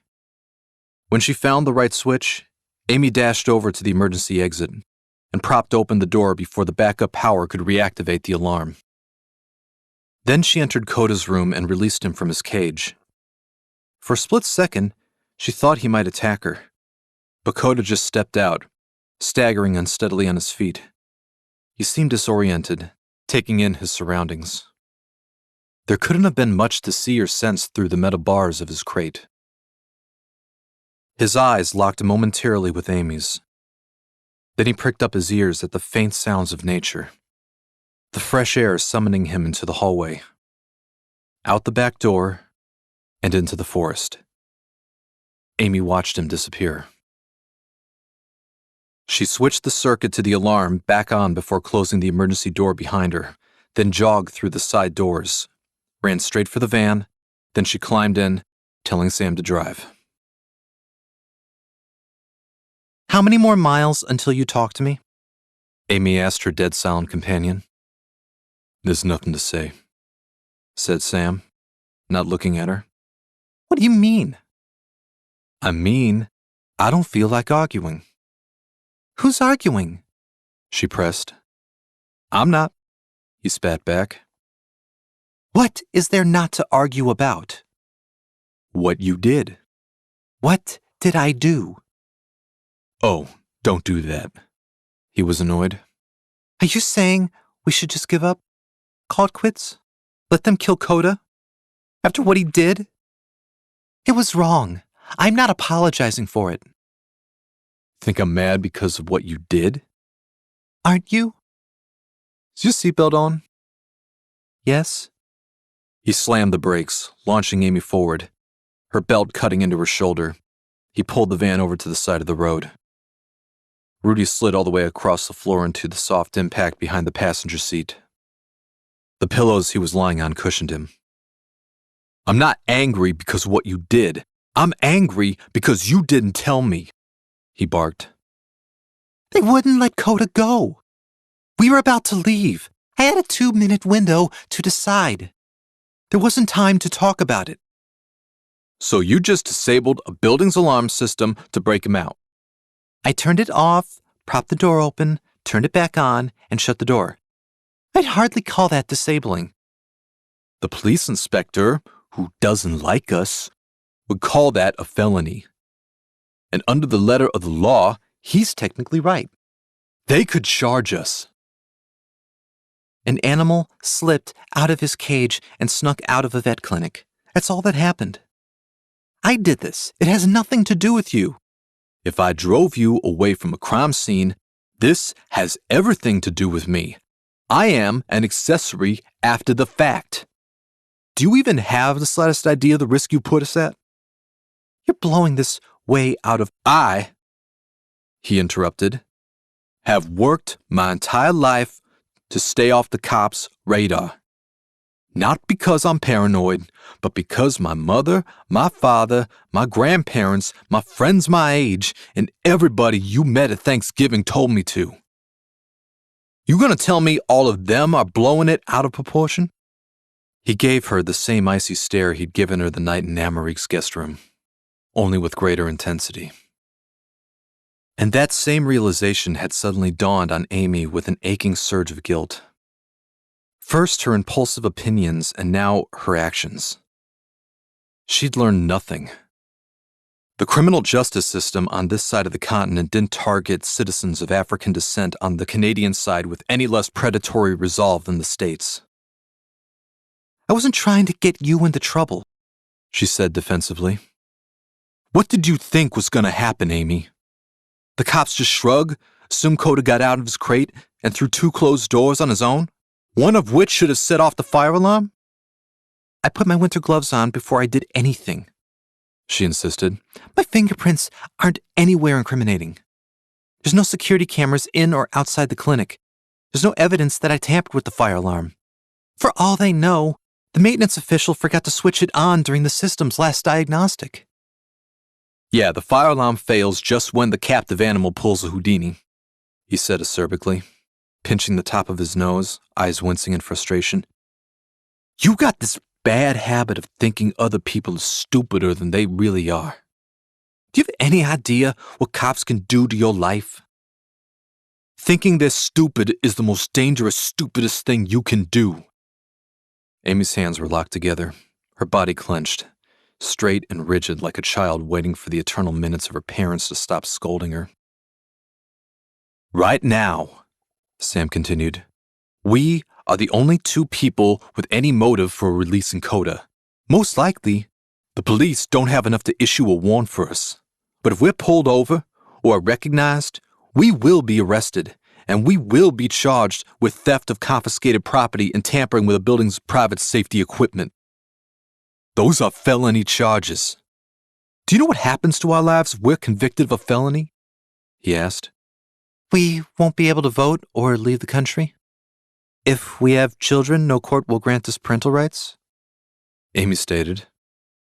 "And no one will ever hire us for a job that pays more than flipping burgers at McDonald's," he added. Sam calmed down somewhat. As Amy stared at the road ahead of them, the reality of her impetuous behavior set in. Although she was embarrassed that she hadn't stopped to thoroughly calculate the severity of the consequences, somehow, deep down, she wasn't sorry. In fact, she knew she would have done it all over again. All the while, Rudy sat straight up, looking concerned at the pair of them. The hair on his back rose slightly when he felt the tension. "Take me back," she spoke up. Sam jerked his head to look at her. "What?" "Take me back to town. I'll turn myself in. Confess everything." He just stared, speechless at this pronouncement. "I'll tell them you didn't know what I did until we left town limits and you brought me back. That way, you can go on, take the van, find out where Coda's going, drop the van at the university, and bring Rudy back. He'll be in class by the start of next semester." Sam considered her proposal. Objectively, it was an ideal solution. She was already in trouble with the campus administration and would likely be expelled after her confession of hitting Shauna. The cops would treat a pretty blonde girl far kindlier than they ever would him. They'd most likely not even charge or fine Amy. Just send her back to the States ASAP. He could continue north with Rudy and finish this. Taking a deep breath, Sam turned back to her, gazing deep into those piercing blue eyes. "Why did you do it?" he asked. "What?" she asked. "Coda. Why did you put your future at risk? Tell me why." He said it gently, but it was still a demand. Amy looked away from him, the wheels turning behind her eyes. "No," he spat. "Stop thinking what you think I want to hear and just say it." His gentleness was gone. "Because when I looked into his eyes, when we nursed him as a puppy, I felt something. Love, devotion, fondness, I don't know. It just lit up inside me. When I saw him helpless, wounded, lying in the snow after saving that girl, I felt it again. And I couldn't just let them take him. He came up here for a reason. I can't explain it, but I have to know why. Even if I'm convicted of a felony." She blurted out quickly between manic gasps. The two young students stared at one another for seconds, or maybe minutes, when Rudy gave a very audible huff reminding him that they were parked on the side of a highway. Sam shifted the van back in the drive, continuing along the road. "Aren't we heading back?" she asked, looking confused. "For what?" "So I can turn myself in?" "Nah, I couldn't do that to the police. I ain't that cruel." A smile flickered across his face for the first time since they left, and he reached for the bag next to his seat. I've got Amrik's map. I think we can find the shortcut the cops won't patrol if... He broke off, his eyes still on the road. Amy was looking at him wide-eyed. Where's my notebook? He asked. Seeing no way around it, she pulled the blue pad from her satchel, handing it to him. Not even when he faced the wolves had he looked so scared. You have a good eye for detail, she said, hoping he wasn't about to get angry again. Did you see them all? He asked. Only the good ones. Chapter 41. Archway. Sitting under the shade of a low-hanging, snow-covered tree, Raya watched the fox in amazement. He softly traversed atop the layer of snow, then leapt 3 feet in the air, touching the tips of his front and rear toes together. Then he angled his body like an arrow before plummeting into the snow head first, his upper half completely submerged, his hind legs thrashing wildly in the air. After a few seconds, he pulled himself out with something in his mouth. The varmint appeared to be a cross between a rat and a gopher. Blush strained to fit the thing in his jaws as he trotted back. How do you do that? Raya asked. My ears, he said, laying the creature before her, twisting each lobe back and forth independently. The water in my eardrum allows me to home in on the Earth's magnetic pole and pinpoint anything within the snow between a millimeter. What is that? Raya asked. A vole, a subterranean creature which burrows in cold, dry climates. How do you know that? Animal Planet. Meow. They turned to see a black feline sitting on a log. Elsie, Raya said, relieved. Where were you? I was about to start a search party. Sorry, I got a little sidetracked, she replied. Behind her, a gray, slender koi wolf came into view. Coda! Raya bolted to him, ignoring the agony in her leg. I'm sorry. I got caught up with... She leapt on top of him. He staggered back a few feet to avoid being pushed to the ground. I thought you were dead, she cried, holding back her tears. Raya, easy, my stitches, he moaned as she got off. Welcome back, said Blush.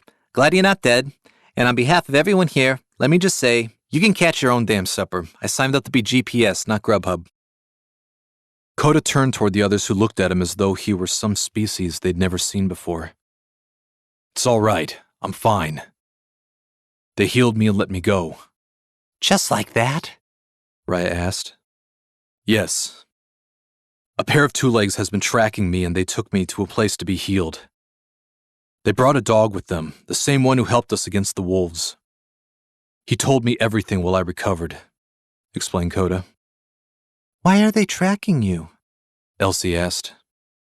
That's not important right now. I want to thank you all. You stayed even though you didn't have to. But this is where you have to leave me, he said. What? Raya asked. I'm going on alone. The others looked at him stunned. You can't, Raya said. I have to. Every decision I've made has either killed one of you or nearly killed us all. I have to finish this alone. Coda, Roan wasn't your fault. Jerry wasn't your fault. Losing Seda wasn't either. You can't blame yourself for not knowing the path before you. None of us do, Raya said. I will not have another death on my conscience, he stated. No, Elsie spoke up. No, we're not leaving you. We came all this way, risked our lives. We're not just going to give up and turn back. We're finishing this. You can't, he barked. You can't really stop us, Elsie said. This is an order. I'm commanding you to head back to safe territory. Blush, get back here, Raya ordered as the fox started walking south. Can't blame a guy for trying, he said, returning to her side. I'm your alpha. You have to obey, said Coda. We're not wolves, Elsie interjected. We don't have to do anything. Then what am I to you? Our friend, jackass, Raya retorted. And, like it or not, we're staying with you. I can't be responsible for your safety. Did anyone here ask you to be? Blush asked. If you leave, we'll just follow your tracks. So unless you're planning to kill us, then shut up, the cat told him. He turned away. When Elsie got angry, he knew the argument was over. Coda? Where is it you're planning on going again? Blush asked. After all that had happened, he'd forgotten why the fox was with him in the first place. Up front. Lead the way, Coda directed. Did you believe we'd get this far? Elsie asked Raya. Honestly, I didn't think we'd make it past Niagara Falls, she replied. They'd been driving in silence for nearly an hour. Concerned, Rudy glanced between the human in the passenger seat and the other driving. Both Sam's hands clenched the wheel, his eyes barely blinking at the pristine white landscape that unfolded before him with every mile. It wasn't just the heated argument they'd had that was making Amy nervous, but the fact that for the past hour, top right corner of the phone's screen had said no service. The sky was ocean blue in every direction, so there was only a slim chance of any more bad weather. But if anything were to happen that would strand him here, there was no calling for help. They were cut off until their phones or iPad could get even one bar. Amy occasionally darted her eyes towards Sam without moving her neck. She could just barely make out his face in her peripheral vision. But at times she felt his eyes on her. She was unable to know for sure because she couldn't risk him catching her looking at him. If he did, he would know she cared what he thought of her. And this possibility came with a wave of embarrassment so horrible that the thought of leaping out of the car at 35 miles per hour was a less frightening prospect. Are you still mad? She finally asked, unable to take the deafening silence a second longer. I don't understand, Sam answered, his tone neutral. Why did you jeopardize your future over an animal? Coda isn't just some animal, Amy declared, almost hurt that he would say that.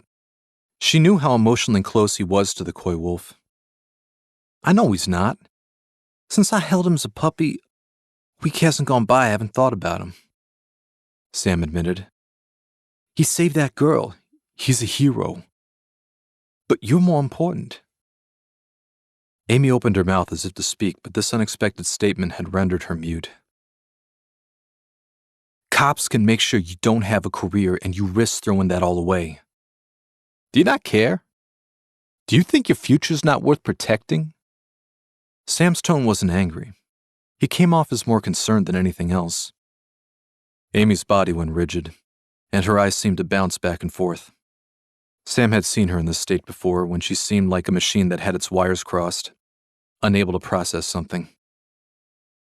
I don't think you know how valuable you are, he went on, relieving her from the pressure of answering him.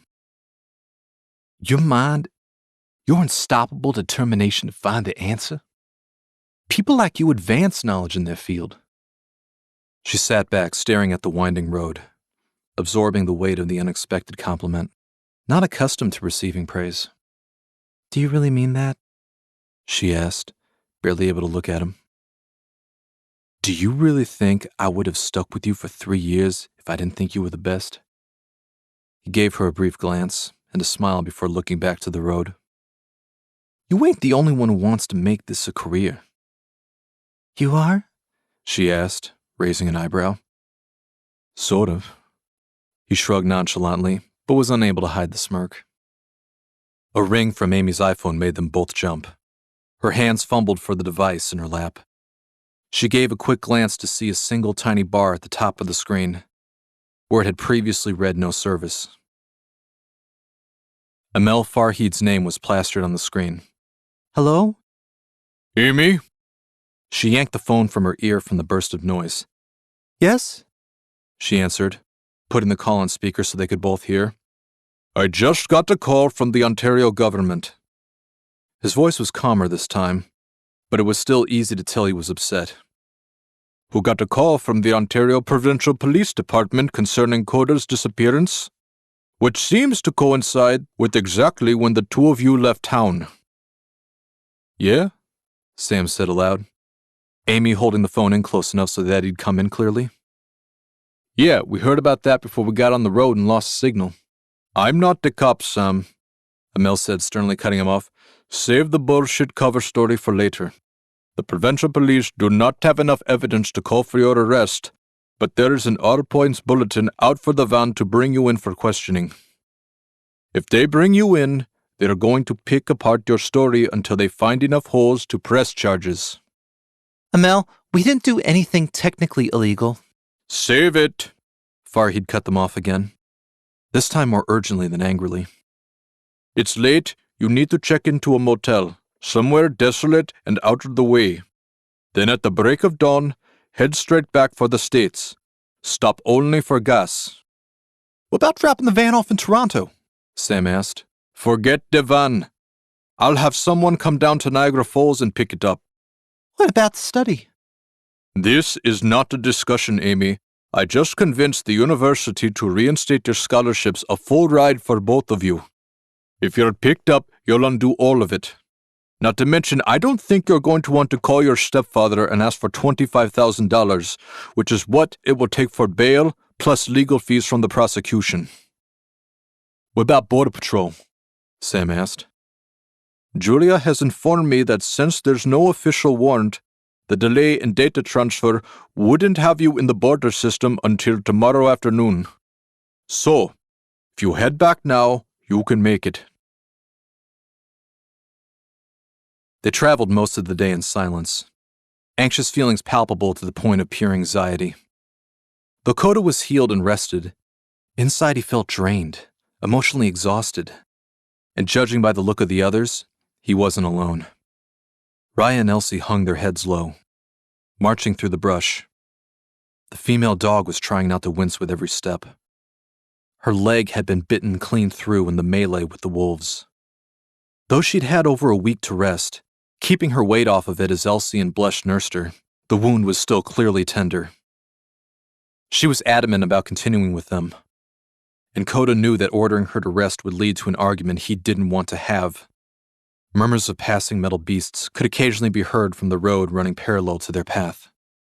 The line of snowy trees and brush prevented human travelers from spotting them. Unlike the forest of the past 2 weeks, the area was not as desolate. The air was rife with lingering vegetation not yet suppressed by winter, the faintly detected animal scents ranging from rodents to larger herbivores, but no wolves or other predators. No towns inhabited the area, but there were enough large houses and fenced-off properties to make hunting here far more trouble than it was worth for predators, both human and animal. There, just up ahead. Blush pointed to a line of bushes. Hesitant, Coda looked back at the cat and dog, who clearly shared his apprehension. He pushed his head through just enough to glimpse the other side. Nothing, at least nothing special. A small human-made structure on the edge of a large parking lot. In the center of the lot stood 2 thick, erect poles holding up a flat canopy, forming some kind of archway. Around the base of the poles stood boxed machines decorated in lights and buttons, and there was a long single tube protruding from each of them. Wandering the 2-legged world all his life, Coda had seen hundreds of these archways and how they operated. The 2 legs would pull up beneath the canopy, next to one of the machines, then exit their beast, pry open a small part of its rear, and then insert the tube. It had taken a while to dawn on Coda that this is where the humans came to feed their metal beasts when they were hungry. He could smell the liquid flowing inside even from a distance. The pungent aroma assaulted his senses. He was unable to fathom how any creature could drink something with such a toxic smell, and yet, when the beast had drunk its fill, the human would climb back inside and they'd leave together. Coda's shock and curiosity at this behavior had dissipated after about the 20th time he'd witnessed it. How far past this until we get there? Coda asked. We're here, the fox answered. What? Elsie spoke up, poking her head through the brush for a good look. What do you mean, we're here? Raya demanded. You wanted to know where I escaped. It was right here. Blush indicated the archway. This is where you escaped? Coda asked skeptically, wishing he had somehow misunderstood him. Yep, right here. Let me show you. Blush, Elsie meowed angrily at the fox. Shh, Coda snapped, before chasing after Blush. He scampered to the back of the small building which sat next to the archway. The stone path next to the property was devoid of traffic. Nothing could be seen coming from either direction. Only one metal beast was in the lot, and it appeared to be fast asleep, as they always did without their two-legged masters inside. Blush's ears were up, listening for any sign of danger that neither sight nor smell could recognize. Now that they were closer, it became clear that there was no danger in the immediate area. Just the small building they were pressed against, the archway, and the stone path with the occasional metal beast passing by on it. What did you mean we're here? Raya asked again. This is where I escaped. Blush explained again. From here? Elsie stuck her head around the corner to get a better look at the desolate piece of nowhere, wondering if she'd heard him correctly. You want to elaborate? Coda asked, taking a long, deep breath. He'd spent enough time with the one-eared scavenger to know that information came out of him cryptically, but if he was patient, he'd learn what he needed to know. After you escaped from the van, they shoved my cage next to Sada's and drove off. Blush began to explain. The tranquilizer would wear off on some of the animals and they would start to make noise in the back.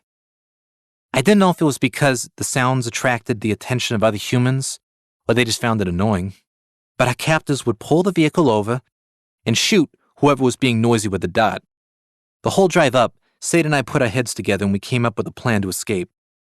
I've seen enough of the human world to know that they would need to gas up their beast at a station like this at some point.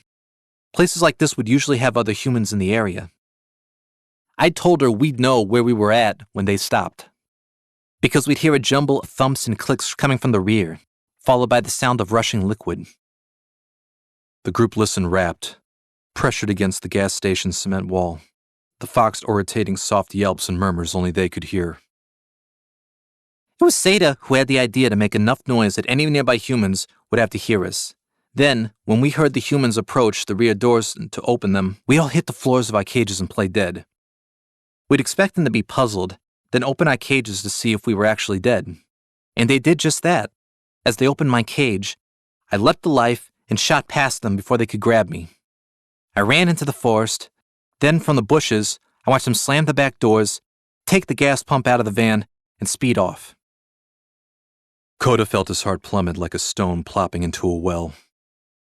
This was it. They had lost the torn sleeve when running from the wolves, but by then he had the smell tattooed into his memory, the smell of the trees which now surrounded them. There were no more clues, just the dead end everyone had predicted, and the deep regret over the friends who had died needlessly all because of his stupid harvest. He wanted in that moment to scream, bark, howl. Just let out the boiling hurricane of pain and rage at his own helplessness in this cruel and different world that seemed to punish what it could not kill. Elsie, Raya, and Blush took a few steps away from him. With all remaining self-control, he composed himself, knowing an outburst wouldn't do anyone any good and just put them in potential danger. Why? Raya looked at Blush with clenched teeth. Why didn't you tell us this when we saved your life? Stopped you from suffocating in that muck? He didn't know us. He didn't trust us. Elsie spoke up, stepping between the dog and the fox. But he knew this whole time he was leading us to a dead end, she retorted. But he stayed. He stayed with us every step of the way, fought by our side and took us here. To get us here, and it was all for nothing. When we saved him, we made a deal with him, and he held up his end of the deal. No more, no less. Elsie's lemon-yellow eyes almost pleaded with a furious she-dog. Blush, Coda said, staring at the road. After you escaped, which direction did the van go? That way. The fox pointed his nose north up the highway. Okay. The coy wolf surveyed the forest running parallel in that direction. The trees seemed to grow thicker with every mile, providing plenty of cover. Where are you going? Raya asked as he moved north. Where do you think? He asked, not looking back. You're not just going to wander blindly through the woods? Elsie asked, leaping in front of Coda. That's the plan, he answered, moving around her. That is not a plan, Elsie stated. A plan is a detailed proposal for success. This is a prayer. If Blesh is telling the truth, the metal beast taking the animals drank its dinner here, then went north up that stone path. From what the wolves told us, there's little to no human civilizations up here. We may get lucky. Coda looked back at his only remaining allies. You can still turn back.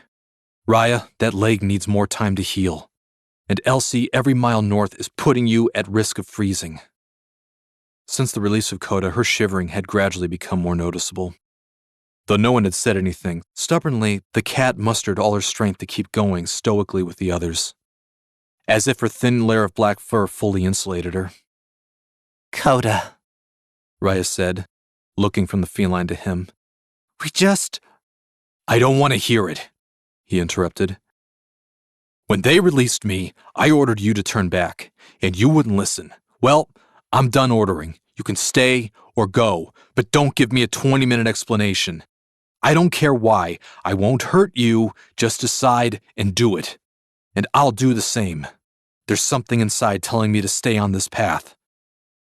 Coda? Raya spoke up, peering over his shoulder. I don't want an argument, he cut her off. I can't explain why I have to keep going. I just have to. And if you can't understand that, then... Coda! Raya shut him up with a yelp, still staring at something over his shoulder. The coy wolf gave the she-dog a bewildered gaze as she thrust her nose in a pointing gesture, indicating that he should turn around. Exasperated, he slowly looked back to see a metal beast beneath the archway refueling at the station. It was large, rectangular, and white. A husky two-legged male placed the nozzle into the vehicle's rear. His left arm was heavily bandaged, as though something had bitten into it. Chapter 42. Barefoot. Amy exhaled. She stepped out of the shower and, after getting dressed, stretched her body. Bringing the tips of her fingers to her toes, the moist coldness of her golden locks draped her arms, shoulders, and upper back. The red tank top clung to her wet skin. She formed every yoga pose she could, relieving the knots and cramped muscles brought on by those long hours in the van. At dusk, she and Sam had checked into separate rooms in a nearby travel inn. Coda's signal had stopped just a few miles from their position. When Amel had called them to turn around and head back, they both agreed with their teacher to turn back, but that driving all the way back to the border tonight was too dangerous a risk. The plan was to set out at dawn and be there before Border Patrol had their names and vehicle in the system.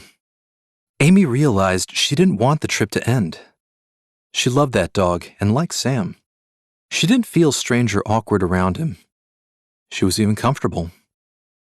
Not only did he forgive her every neurotic flaw, he seemed amused, as if her imperfections made her more beautiful. She'd never felt that way. But what did that mean?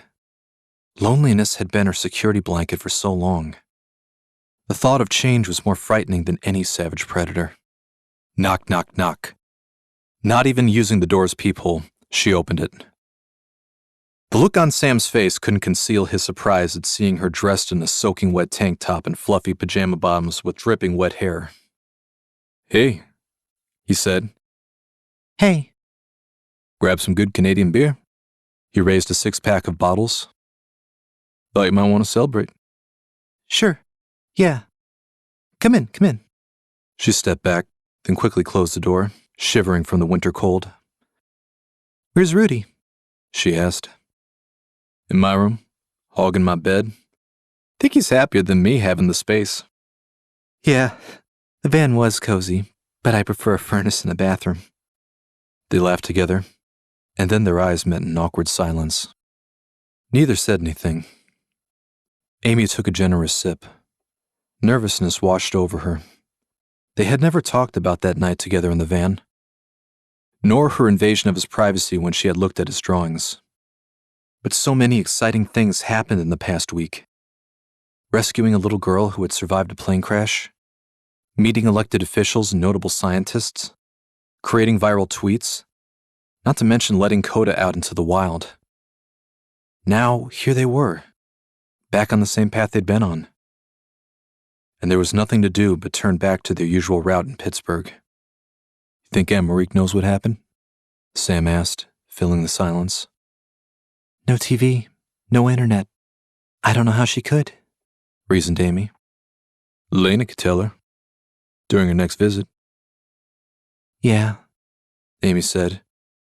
Her hand reached to the scrimshaw necklace on her chest. Everything okay? She forced a smile, not wanting to taint the moment by telling him about Aunt Marique's mental deterioration. I was just thinking about how great you were with her grandson. I had him dancing like a pro in less than 3 songs while I was petrified holding a baby. You ever held one before that? He asked. Years ago. My brother Cody, she said. The brother you named Coda after? He asked. Yeah, but he didn't stare at me like Elena's baby did. Cody would just look at his hands or at a spot on the wall for hours. Yeah, you said he was diagnosed with something? ADHD? Autism, she corrected. He had trouble forming sentences but could do college-level calculus by the 2nd grade. And he's in Paris right now? Asked Sam. Moved there the year you and I met. My stepfather got a good job offer when I went off to college. He turns 11 in 3 months. Haven't seen him since he was 8. Why don't you visit? Sam wondered. I love my mom and brother, but I'm not taking another cent from her husband. He'll remind me of it for the rest of my life. I'm already saving up to pay him back for my tuition. Well, you can tell your brother there's a hero named after him. I guess. She stared off, wondering if that would put a smile on Cody's face. But I'm not sure when that will be. So that means you're not going to spend Christmas with him? No, she replied. Why? My mom. I don't know how to talk to her and not end up screaming at each other. I'm sorry, he said. How about your family? Amy asked. Have you talked to them since this happened? Yeah, call my mom. Did she see your TV interview? Oh, yeah. I lost a little hearing in this ear from her screaming, "Congratulations! I'm so proud of you, baby!" and all that. Then she said she wants me to come back home by Christmas and to invite you. He tried to make it sound casual. I mean, you don't have to. She just wanted me to tell you. I will. On one condition. Amy sat up, looking very serious. I get the sick Rudy on Branny, she said. You know she'll never do your hair again, right? Yes, she will. Amy brushed a few wet locks behind her ear and grinned. He returned the smile, and they both looked down, taking another sip of the smooth Canadian hops. If I don't get a chance later, I wanted to thank you, Sam said nervously. For what? All my life, I always did what was expected. I had to be a model student, employee, son. Everybody telling me if I don't, I'll never amount to anything. You changed that. What? Of all the things you could say, this made the least sense. I don't understand. You're a gorgeous woman. You could have such an easy ride if you wanted to. But you work hard. Do what you want no matter what anybody tells you. And you're happy. Happy? Amy said aghast. Yeah. I know you can be grumpy and impatient when it comes to people. But I see you in those woods, and we make a new discovery. You're like a kid on Christmas morning. You remember when we healed Coda's broken leg, returned him to the wild? And in a little over a week, we discovered he found his mother. Yeah, she answered, reaching for the recollection. There were tears in your eyes. You hugged me, Sam said, smiling. I did? Yes, he pressed, 3 years, I never seen you shake anybody's hand.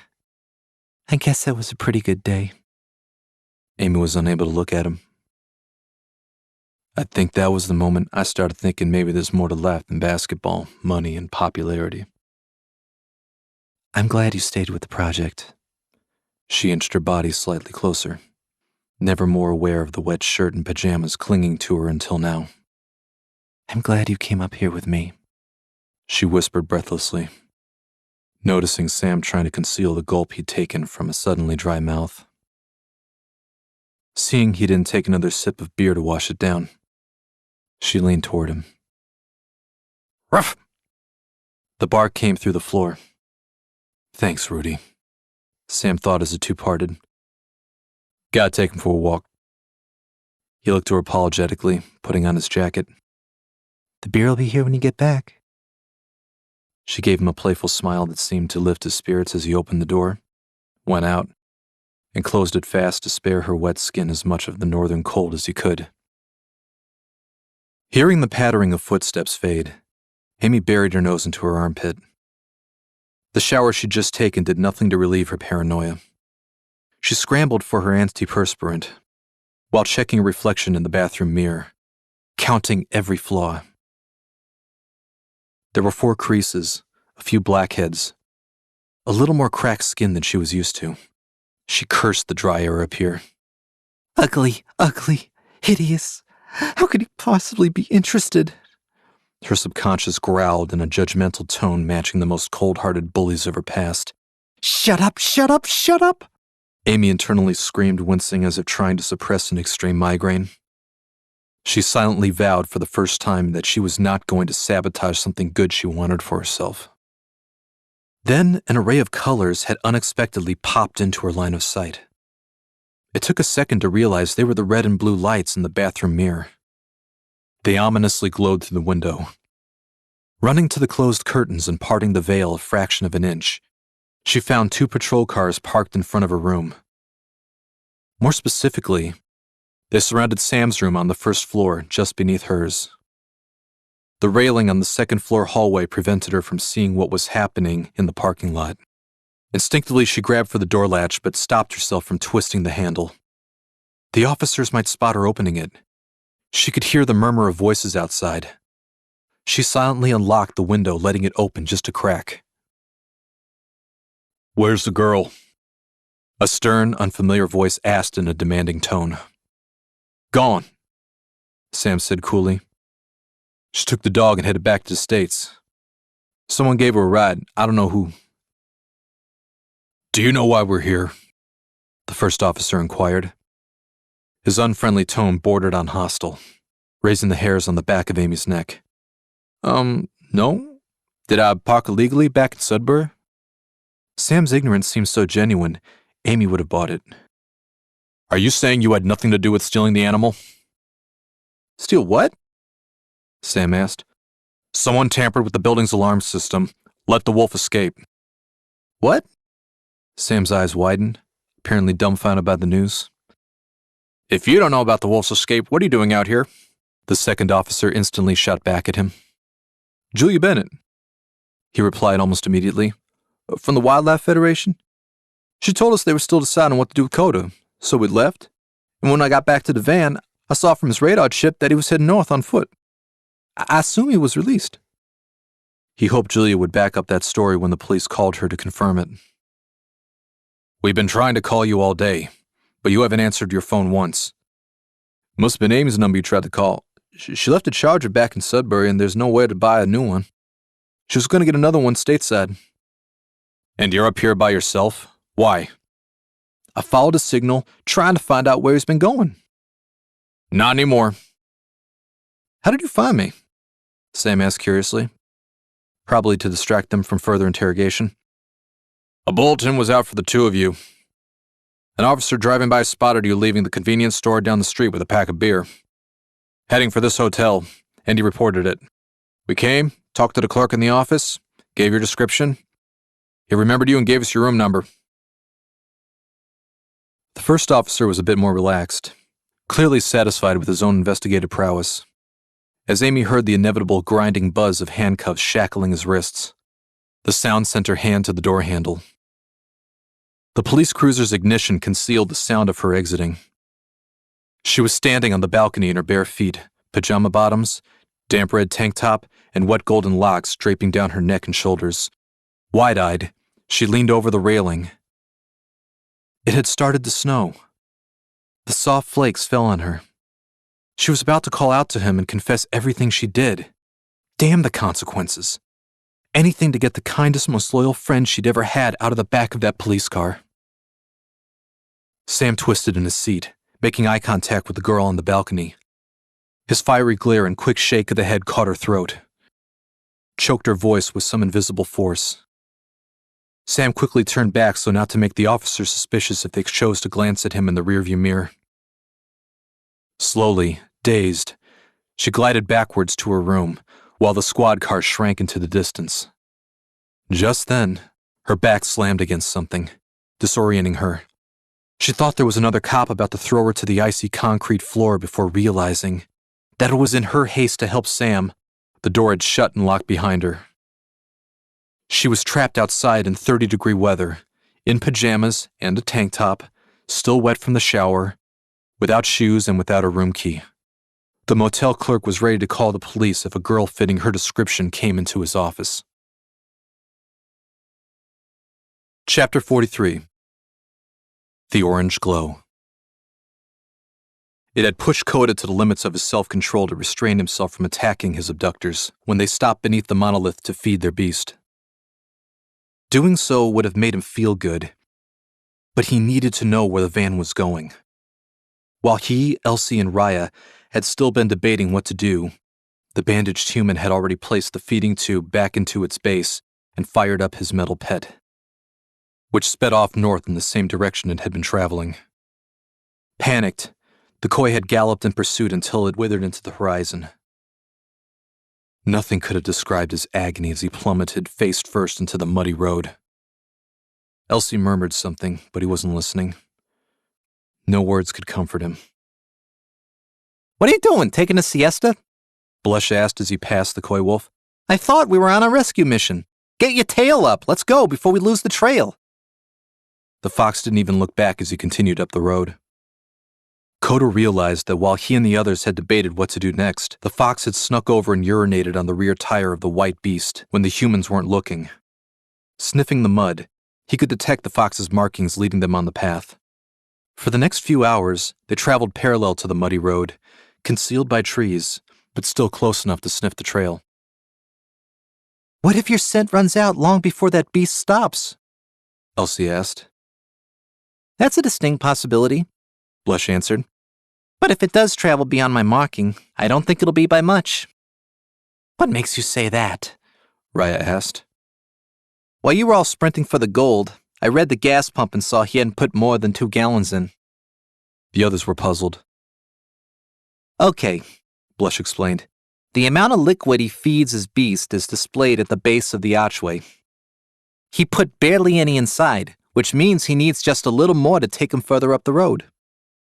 For every gallon of gas that the van guzzles, it will go about 11 to 13 miles, which means their destination isn't more than 26 miles away. They just stared at him open-mouthed. How do you know all this? Raya asked. It doesn't matter, said Coda. He just does. Come on, let's move.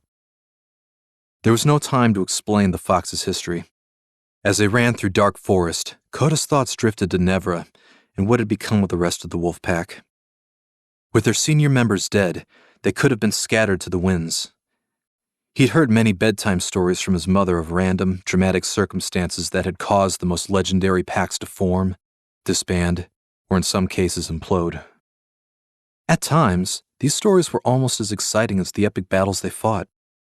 He even wondered if the story would spread of an old alpha wolf who was murdered for wanting to bestow command onto his half-breed son, inciting a civil war.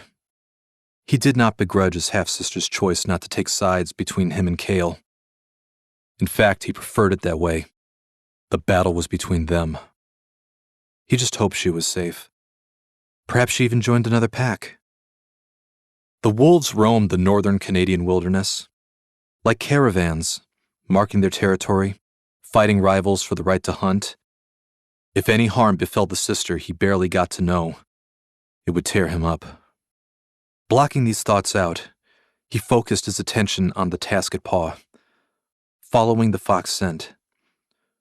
With a fit of impatience, he conjured up a burst of speed. Coda heard the footfalls on the snowy ground behind him increase in rhythm before he heard an unmistakable high-pitched whine of a dog crying out in pain.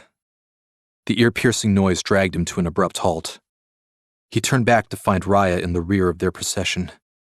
Her hind legs crumpled to the ground. The others stopped, exchanging knowing glances. Her bitten leg had barely any time to fully heal. I'm fine. I just need a minute, the she-dog called out. Every second we stand still, the van gets further away, and the scent fades, Blush warned. Raya got to her feet before buckling back onto the snow. Coda, she said through gritted teeth, looking up at him. You have to keep going. Her expression switched from pain to downright irritation at the sight of the coy wolf shaking his head. I can't just leave you here, he whispered. You've made it this far. You found the van. If you don't keep going, you'll lose it and never find it again. I'm not abandoning you in the middle of the forest. I'll be fine, she barked. He sniffed the air, noticing scattered drops of blood on her trail due to the reopened wound on her leg. You're easy prey for predators. You have to go, Raya said, this time her voice composed. She looked him sternly in the eye. I'm not sacrificing one more friend for this stupid harvest, he stated in his most authoritative voice. We're not friends, she barked at him. I can barely stand you, and I'm liking you even less by the second. I know what you're doing, and I'm not going without you. Coda looked as though his heart was breaking. Raya could see his sincerity. Pain began to swell in her chest. Neither dog nor Koi seemed able to say anything. Fine. Let's go, she said, getting back to her feet. The agony caused facial muscles beneath her fur to contort in ways he never knew even existed. The wounded leg manically vibrating. What are you doing? Coda blurted out. If you're not leaving without me, she said in anguish, then I'm not letting you quit. She collapsed to the ground, letting out a whine of unmistakable suffering. Stop it! Coda ordered. She ignored him, getting onto her feet, her breathing shallow, her whole body trembling. No! Coda pushed both paws on her back, forcing her down. She rolled over, snapping at him, forcing him back as she tried to rise again. Coda pushed again, keeping her down. She bit him hard, but he didn't relent. Holding firm, letting her teeth soak in his blood, dripping down the fur next to her mouth, the she-dog's maw didn't bite hard enough to physically disable him. Stoic and still, he allowed her the power to escalate the wound as he held firm. She didn't lose her temper at being restrained like the last time they wrestled. Stubbornly, they glared at one another. Coda endured the pain as her jaw increased its pressure. They instantly parted as a pair of feline claws aggressively scratched both their faces. They stared dumbfounded at the lemon-yellow eyes blazing at them. Now that I've got your attention, could you two stop acting like sub-breed filth-blooded imbeciles? She asked in annoyed sarcasm. Coda didn't know if he should feel angry or impressed at what she just had the spine to do. Raya seemed to snap out of her state of cold determination. Elsie, She trailed off, unable to find the words. You! Sit down, the cat screamed at her. I will take care of this. Without hesitation, the dog obeyed. Coda? Elsie said, reaching up and grabbing both sides of his mouth with her claws. She pulled his face to hers. The feline talons weren't deep enough to scratch him, but she formed a secure grip. Listen to me. Her lemon-yellow eyes met his green and blue. Go. Fear was Amy's go-to emotion when faced with the unexpected. But her current state of panic was on a whole new level. She was trapped outside in winter in her pajamas with no shoes, and going to the main office for help would mean police custody. She jiggled the metal handle on her room's door, praying the locking mechanism would pick this very moment to break down. Desperation breeds lunacy. Amy knew jail was preferable to hypothermia and was willing to go to the office if push came to shove. Racking her brain, she debated knocking on the door of one of the neighboring rooms. Perhaps she could convince a guest to go to the office and get a spare key for her since she couldn't go without shoes. Might work. The only problem was she had no idea which rooms were occupied. The hour was late, the lights were out, and all the curtains were drawn. With very few cars in the parking lot and all the lights out, it was nearly impossible to tell which rooms were occupied. In fact, the only room she knew for certain was occupied was the one Rudy was sitting in, no doubt wondering what had happened to Sam. Rudy! She had a sudden idea as she hot-footed across the freezing cement to the second-floor balcony. Down the stairs to Sam's door just beneath hers. A plan was forming as she huffed and gasped with each frozen step. Maybe not a plan, more like a prayer. Rudy! She knocked on the door. From inside came an enthusiastic bark accompanied by the sound of a brief gallop, then claws scratching at the door. Her wet skin made the weather feel like a blanket of ice wrapped tightly around her. That's right, it's me, boy. Amy bent low, hoping he'd recognize her voice through the door.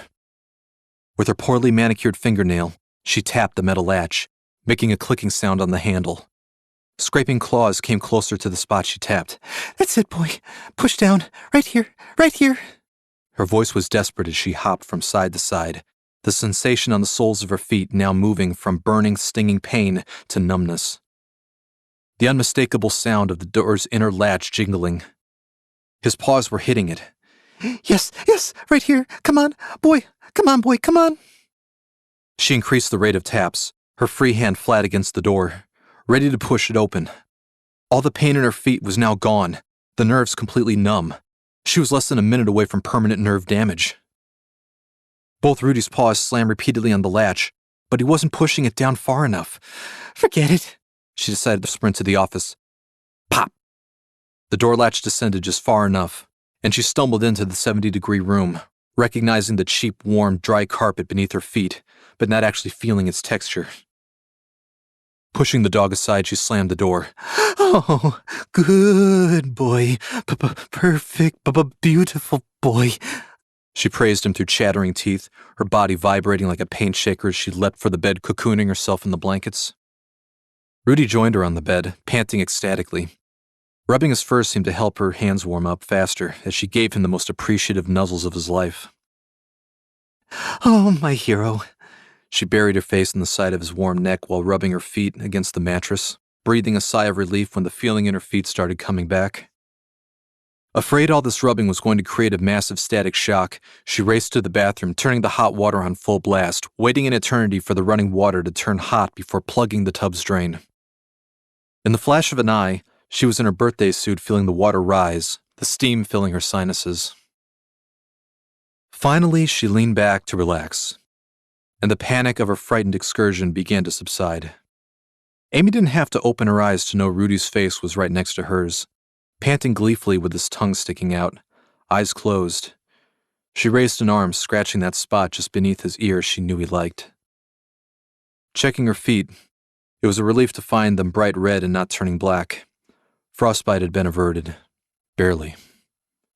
As Rudy went back to the corner of the room, he fell flat to the floor looking at her slightly anxious. He still wanted to be taken for a walk.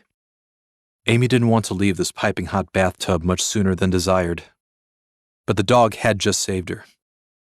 She owed it to him. Plus a urine stain in the rented room wouldn't help the already precarious situation.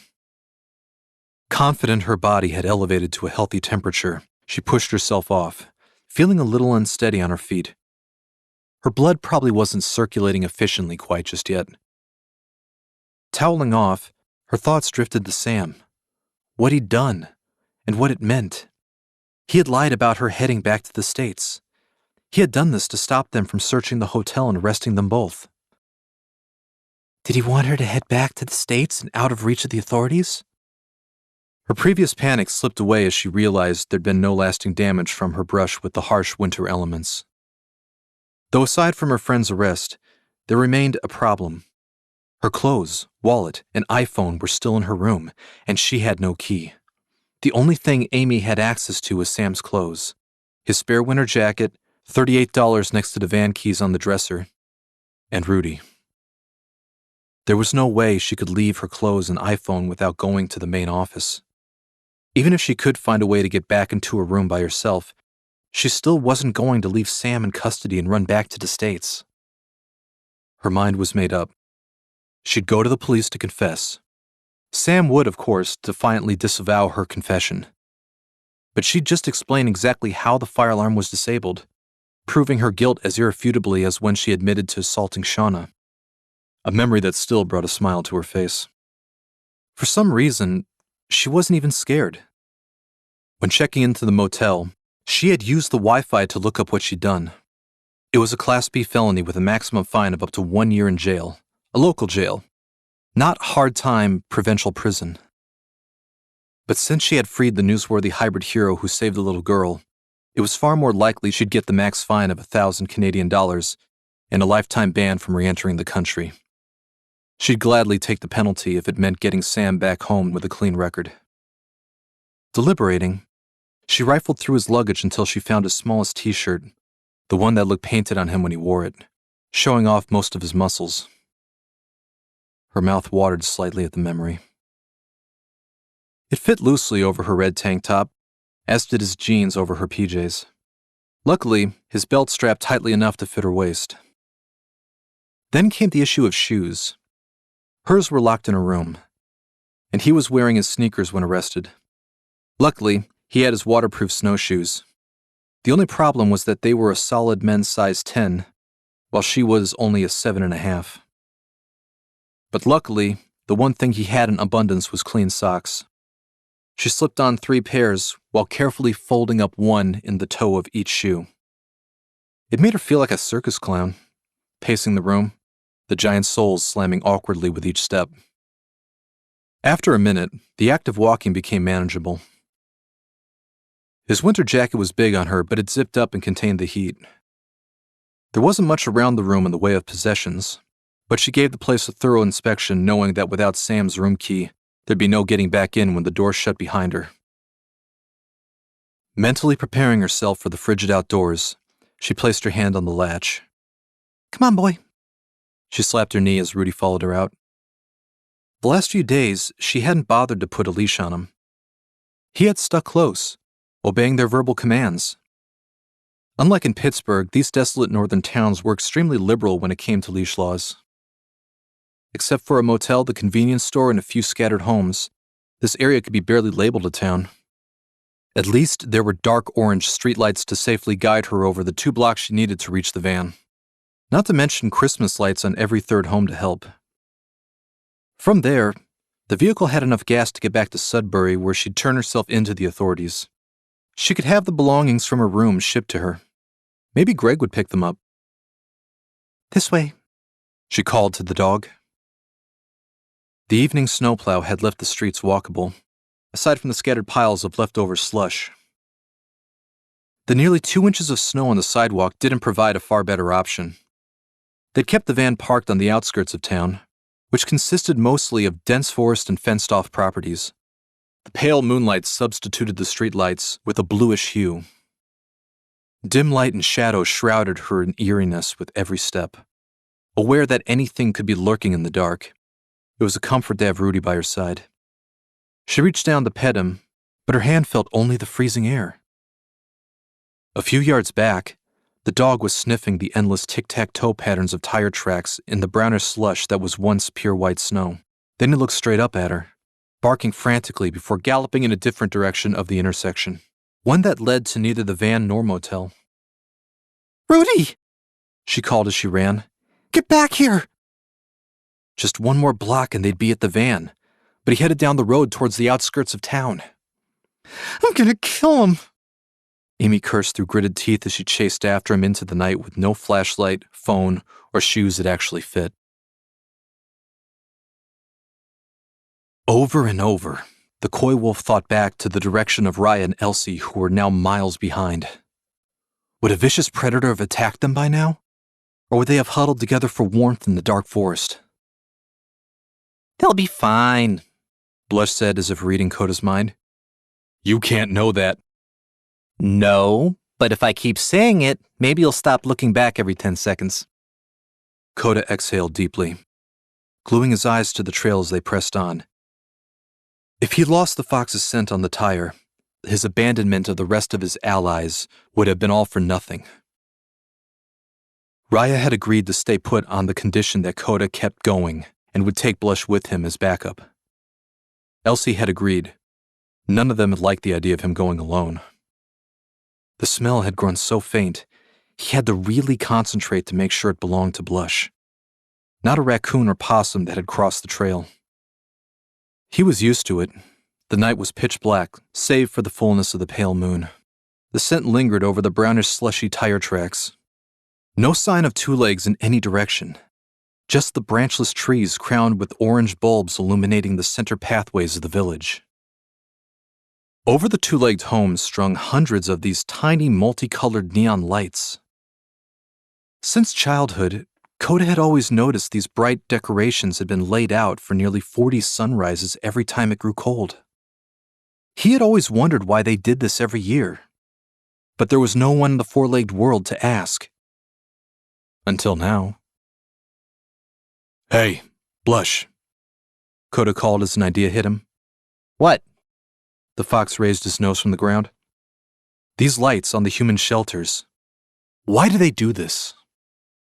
They're celebrating the birth of a kid. Really? Coda asked, surprised. What did the kid do?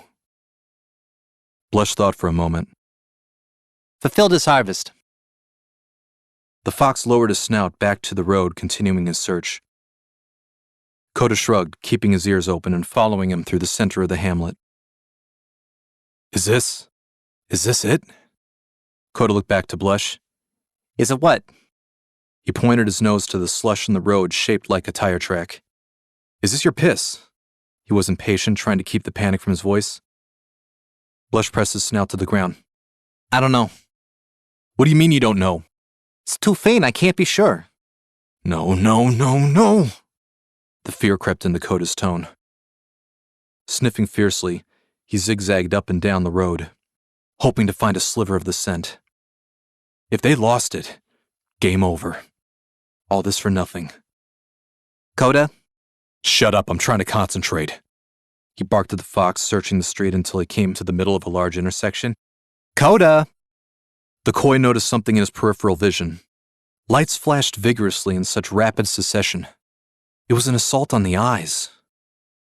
On pure instinct, he scrambled for cover, hiding behind a parked car. The red, blue, and white flashing lights blinking bright on top of a pair of slender metal beasts, just a block away. He'd seen these creatures back south, zooming by him on stone paths, letting out wailing and howling sounds. Only this time, no sound accompanied the flashes. Ahem! Coda heard the fox coughing in his baby high-pitched yelp. He saw the scavenger sitting in the middle of the intersection. No humans were around. You can come out now, said Blush. What about the lights? They don't light those things up for animals. An air of impatience layered the fox's every word. Then what are they doing? Probably chaining up a human and putting him in the back of those. Humans do that? The ones who drive the flashing cars do. Coda cautiously emerged as the flashing beast drove away and out of sight. Feel better? How can you know all this about the two-legged world? Most creatures see the world the way they want to see it, while some of us pay attention. The fox shrugged. They spent the next 5 minutes with noses to the pavement. Coda, it's no use. Shut up, keep sniffing. It's no use! Blush barked in an aggressive manner. Before plummeting again into despair, he clung to the one remaining nugget of knowledge that might still be their salvation. The distance the beast could travel. You said it drank enough to get another 26 miles. Yep, answered Blush. How far have we been going since the archway? Coda had a rough estimate of his own, but he watched the fox's ears independently twitch to the direction they came from, then to the North Pole's magnetic center. A little over 24. It's here, somewhere. Coda looked around, determined to find anything, the slightest clue. Further ahead, he saw the street form a dead end. The only place the vehicle could have gone was either east or west at this intersection. You go left, I'll go right. If we find anything, you yelp or I howl. Cover as much ground as you can. If neither of us find anything, we meet back here by this spot by sunup, Coda explained. And if one of us doesn't show? Blush asked. Whoever makes it goes back to Raya and Elsie. Listen to Raya, she'll be in command and decide what to do next. Oh, joy, Blush said sarcastically. Beneath the orange glow of the street lamps, they parted in opposite directions. Chapter 44. Core Program. Something about chasing a running dog on foot truly humbles a person. Watching it sprint while the breath is drained out of you. Amy bent over, heaving warm fog into the air. Why are you doing this? She asked to no one in particular between gasps. It was a legitimate question, though. Rudy's obedience to verbal commands was disciplined to almost a military standard, and she'd screamed her lungs out for him to come back. People inside the home she passed parted their curtains. Some wondered who was making such a noise this late at night. The only other time Amy had ever seen Rudy do something like this was when he ran up the hill, leading them to Coda and the little girl. But the tracks he'd left in the snow had allowed her and Sam to follow. The dog left no trail in the streets. Just like Sam, he was gone. The cold reached through her jacket. Her panic came with more intensity than it had when she'd gotten locked out of her room barefoot. Rudy! Rudy! She screamed. Amy didn't care what residents she roused from their beds. Let them call the police. They'd just have to arrest her here, save her the drive back to Sudbury to get Sam off the hook.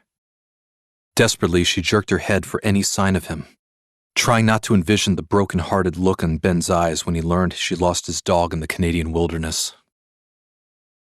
The wind howled ominously, making her ear ache. Clamping her hand to covering it, she turned her head back to the van. Staying out in the cold to freeze wouldn't accomplish anything. Then she was confronted by the most unexpected sight. Right near the intersection where she had lost Rudy, a yellow fox stood beneath the street lamp. The spotlight shined down on the scavenger, illuminating his features in detail. Amy could see the top half of his left ear was missing, just like the fox that was with Coda and those other animals when they ran from the wolves over the frozen lake. A fox with an identical injury and the same coloring? It had to be the same one. Its nose was pressed firmly to the ground, close to the spot where Rudy had been before he ran off. After sniffing a few yards up the street, the fox stopped, raised its head, and looked right at her. It didn't seem skittish or cautious of her presence. It just tilted its head curiously, as if deciding what to do next. Never had she seen this behavior in a fox, so steady and composed. Then, without warning, it went off in the same direction as Rudy. Not running, skipping at a steady pace. It stayed in the middle of the street, perfectly visible, slow enough for her to pursue. She followed the scavenger down the street, praying he wouldn't burst into a run. The 2 legs of a human cannot keep up with 4, at least not if the animal doesn't want you to. It slowed enough to stay within sight, not looking back even once. Occasionally, she saw its 1.5 ears twisting independently right back at her. She knew they worked better than its eyes. Where are you taking me? She asked under her breath, more intrigued than worried. She'd been led to the outskirts of town beyond the reach of the streetlights. The full moon provided enough lunar bloom to give depth and detail to navigate her surroundings. Along the side of a deserted dirt road lined with thick forest was a gap in the trees, large enough for a vehicle to drive through, barred by a 4-foot metal gate. The fox sat atop the fence right near where the gate opened. The trees and fence concealed the entire property. In the distance, she spotted the shadowed outline of 2 buildings. Several yards away, a house stood right next to an even larger structure that could only be a barn of some kind. There were lights in the house. Effortlessly, the fox leapt to the frozen ground on the other side of the fence. There was enough visibility she could make out the no trespassing sign on the entrance. Did the fox want her to keep following? I don't think so, she said, stepping back towards town. Then suddenly, the high-pitched whine of a dog erupted. The shriek of agony was unmistakable. It came from the house.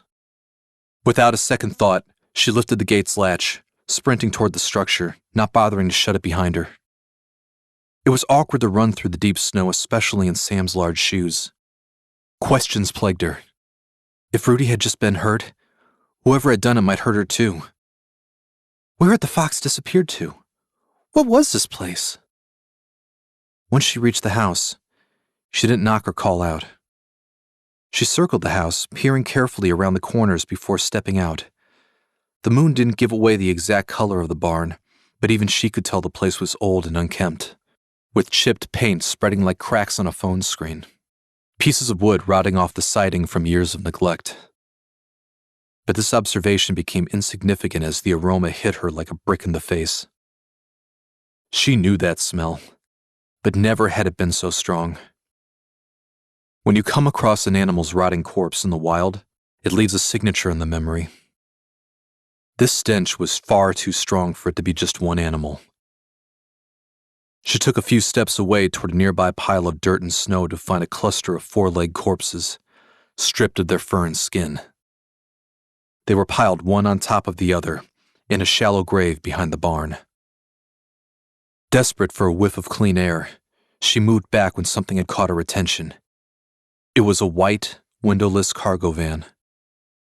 The same type Coda escaped from on the YouTube footage. The barn had concealed it.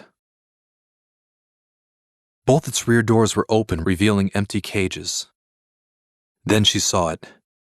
A lump of fur laying in the snow, a few feet from the shallow grave and the mound of dirt. Instantly recognizing the hue of Rudy's fur, horror morphed into a fist squeezing at her heart. She ran over, dropping to her knees. The invisible hand slackened its grip when she felt his shallow breathing. Although unresponsive to her touch and voice, the forensic part of her mind took the wheel. His pulse weak but steady. His pupils didn't contract to the low light but was clearly dilated. Her fingers felt a solid cylinder protruding from his midsection. Unmistakably a tranquilizer dart. She yanked it out of him. Panicked, she wrapped her arms around him, preparing to pick him up.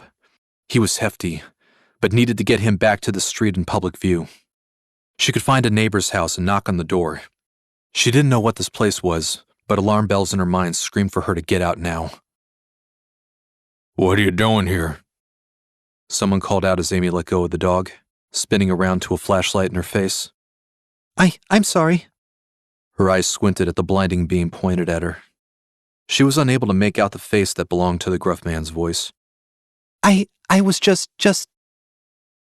Her gaze moved down to Rudy, still lying fast asleep at her feet. Looking for my dog. She gestured to him. He ran off, and I followed him up here. He lowered his flashlight. There was enough light coming from the house and the moon to see him. Most likely his late 30s. She could tell even in this low light that he was very unkempt. The thick black stubble covered his face from nose to Adam's apple. His scalp was nearly bald, with scattered dark strands remaining grew wildly on top. His eyes seemed steely and hostile until he focused on the stunningly beautiful young woman. He relaxed somewhat. His suspicion was now accompanied by a look of amusement that she did not like one bit.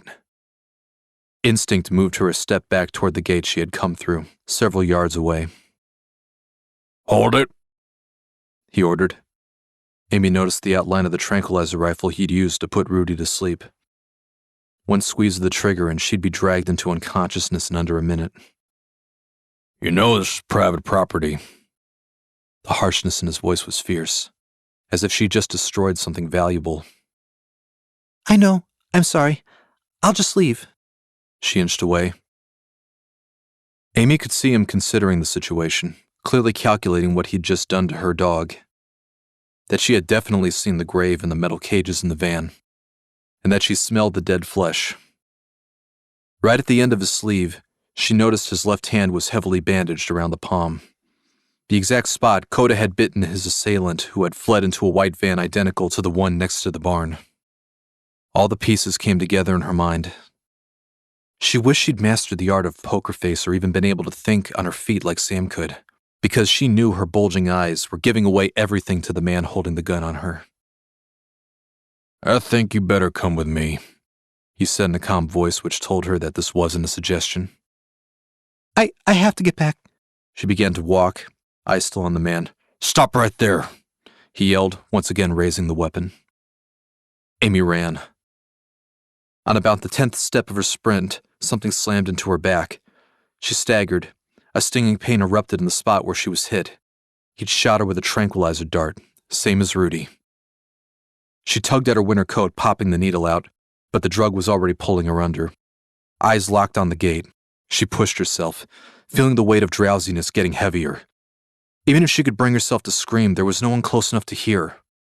Her feet clumsy in Sam's large shoes, she scurried through the uneven snow. From behind came the rapid beats of her pursuer's steps.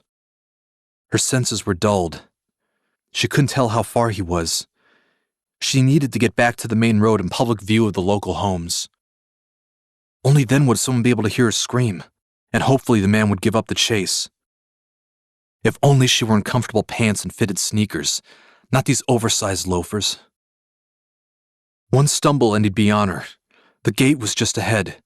Another few seconds she'd be visible under the street lamps for any passing car to see. Thunk! A ripping sound erupted within her skull, accompanied by white-hot burning pain. The snow-covered ground smacked her in the face. Her body splayed out like a snow angel.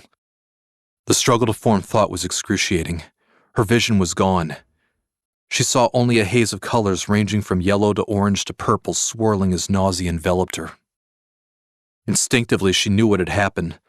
The man had used the butt of his rifle to strike her in the back of the head.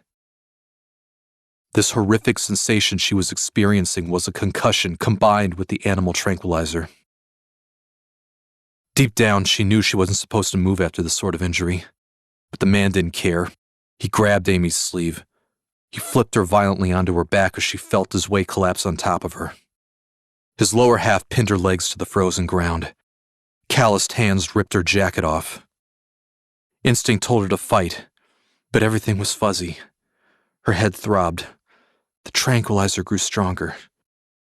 The world began swirling into oblivion, and Amy sank deeper into the black quicksand even as she futilely clawed with all her effort to escape.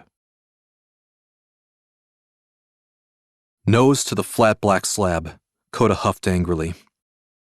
The smells of the two-legged world had fascinated him, pouring endless questions through his mind. But now all he wanted was the scent of the van, not the smell of black oil leaked from another metal beast, a spilled cup of coffee, or another piece of discarded chewing gum. The Koi didn't even try to conceal himself. In just a little over an hour, it would be dawn. He had to meet up with Blush and head back. There would be no use in continuing the search in broad daylight when the two legs would wake and flood the streets. Plus, he needed to get back to Raya, who he couldn't stop worrying about. Did another animal attack her? Or a human hunter? Or more likely, was a stubborn she-dog trying to limp her way to this town right now, making her injury worse? He knew he had to keep searching. His intuition pushed him on. It was the same inner voice that told him to run before he saw the abductors, to take Blush's directions instead of Elijah's through the valley. His mother's whispers crept back into his heart. Thema had told him if the mind was quiet, he could hear his harvest. With a final glance around, making sure he was alone, Coda closed both his eyes, and all thoughts slipped away. Stress, fear, desire, expectation. Sensations accosted him like waves thrashing ashore. But they soon smoothed into calmer waters as he composed himself, closing his eyes. Light as a feather, nothing pulled or pushed him. Visions sprang into his mind. Being picked up by human hands as an infant, playing and hunting with Roan and Nay as a child, discovering the strange enigmas of the two-legged world, fights he'd lost, one and run from. The first taste of certain foods, meeting Raya, how close they'd come to killing one another, plunging into a house on fire for a stranger who got them across an icy lake. How Lent had taught him the skills that kept him alive, his mother's wisdom and sacrifice, befriending a fox who unveiled a strange world that had fascinated him all his life. Then came those amber eyes which brightened with every recollection. How they opened his heart. The sensation of her soft caress and sandpaper tongue which brought him to levels of ecstasy he never dreamt existed. The pain of losing her. Teaming up with other species, losing Roan. Finally meeting his father, discovering a newfound sister. The Alpha's betrayal and murder, Jerry giving his life, saving the human child, the two legs healing and releasing him for a second time. How his allies had stayed, pushing him past his doubt and emptiness every step of the way to this point. Then it came. He shot his head up in the direction of the noise. Faint, barely audible, lasting only a second. It could have been a critter letting out a tiny shriek, but his instincts said otherwise. Opening his green and blue eyes, he ran through the cold streets beneath the glowing lamps to the outskirts of town. Whether it's a local community college or the grandest of universities, colleges are at their quietest in the early morning. No student wants to get up at the crack of dawn, especially not at this time of year, with the ample leftover hormones yearning to expand what's left of their youthful energy every night before the holidays. It was the time of day Amel felt he could get the most done, especially on the Coy Wolf project. Amy had been a godsend to his research. Her efficiency in programming, data collection, data entry, equipment maintenance, and management had kept the project going. Her mission north with Sam had led them to rescue a little girl, gaining them national attention and allowing Amel to keep the research project funded. The news story was a publicity goldmine. He strolled into his office, taking in the kennel area and lab tables, each equipped with chrome faucets. Designated bins for chemical waste disposal, the newest microscopes, state-of-the-art computers, see-through plastic containers, cabinets to hold the proper tools, and stainless steel refrigerators for samples. Everything perfectly designed for research, rehab, and conservation of any species of animal. As a young dirt-poor boy from a nowhere region of India, he could have never imagined he would be fortunate enough to end up here. Knock, knock. The rap at the door made him spin around. His remaining eyes still struggled to focus from across long rooms. Hello? A beautiful middle-aged African-American woman stepped in. I'm looking for Dr. Mel Farhid. That's me. I'm Shonda, Sam's mother. Oh, yes. He shifted suddenly away from his files, moving around his desk, making sure his light brown tweed blazer was buttoned. Please, come in. It's nice to finally meet you. He shook her hand briefly yet firmly. Would you like to have a seat? He gestured to the chair. No, thank you. She answered abruptly, dictating the terms of this unscheduled meeting. Amel harnessed his good eye, taking in more detail. She was dressed in a stunning gray blazer, which would work as the top half of an upscale lady's business suit. Except for the dark blue designer jeans painting over the well-defined muscles of her legs and a pair of black designer flats. Accompanying this was an unblinking neutrality she wore better than the outfit. Amel brought himself upright, ready for a discussion he knew would be anything but casual. Sam's told me a lot about this place. I feel like I've been here before. You told me you work in the medical field. I suppose it might have a similar feel to it.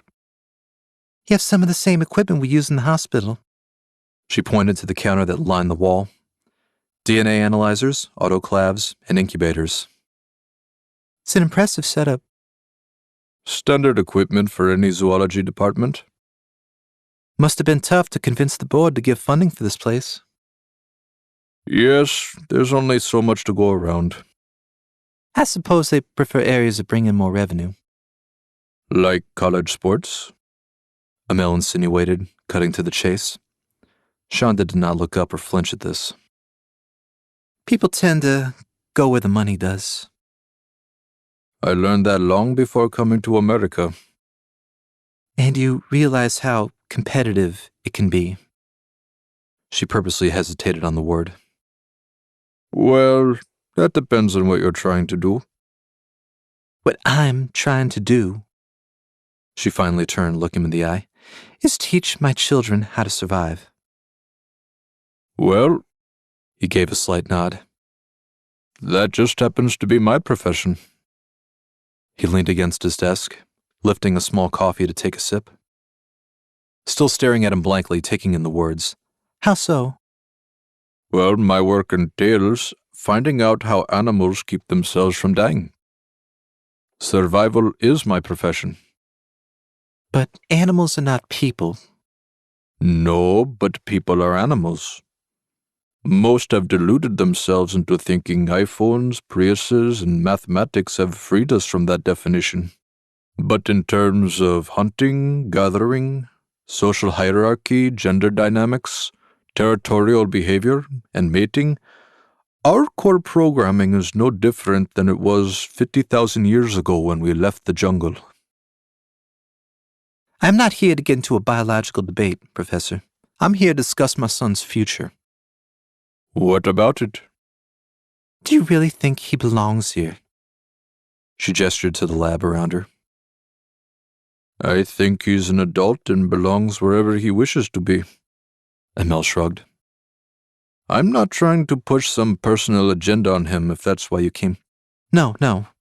She interrupted, taking a few steps toward him. What I mean is, if he does choose this as a career, you honestly think he's qualified to do this job? To excel at it? Amel paused. He readied himself for a verbal altercation, but this sudden shift in direction had temporarily left him speechless. He carefully formulated his answer. I do, but the subject never came up. You never talked to him about his future? Her tone was bordering on accusatory. Only when he wishes to. Amel leaned against his desk, crossing his arms. She crossed hers as well. And if you did ask, what would you tell him? Amel said nothing, pausing to formulate his words. I'd tell him he has a lot to offer. It was her turn to be silent. Accustomed to this tactic of intimidation, he answered her cold stare with sheer boredom, tilting his head back to squeeze a few drops into his bad eye. Do you think he has more to offer here than he does the court? She finally asked. I've never seen him on the court. You've never seen him play? Basketball really isn't my sport. So you haven't seen him in that arena, thousands of people cheering his name? I've heard good things, but I didn't grow up on American sports. But if the school had a cricket team, maybe. You didn't answer my question. Do you think zoology would be better for him? Have you spoken to him about this? We talked. He's having doubts about continuing his scholarship, she said. Her confidence faltered, revealing a mother consumed with fear for the future and welfare of her firstborn. I don't have all the answers. All I know is he's intelligent, charismatic, strong, more than most his age. You've raised a remarkable young man who can excel in any field he works hard in. How can you be sure of that? Take it from a man who was his age when he had to compete against thousands for the right to come to this country.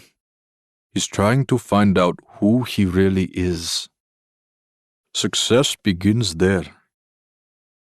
Professor, my children are African American.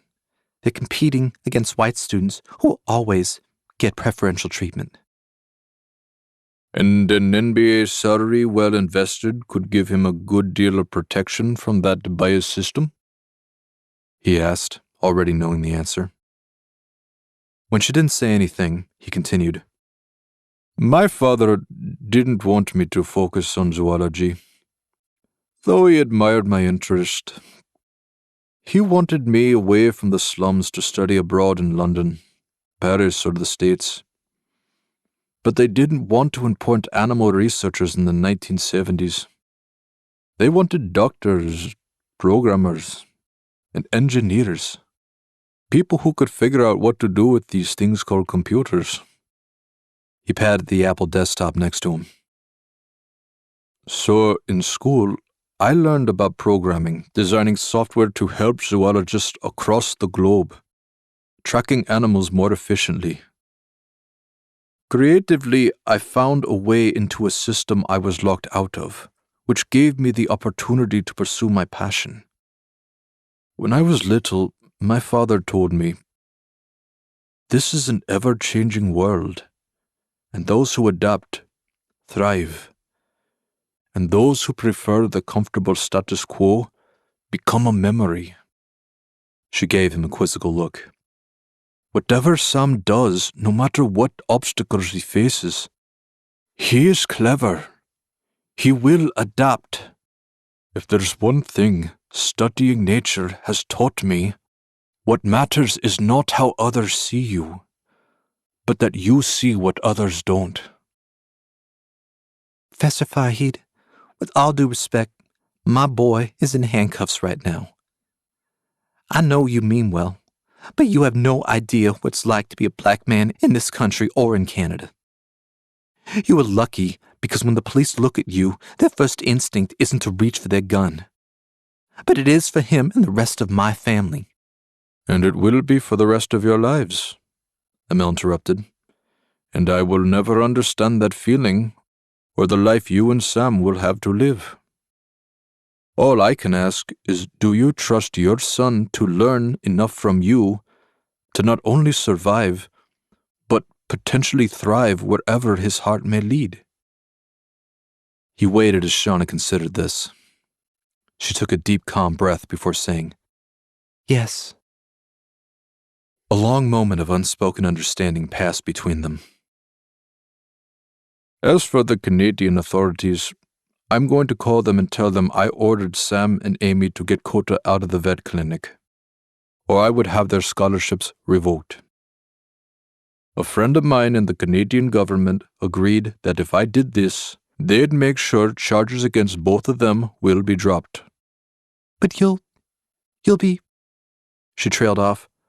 I can't be prosecuted in the States, but I'll be fired, my tenure revoked. And I'll never be able to teach again, at least not in America. Oh, then, what will you do? Her voice almost choked up in gratitude. Actually, I was thinking of returning to India. There's a project there I've been thinking of pursuing. These recent events with the wolves and the rescued girls sort of inspired me. So, Sam? She asked, her eyes pleading for reassurance. By tomorrow, he'll be released with a clean record. He and Amy will be over the border, and then they will decide what to do with the rest of their lives. The office phone interjected with a loud ring, and they both flinched at the sudden intrusion. Hello? He answered. Yes?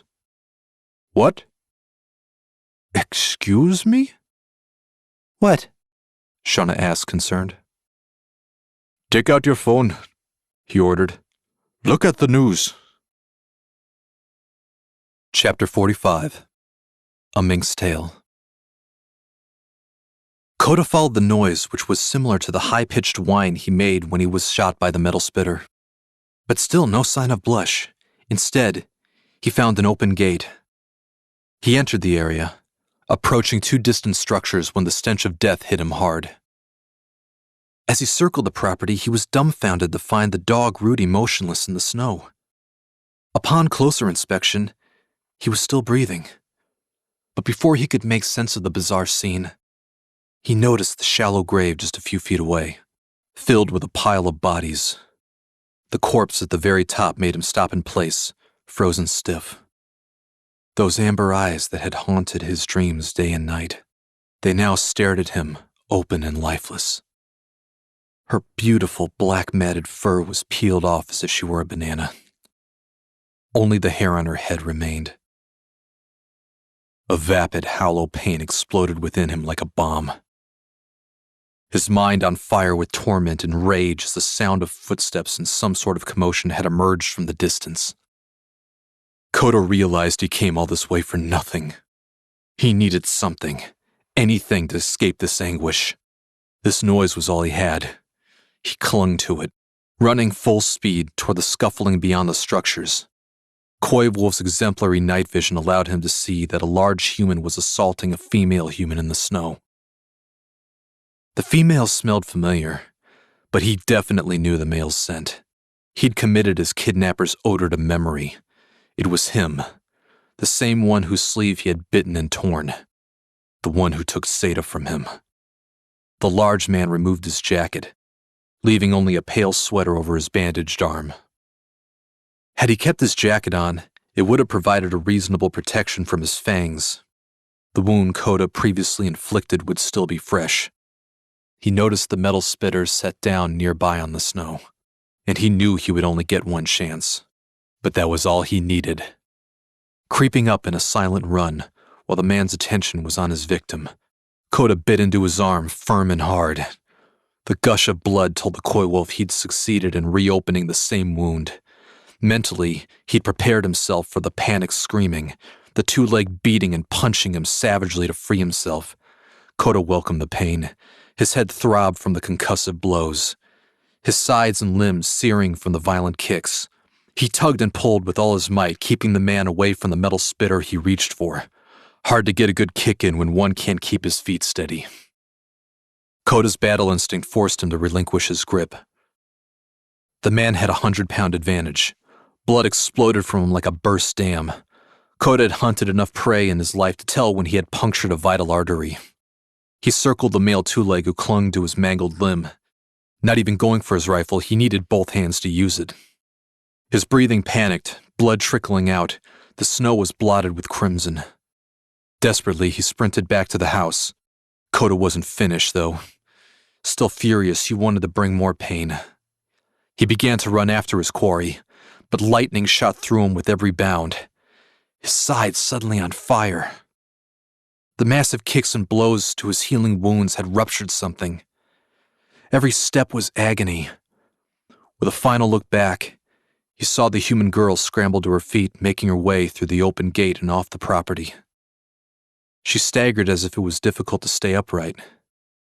The pain increasing and his blood seeping out, Koda collapsed to the ground for the third time, closing his eyes. When he awoke, the sun was just coming up. He knew he was still on snow, though there was something off about its temperature and texture. He looked around to see a thick blanket underneath him.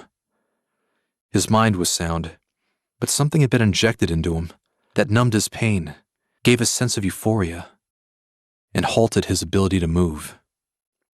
He knew this because the exact same serum had been used when he woke up after saving the little girl. Rudy had explained this to him. Speaking of which, the dark blonde dog was lying on another blanket beside him. He seemed dazed, hazy even, most likely still recovering from the same poison Koda had once been shot with. It left this strong fatigue and a nasty headache he wouldn't wish on anyone. Just then, the memory of Seda's corpse returned, sinking him into the dark and endless pit of despair he was powerless to escape from. It so completely enveloped him that nothing else seemed to matter. He didn't care about the blonde female sitting over him or the brunette female wearing rubber gloves who wore a strange necklace that plugged into her ears. Its other end was a round circular metal disc being pressed into Koda's sides. He didn't care what they were doing to him, or that there was a rope tied around his neck. His waist was bandaged, and that he was surrounded by two legs and their metal beasts with flashing lights. The scent of decaying animals emanated from the barn as its doors swung open. Several caged creatures were being hauled outside. None of it mattered. He didn't care if they killed him. Sam tapped his foot, biting his lip. It took every ounce of his willpower to keep from backseat driving in the police cruiser. The local authorities had locked down the property's perimeter. The suspects had been found inside a tattered old country house, and one of them had been assaulted by a wild animal. When the cops came, they found 4 men shacked up inside, 3 were attempting to staunch the blood of the 4th, whose main artery had been nicked. An ambulance had been called for the wounded man, while the other 3 were placed into custody. Normally, it would take a little over an hour to secure a warrant or search a property, but the murmur of animal noises coming from inside the barn had given them probable cause to bypass that red tape. It was a scene out of the Saw horror movie franchise, trapped animals from the wild placed inside cages so tiny they could barely move. The barn had no windows, no light, no sanitation methods of any kind, just cages, food and water dishes, and shovels to remove the excrement and bile. Sam didn't care that the police had suspended the charges, were behaving cordially, or let him sit shotgun instead of the back of the cruiser. When it finally pulled up, he leapt out frantically, making his way through the crowd of flashing lights and uniforms in the middle of a snowy field. "Hey!" Greg, the park ranger, ran up to greet him. "Amy." Sam choked the word out. "She's all right." "What's going on?" "I'm sitting in the back of a police station, talking to my mom on the phone. Then the police inspector comes in, tells me the charge has been dropped. Major criminal activity's been reported. Amy and Rudy were involved somehow. They were found at the scene. That's all they could tell me." He spat out frantically. It's okay, Greg said. "When you were picked up, Rudy ran away from Amy and chased him here, 8 blocks from your hotel." "What is this place?" "It's a poaching operation. They catch, kill, and skin animals, and sell their fur on the black market." Black market? "Isn't the fur trade legal in Canada?" "It is, but with the regulations and tax fees, if you do it under the radar, you'll net triple the profits. Maybe more." As he listened, Sam looked around, and the long, flowing blonde hair stuck out among the sea of windbreakers. "Excuse me." He made his way toward her without even giving Greg a second glance. She knelt over a docile Rudy and bandaged Coda. A vacant look coated her eyes as if her mind was partially separated from reality. He had been told she was all right, but seeing her allowed him to finally exhale in relief. "Hey, Sam." She got to her feet. "Sarah gave Coda a sedative. Says he's gonna be fine." Not allowing her to finish her sentence, he pulled her into a bear hug, not caring who was watching. Then he noticed her body tense up like a board. He pulled back to look at her. Amy had always been a little uncomfortable with physical contact, but this was something more. Her face a mask of terror. "What is it?" he asked, frightened. "Nothing." She took a breath, struggling to relax, and regained a semblance of composure. "Sorry, it's been a long night." She directed his attention toward the officers carrying the animals from the barn into transport vehicles. "The local shelter agreed to house them until this mess could be sorted out." "Rudy?" Sam asked, looking wide-eyed at the dog lying next to the coy wolf in the snow. "After you were arrested, I headed to the van trying to figure out what to do next. But on the way, Rudy started sniffing the ground and ran off. I chased him onto this property, where I found him shot with a tranquilizer dart. When I saw the grave filled with skinned animals, I knew what this place was and ran to the nearest house, used their phone, and brought the police." She said in a flat monotone. Sam could tell there was something seriously off about her. "Rudy will be fine. He woke up from the tranquilizer about half an hour ago." "And what's Coda doing here?" Sam pointed. "I think this is where he was heading this whole time," Amy speculated. "What?"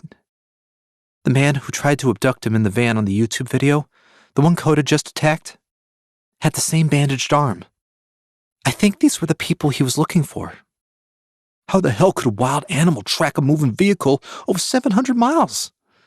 He asked, incredulous. "It's possible. Wolves can track prey for hundreds of miles. They can cover over 50 miles a day." "They dropped the charges against us," he said. "Yes, I heard. I spoke to Mel on the phone. We're to take Coda back to Pittsburgh and return him to his territory." "Can we move him?" "His stitches were torn. He has a few cracked ribs. He should heal just fine, but he can't get up and start walking until at least tomorrow." "So what happens now?" Sam asked. She turned back to the barn. The first vehicle had been packed full of animals. The authorities started setting down cages outside on the snow near Rudy and Coda. Among the rows of quivering critters, A silver-blue mink had just been set down next to Coda.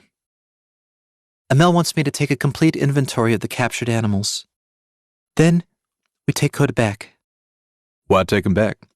For the police, government, and Wildlife Federation, deporting him would be the least headache for everyone involved. And what are we going to do with him when he's back south? When he heals, we'll release him back into his home territory. Amel wants to know if he'll return to his usual pattern, try to head back north, or something else. How are we going to take him? Sam asked. Can't put him in the van with us and Rudy. Greg was able to requisition one of these animal transport vehicles. He said he'd follow us back across the border to the university. Amy waved the Ranger over to them. But we need to get Rudy and Coda ready to leave before the news vans arrive. Where are we going to go? A motel won't let a Coy will stay with us. My aunt and uncle have a ranch just a few miles down the road, Greg said, hearing them as he approached. They'd be happy to help. The transportation vehicle should be here in a few minutes. Amy looked back as the last of the animals were removed from the building and added to the rows. I'll just finish up the count, and we'll be ready to move. Are you sure you're okay? Sam stepped closer and asked in a whisper. Yes, of course. She pulled away, knowing he could tell how much her eyes were blinking. Trying to focus from the whack on her head the night before, which she had told no one about. Quickly, she took inventory of each animal that had been spared from being killed and skinned. When she reached the third last cage, a sudden rush of déjà vu came over her. Excuse me.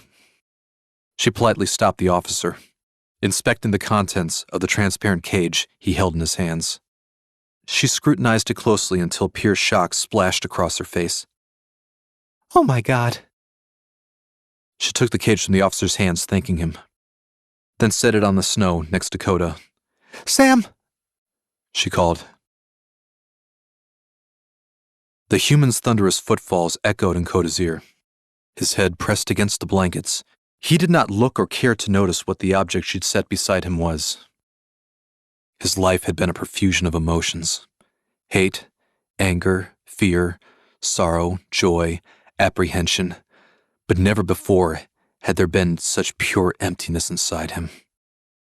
His friends and family dead because of him, coming all this way for nothing. Then he heard it, the tiniest squeak. A high-pitched whimper. For the first time, he raised his head to see just what Amy had set down beside him. In the cage were 5 coy wolf puppies that couldn't have been more than a week old. One baby's fur was black, 2 of them gray, and the other 2 were a combination of colors. The silver-blue mink in the cage next to them spoke up. You must be Coda, she said. What? He asked, getting up before the shooting pain in his sides reminded him he needed to stay down. Seda told me your eyes were blue and green. Seda? Coda repeated. They sort us by value. Which of our furs will fetch the best price? Coy wolves typically go first, but they made an exception for her when she came in pregnant. The pups would grow to fetch a good price as well, so they kept her alive, she explained. Coda stared at her in shock. Even the subdued Rudy, who lay a few feet away, raised his ears to eavesdrop. Here you leave hope at the door. They sedate us, keep us docile, give us only enough food and water to stay alive. You can imagine the terror that overtook us, but not the dark one with the amber eyes. At night, when the lights were out, she told us to keep faith and that someone named Coda was coming, that he would free us from this nightmare. Of course, no one believed her, though some wanted to. It was impossible to believe anyone could find this place. But she told us about the yellow fox who escaped just before they arrived. Their cages were pressed together. The fox stuck his ear through the bars. He instructed Seda to bite down and rip it off. She was hesitant, but she eventually complied. The other imprisoned animals screamed, "Don't trust him. He's a fox. He only wants to save his own skin." But she said that something inside her made her believe him. Our captors found him lying stone dead in his cage, covered in blood. They poked him vigorously, shook the cage. He didn't move. When they opened it, he leapt out. They tried to grab him, but he slipped free, scampering into the forest. That's the last anyone saw of him. And now you're here. The mink seemed vacant. Coda could tell that being here had traumatized her. Eyes wide, shaking his head slowly. He needed a moment to take this all in. Blush had sacrificed an ear and risked his own life to get him here. And he was a father. These 5 tiny souls were his.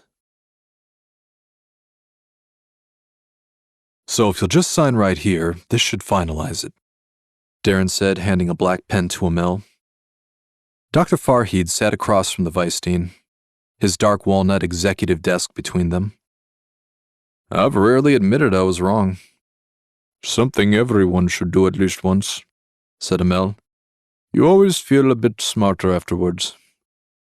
I thought diplomas were supposed to do that. It helps to have both. Hard work and humility. You'd have made a great philosophy professor, Darren joked. I've thought about it, but it's truly best if one puts all their devotion into a single craft. How fortunate, helping your students choose theirs. My job description is to pass on knowledge. They've made their own choices. Well, this hybrid hero story, along with the discovery of this massive poaching operation, it has given this university the best publicity in years. Better than making the Final Four, he said. I'm just happy their ingenuity is being recognized. I assure you, it's been agreed that Mr. Warren's and Miss Scott's tuition fees will be fully compensated. I'm sure you're looking forward to seeing the look on their faces when you tell them, said Darren. Oh, I'm not going to, said Amel. Darren looked confused at the statement. Didn't the board tell you? You're going to tell them. In person was one of my conditions for keeping the project here. Darren's stony face fell, and he narrowed his eyes. You never struck me as someone who was petty. By nature, I'm not, but circumstances call for exceptions, said Amel. This is why you turned down the raise you were offered? For an exception? Oh no, I spoke to the board and gave up the money for Sam and Amy's scholarships. They agreed you'd be the ideal candidate to convey this fantastic news. Amel slid the signed document across the desk. Chapter 46. Windbreak. It was a stroke of luck Greg's aunt and uncle lived about 8 miles down the road. The ranch functioned as a border between the dense frozen forest on one side and a wide-open flat plain for the cattle on the other. Sam saw Amy at the barn's entrance. She had kept Coda, Rudy, and the pups inside and left the door open a crack, claiming the fresh air would be healthier, and it would be less likely for the coy wolf to panic at being cooped up in another indoor structure. After all this time, he was still amazed at the details she picked up that most others neglected. One brief glance, and she recognized the similarity in facial features between Coda and his children. Sam had checked the shallow grave of animals to find a skinned female coy wolf in the pile. Only the fur on the head remained. It was the same one he and Amy had seen when coming across the dead coyote. Those amber eyes popping out of the black fur had left an impression on Sam. He had sketched her features onto his blue notebook that rainy day in the diner, with Amy sitting across from him. Sam had held the drawing up to the coy wolf puppies, noticing Coda's eyes and fur blended into them as well, like a genetic jigsaw. It didn't take much effort to convince the authorities. Wildlife Services had their hands full with the other animals confiscated from the crime scene. They weren't going to dispute Sam and Amy taking a litter of puppies off their hands. As for Amel, when he got wind of this discovery, Coda's sudden and unexpected migration north had now made complete sense. This was the last piece of the puzzle. He came all this way to rescue his children. He knew that when they released this fact to the media as Coda's final chapter, the story would turn into a frenzy. He instructed Sam and Amy to get back to the university as soon as the coy wolf and pups were well enough to travel. Coda seemed to be resting comfortably on the blanketed bedding of hay Amy had made for him. And Rudy had his own spot. The dog seemed to be slowly regaining his usual character and energy, which sent a relief throughout his caretaker's body. Greg's relatives were in their mid-60s, and in good shape for their age. Sam supposed they had to be, raising cattle in the frozen north. Since Greg already had the truck and knew the procedure, he volunteered to get the ranch ready for heavy winter.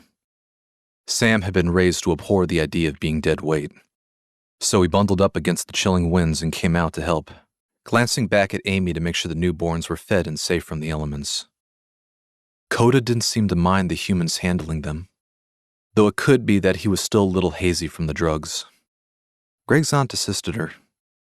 She was a well-built woman with thick, straight, shoulder-length gray hair, wearing jeans, winter boots, and a dark green hooded parka. They fed the pups with specially made rubber nipples reserved for newborn calves. It had never occurred to Sam what cows did on ranches in the dead of winter. You couldn't exactly bring the herd into the house like you would a cat or dog. Luckily, their skin density far surpassed that of household pets. Probably why leather made better motorcycle jackets than sheep's wool did. Sam put on an extra layer under his winter coat, while Greg explained certain techniques to help protect the livestock. Sam had no idea what the Canadian exchange rate was for the price of a single heifer, but he was pretty sure the gross eclipsed a clump of magic beans and not worth losing one to hypothermia.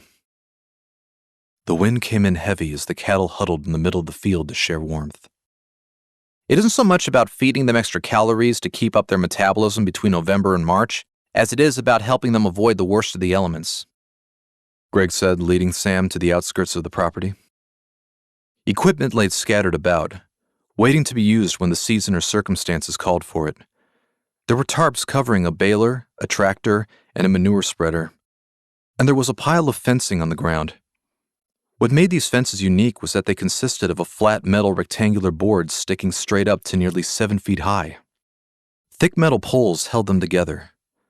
At its base stood 4 secure tractor wheels. Sam helped Greg raise each section until it was vertical. With thick chains, they were secured to his pickup truck, pulling them erect until the barrier surrounded most of the ranch's outer perimeter. Sam would later learn these metal fences were known as windbreaks. Upon re-entering the enclosed field, he found that the metal flaps made all the difference. They cut the harsh frosty tempest into a light breeze. The cows' tight huddle then somewhat slackened. Greg drove the truck back to the garage as Rudy came prancing out. Sam fell to his knees petting him, appreciative of his complete recovery. Never had he imagined following Coda up here would lead to all this. He looked back to the barn to see something strange. In the doorway, Amy was talking to Greg's aunt. The older woman seemed to be peering closely at her, then placed a soft hand to the back of her head. Amy winced a little as if in pain. Quickly, the lady released her hand, looking apologetic. He was too far away to hear, but could see the aunt's expression turn from curious to grim. Amy's head was bowed, and she shuddered as if suppressing a sob.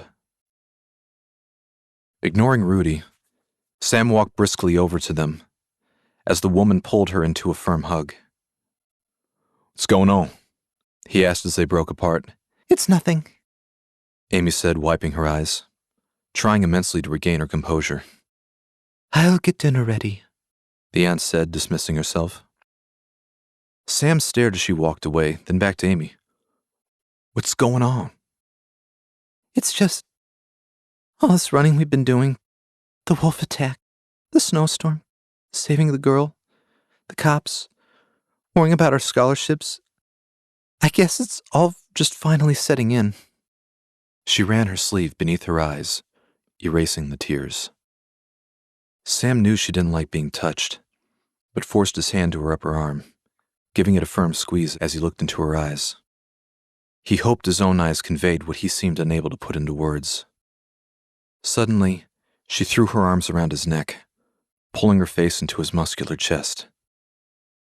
He reciprocated the embrace. "Are you sure you're okay?" he asked again. Suspicious there was something she wasn't telling him. Yes.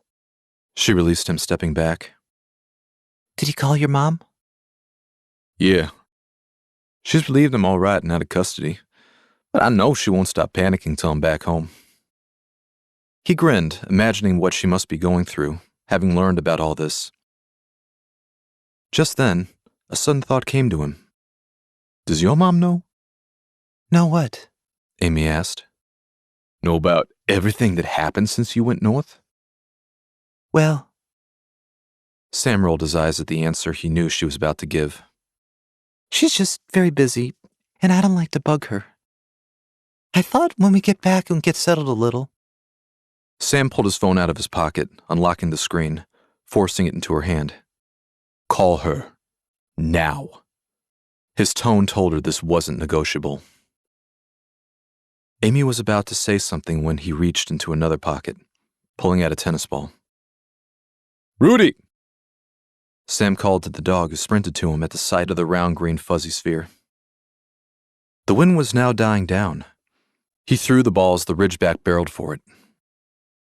Before the screen went black, Amy dialed her mom's number and pushed the call button. Hi, Mom. Amy was barely able to get out in a whisper. He couldn't take his eyes from the cage. The windows of the barn had been sealed to protect his infants. Since clear direct sunlight could damage their eyes, he recognized Sade in every one of their faces. Not just the amber eyes, but the subtle details in ears, mouth, snout, and brow. They stood out like monoliths. This familiar feeling had returned, the feeling he had when he lay in the grassy field with her. That absolute serenity he never knew existed and feared would never return, now swelled within him tenfold. He drank in the sight of them, knowing he'd never be able to get his fill. The blonde female handled the pups, checking their pulse and temperature. She placed a portable heater next to the cage, allowing the fresh air in but keeping them warm. They seemed comfortable, wrapped in a thick velvet blanket.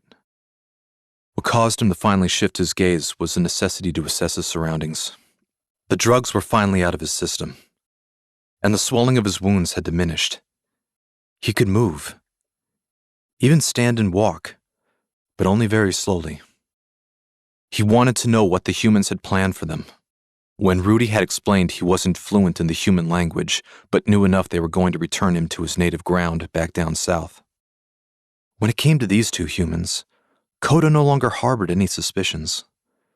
They had healed and returned him when he was a pup, saved him from the wolves on that hill, then released him when he recovered a few days after. What worried him was what to do with the pups once they were released. He needed to find a place to raise them. What if he failed to protect them? What of his sister Nay and her maid Kalo? Surely she must have had her own children by now. What if she died in childbirth as Roan's mother did? What if a predator descended on them? Would he even be able to find them again? And Raya, was she still alive? Would a day of rest be enough for her to walk again? What if she needed a week? Who would feed her? What if she'd been attacked? The coy wolf paced the barn, then stepped outside into the yard.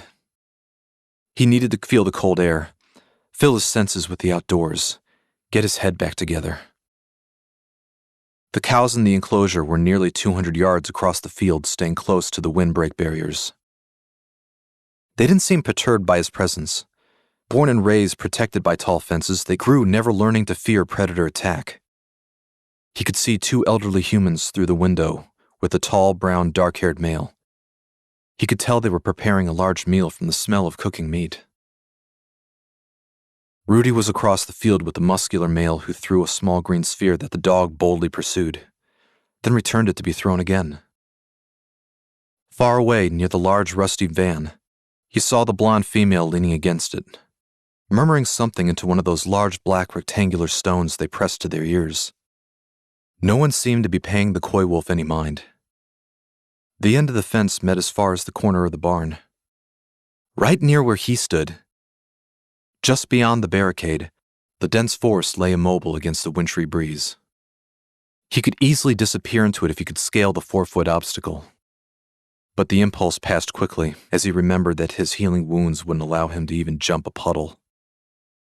As much as he desired to make sure his allies were safe, he had far more pressing concerns. He looked back to the sleeping baby coy wolves. Crazy, isn't it? A familiar voice came from behind Coda. He turned to see Blush outside the fence.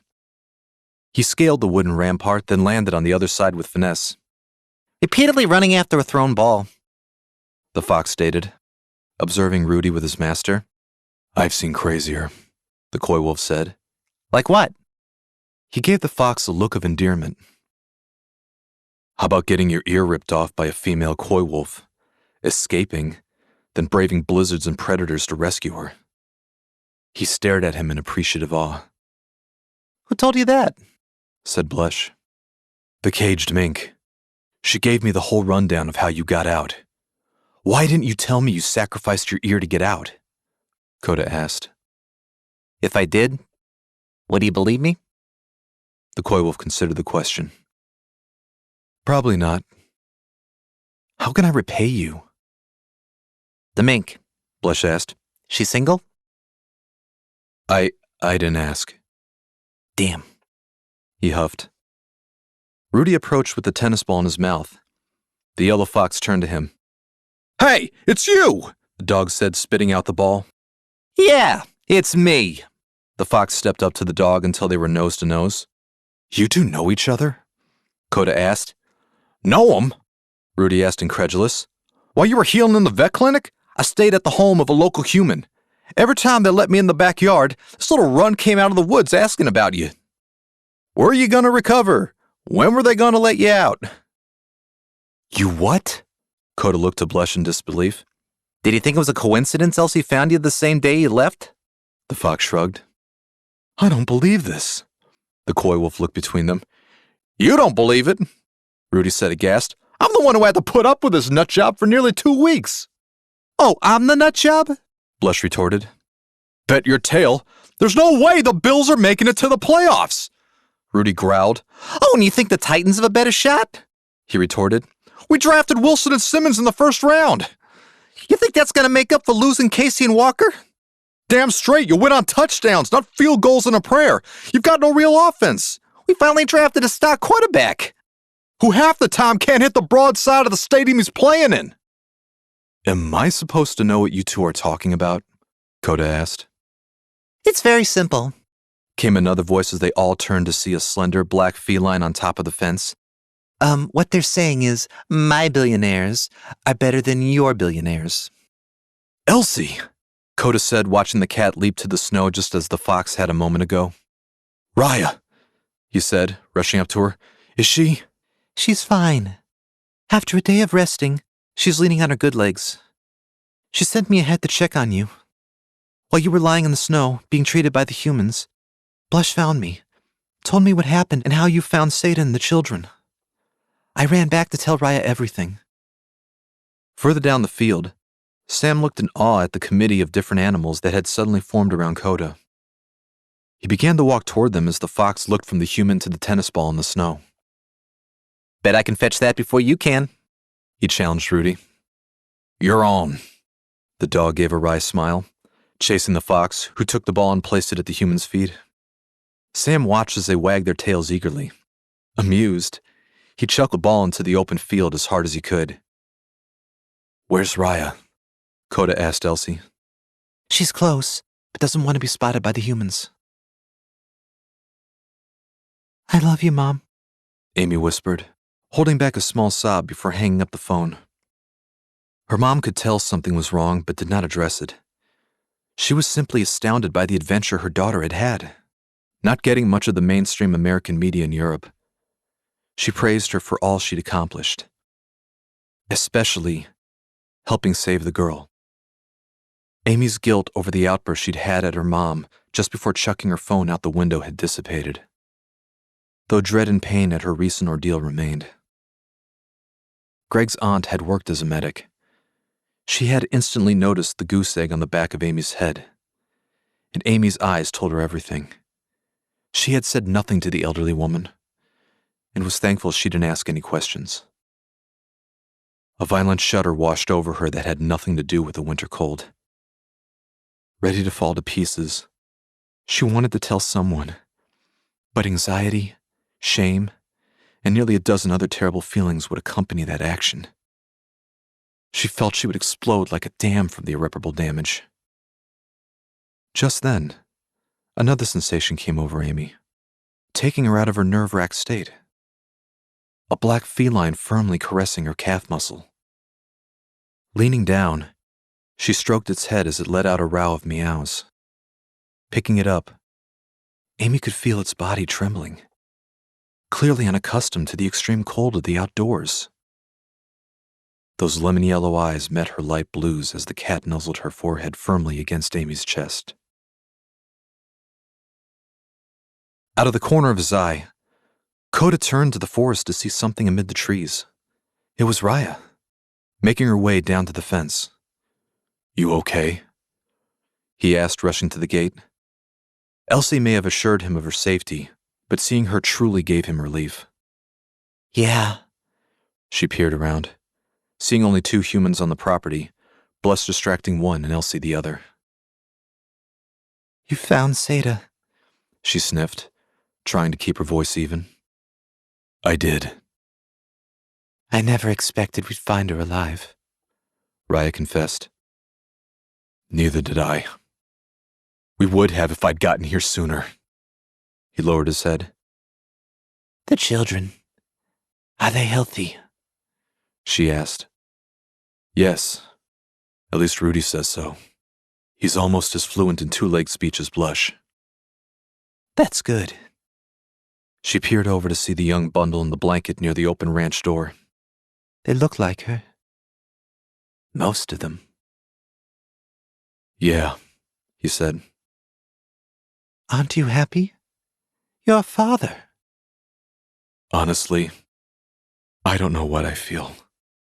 It was Seda I came for." These are your children, she growled. "You're speaking to someone who's never had a parent excited to have him. No one's ever taught me how to do this. You just expect me to be happy about this being thrust on me?" Screw you and what you're happy about. You weren't prepared for the bear, the blizzard, the hunter, the wolves, she spat. Yet here you are, still standing. Life doesn't care about your feelings or what you're ready for. You deal. Her eyes were more determined than he'd ever seen them. Those little ones are Sedas, and you, and your mother and father. All of them put together to make your future. And you are going to set your emotional crap aside, teach, protect, and love them. Or so help me, Coda, I will find you, rip your throat out, and do it for you. Do you understand me? I'm scared, Raya. That I'll fail them. Like I failed their mother. "It's okay." Her voice softened. "You think I'm not terrified for my children?" At least you've got time to be ready before you're a parent. "Not as much as I'd like," she said, averting her gaze, her voice close to breaking. Coda looked up. Her features told him everything. You? Pregnant? His eyes widened. She still couldn't meet his gaze. Who? When? How?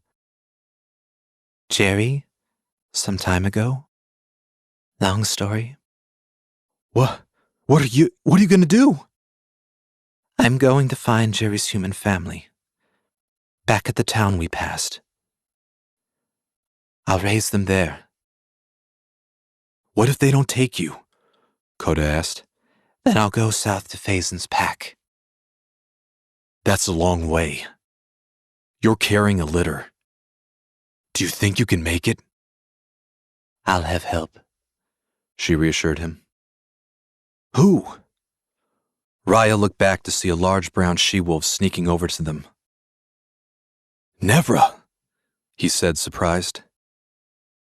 Hello, big brother, she said, positioning herself where the wall of the barn blocked her from the view of the humans, so only Coda and the other animals could see her. Caligar, how did you know I didn't kill him? He asked, moving so close they were nose to nose with the fence between them. Instinct. I listened. They gazed at one another. I'm sorry if I hurt you. Turning away your world. Raya stepped away, giving them some privacy.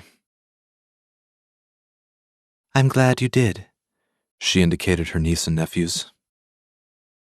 How many? 3 males, 2 females. They're beautiful. She choked out the words.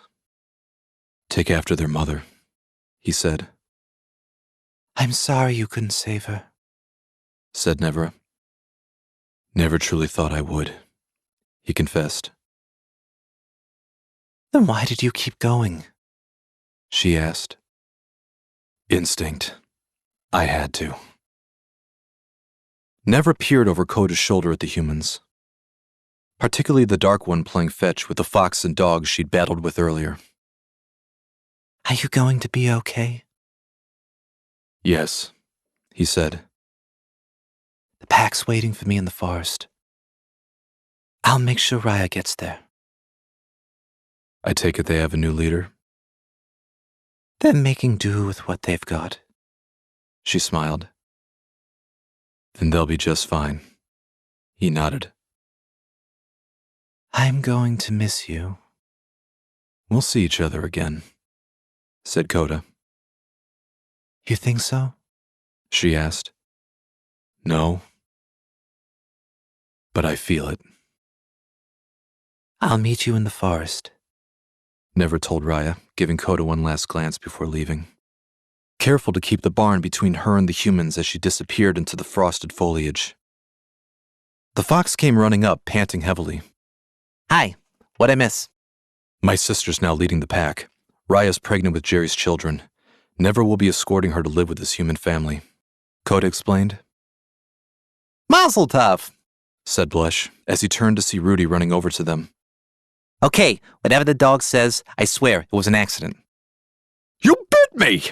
Rudy barked as he came up. It was just a nibble, said the fox. Nibbles don't draw blood! I told you to stay away from my teeth. We were racing. I ran in front of you. That's what my teeth are in front of me. Well, how am I supposed to race you if I can't get in front of you? By losing, stupid. Hey, Coda interrupted. Rudy, do you know when we're heading back? Probably the day after tomorrow, said Rudy. Why do you care about coy wolves? Raya asked. They want to understand you. Where you go, what you do, how you live. You affect their world as much as they do yours, Rudy explained. Looks like you'll be in good hands, Raya exclaimed. Not that I care, but what happens to Elsie? Blush inquired. Feast your eyes. Coda pointed to the far end of the field where the blonde female cradled the cat. They looked as though they'd known each other for years. You sure about this, Raya? About leaving? You're eating for half a dozen now. That's a lot of rats I could catch. The fox smirked. Blush, come here. She stared him in the eyes as he approached. She pressed her forehead against his. I want to thank you for all you did for us. Now, please leave before I decide to rip your other ear off, she whispered. Their heads parted. Wow, first trimester's kicking in already, huh? Love you too. He grinned, leaving her and Coda alone together. The pregnant female dog gave one final look of wistful splendor in her half-scarred face. Raya, Coda said, sticking his head between the fence's parallel wooden planks. I just wanted to. Me too, she said, before giving his cheek a slow, soft lick and turning to Nevra, who was waiting for her just past the trees, Then, like Seda, she was gone. The coy wolf watched them vanish. Sensing this was the end of the road for his unlikely pack, he turned to his remaining allies. Elsie was still in Amy's arms, but Coda noticed someone missing. "Where's Blush?" he asked, looking around. "Who?" Rudy asked. "The fox, where'd he go?" The dog thrust his nose at the fence, pointing to the footprints on the other side of it, leading to the main road. "He just left?" The coy wolf looked aghast. "Well, what did you expect?" Rudy shrugged. "He's a fox." Chapter 47. Countdown. 2 weeks later. It took 8 hours to get back to the States. Sam did most of the driving with Amy riding shotgun, Elsie purring on her lap. Greg escorted them to the falls in the animal transport vehicle with Coda and his children, ensuring their crossing remained unencumbered by Border Patrol. After that, the drive went smoothly all the way to the University of Pittsburgh. Coda and the pup stayed in their own living quarters on the same cushioned bedding Sam had given him when he was a pup. Remaining still as his wound healed, Coda didn't seem to take issue with them being confined indoors. Amel dimmed the ceiling lights, knowing the illumination would harm the young. It would be at least another 2 weeks before they were able to fully open their eyes and grew fur thick enough to endure the winter. Sam and Amy took turns walking Coda in a closed-off courtyard away from any wandering pedestrians. The last thing they needed was him injuring someone and opening the institution to lawsuits. Elsie spent much of her time in Amel's office. The feline kept trying to enter Coda's quarters to be with him and his pups. After a few days, they allowed her in. It amazed the humans seeing the house cat nuzzling the coy wolf and the way he accepted her affections, and let her lovingly caress his puppies. Rudy visited too. Their interactions were cordial, not friendly, but the domesticated animal and the wild one didn't seem to mind each other. The intelligence and social range the coy wolf displayed astonished Amel.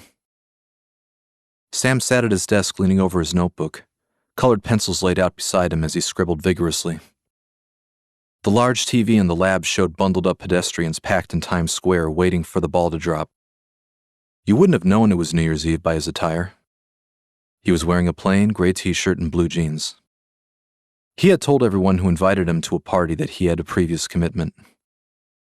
Still, sitting there with Coda in the next room tending to his young, he watched the national event unfold. 5 minutes remained on the clock until the next year commenced. Figured you'd be here. Sam looked up to find Amy in the doorway. Her hair was coiled up into a bun with an elaborate maze of interlocking strands. 2 fresh violet roses were fastened to its center. She had a faint layer of blush on her cheeks. It matched the violet color of her elegant satin gown, which glistened against her slender figure. The image of a Disney princess. "Wow. You look nice," he stammered, eyes wide. Yeah, when you had me over for Christmas dinner, I told Brandy my New Year's plans. She refused to let me leave until I agreed to let her do my hair and makeup. She came up with a game plan when I decided the dress I'd be wearing. "What are you doing here?" he asked. Looking for you. "How do you know I was here?" I heard about 4 different parties you were going to tonight. So, I knew you must be here. She walked toward him in her black strappy heels. How do you know I wasn't in my place?" Was just there. Ben's throwing a hell of a bash, she said, peering at the animal holding area. She could see Coda in the next room resting on a pillow, and the puppies were asleep next to him. "Well, it's not every undergrad who sells a story to Time magazine," Sam said as she sat on the desk looking down at his notebook. Sketched in it was a blue-eyed fox with dark yellow fur, half an ear, walking mid-stride in the snow with a smug grin. It's your best one yet. She smiled at the mostly finished drawing, reminiscing about when the yellow scavenger had played fetch with Sam at the ranch, then suddenly disappeared. "Thanks, but I don't think I got the ass quite right." There was a kind of sly intelligence about his expression. Sam scrutinized his work. Well, Amy gently closed the notebook.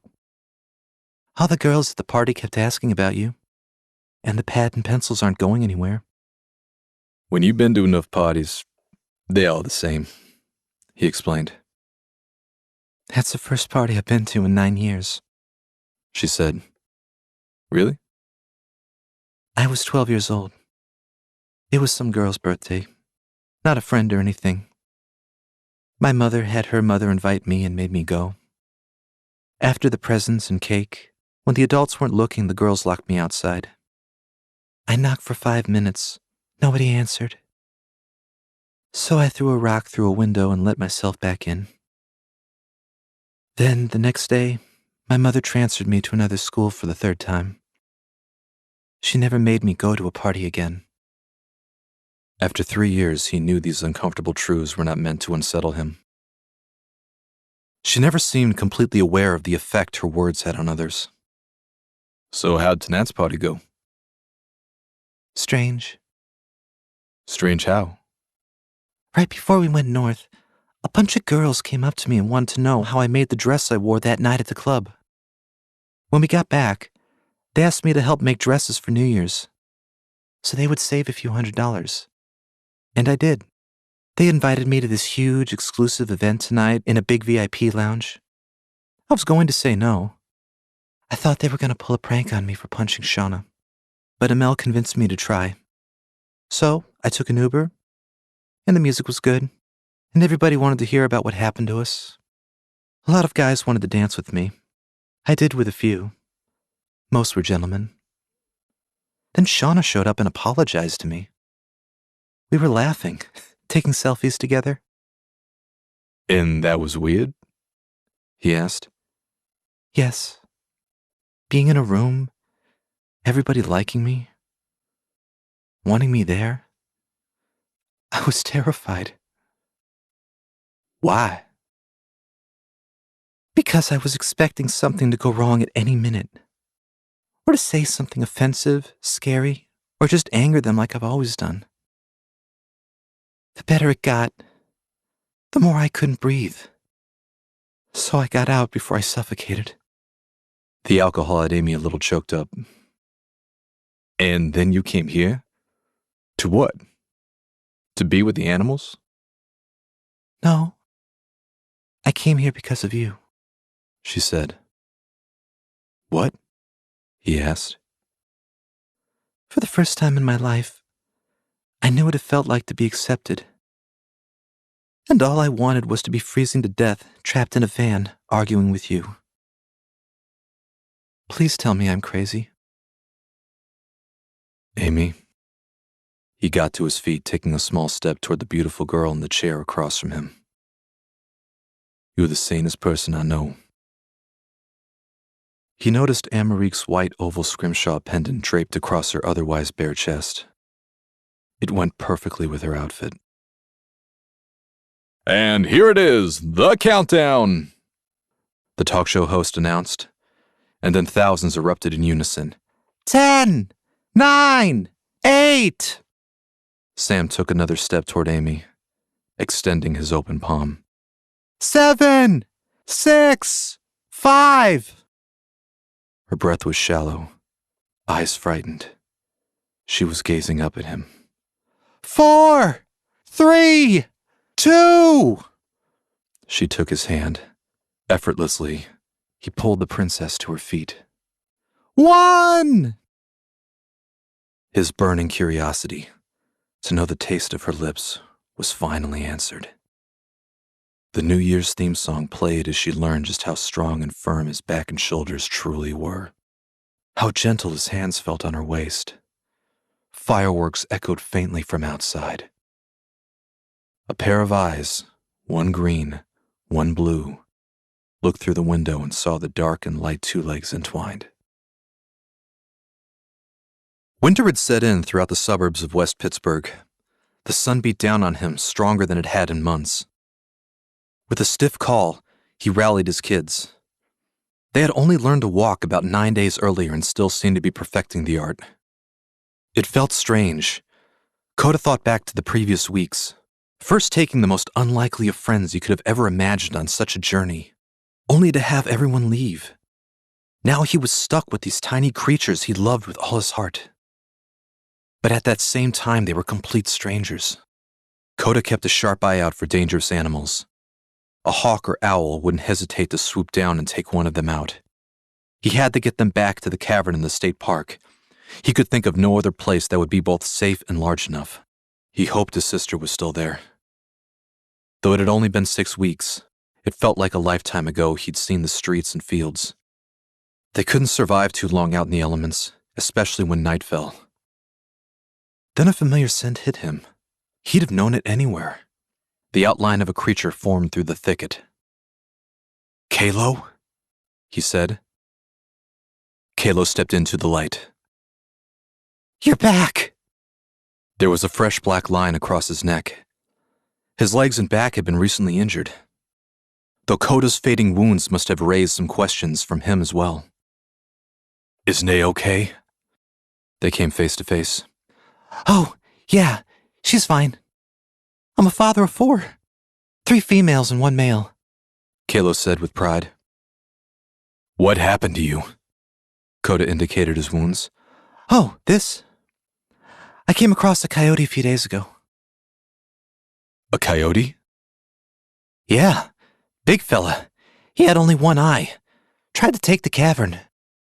I got him before he could get Nay and the kids. "1 eye?" Coda asked.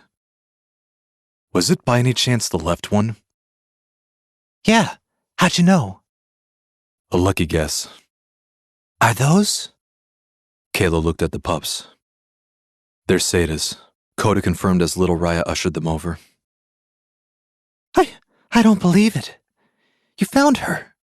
Where is she? He scanned the woods. She didn't make it. Coda remained passive, not revealing how painful her loss still was. "Do you still have the cavern?" he asked. Yeah. Nay's back there with the kids waiting for me. The pups kept close. There'd be time to formally introduce their uncle later. They're so small. How did you get them back here? Kalo asked. "Some 2 legs gave us a ride." You're kidding. His jaw dropped. Jeez, lucky for you.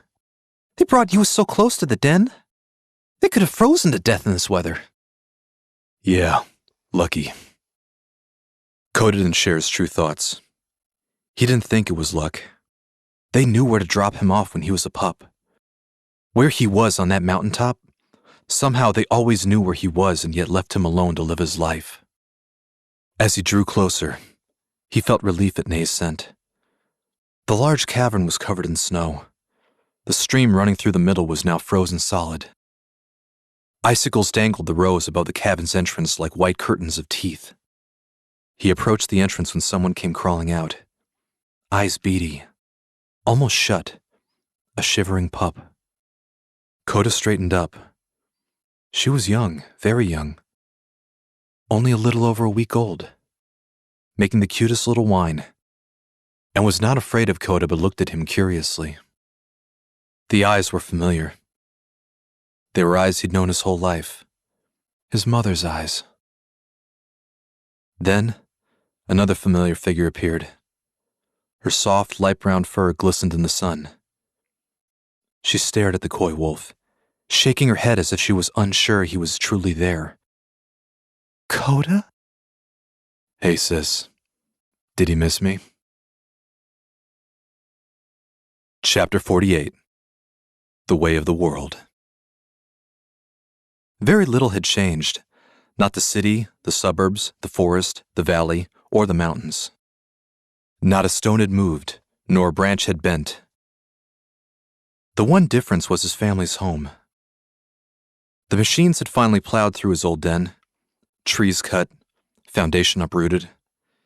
Now just a stretch of dirt waiting to be covered by a stone path. His childhood memories were buried along with his stepfather's bones. His ache for Seda still remained. These days it was a dull throb compared to the searing stab the day he entered the barn. Straining to shake himself from the shock and grief, he wandered over his old path near the rows of backyards and houses. From a distance, He saw a dog watching him through a chain-link fence. What struck Coda was how familiar he seemed. Every dog always barked when detecting his presence, but this one seemed almost happy to see him. Curious, the Koi approached. Then he realized the dog was the puppy he'd met before his quest. Only he'd grown over a foot, and was well on his way to becoming a full-fledged adult. Coda! He yelped. Where have you been? I had to take a little trip. Really? Cool. Did he have fun? Yeah, best time of my life. Jeez, you've gotten big. What are they feeding you? I don't know, but it's delicious, and I like it. Do you want to play? I can't right now. I have somewhere to be. Where? Where do you have to go? Home to my family. Really? Can I meet them? We can play. I've learned all sorts of games. You can even run after a thrown ball. Return it, and then run after it again. Actually, no, kid. When I run after something, I usually keep it. It's really fun. You can't play with wild animals like me. Why not? Many of us are mean. You're not mean. I like you. I like you too. But there are others who aren't like me. And they may want to hurt you and the people who take care of you, he explained. Raya's scar came into his mind. You can hear and smell 100 times better than your owners. You have to bark when one of us is around, just like all the other dogs you hear. It alerts them that something is outside. That's how you protect them. You bark. Even at you? Especially at me, said Coda. It's the way of the world. But I don't like the way of the world. I don't like it either, kid. But seeing what you want instead of what's truly in front of you, that's more dangerous than any enemy you will ever face. The young dog looked back through the sliding glass doors. His masters, a human married couple, had come in with a bag of apples. They screamed in excitement watching their baby girl take her first steps as they recorded it on their digital device. A dark blue carriage with pristine white wheels stood on the back porch. I just don't understand why it has to be that way, he said, and his ears drooped. Coda praised the little dog. Remembering this young one had no parents to pass down his own culture to him. Have a seat, Coda ordered. He obeyed, and the Koi did the same. Let me tell you a story. It's called The Good Wolf. The rail car pulled them up to the summit of Mount Washington. Sam and Amy's equipment took up 2 whole seats. Tourists gathered around the grand viewpoint, which offered a truly majestic view of the western Pennsylvania horizon. She adjusted the buttons and knobs of a black ceramic box as if it were a musical instrument. Sam knelt down to connect the machinery to an iPad with a single cord. He concentrated on the screen. What are those? Asked a little boy with a thick Korean accent. He drifted away from his family at the railing. From an elevated point, we can pick up clear signals from a wider range, Amy said, not even looking up to see who was asking. We're chasing wolves, Sam simplified. Cool. The boy grinned as his parents shouted at him in Korean. He ran back to them. I got it. Coordinates of longitude -80.3625. Latitude 40.4806. He told her. South of the park. Amy plugged the numbers into her phone's GPS. Near Clinton Road. We can take the 376 to the 22 to the 30 and be there in half an hour. Then we better get going. He helped pack up the equipment. The doors of the red cable car closed. Amy enjoyed the momentary respite from the chilling winds. It was the first day of March, and she was excited to see where Coda would take his puppies now that they were old enough to leave the shelter. You all right? Sam noticed her shudder as the 140-year-old freight car began its descent. Yeah, I'm fine. The jacket's holding up. Thanks again for it. It had fit her perfectly when she tried it on at his family's apartment on Christmas. It was a light gray Canada Goose fur hood parka from Neiman Marcus that stopped right above her knees. One of the finest winter coats made. Sam had not mentioned the $800 price tag. more than half his first paycheck from his new job with the mill. He wouldn't tell Amy, knowing she'd have refused it. Nor did he tell his family, knowing his mother would cuss him out for throwing away that kind of money. Not to mention his sister Branny adding new lyrics to her "Sam Loves Amy" song. He thought she already suspected its value but said nothing, hoping not to appear ungrateful by telling him it was too much to spend on her and thrusting it back in his hands. Amy wasn't ready to confront the meaning of the gesture given their already complex friendship. They had gone out a few times since their midnight kiss and had a handful of intimate encounters. Sam knew this was her first real relationship. He slowed things to a snail's crawl, not wanting to overwhelm her. Since the girl's rescue, Coda's recovery, all the news coverage, and driving back home, they had been too busy to focus on dating. The last thing Sam had wanted was to openly advertise he was dating such a beautiful white girl. Business and networking opportunities were in the air that could lead to astounding career connections. He knew being with her would burn bridges due to sheer ignorance and spite. But every time he looked into those blue eyes, he knew she was worth it. The nightmare of that wolf attack had never returned. "There's something I want to ask you," she said hesitantly as they reached the halfway point to the bottom. "What?" he asked. "My mother called me." "Cool." "We haven't spoken since at the ranch. The one that belonged to Greg's aunt and uncle." Oh, what's up with her? "She wants to fly me out this summer." "What? Get out of here. Really? No way. Stepdad finally got you a ticket?" "I think now that my work is national news, it might reflect well on him to have me around some of his business associates he wants to impress." She didn't even try to hide her bitterness at his suspected motive. "Yeah, you got a stepdad you don't get along with. There are worse things in life. You should go. Reconnect with your mom, get to know your little brother before he grows up." "It's just..." She looked up hopefully. "I told him I'd only go on one condition." "What?" "That you'd come with me." She said it so fast, the sentence almost came out as a single word. "Sorry, what?" "Look, I'll be in a strange place with different people. And when you and I go out to the city or the forest, I feel better, calmer, more confident, and I don't know why. I just do." She took deep breaths, trying to keep from hyperventilating. Sam was motionless, unsure how to respond. "And before you say anything, no, I don't know if I want you there as a friend or something else. I really have no idea. I just know I feel better when you're around. I don't want to put anything on you." She rambled. "You really think I'd miss your 21st birthday?"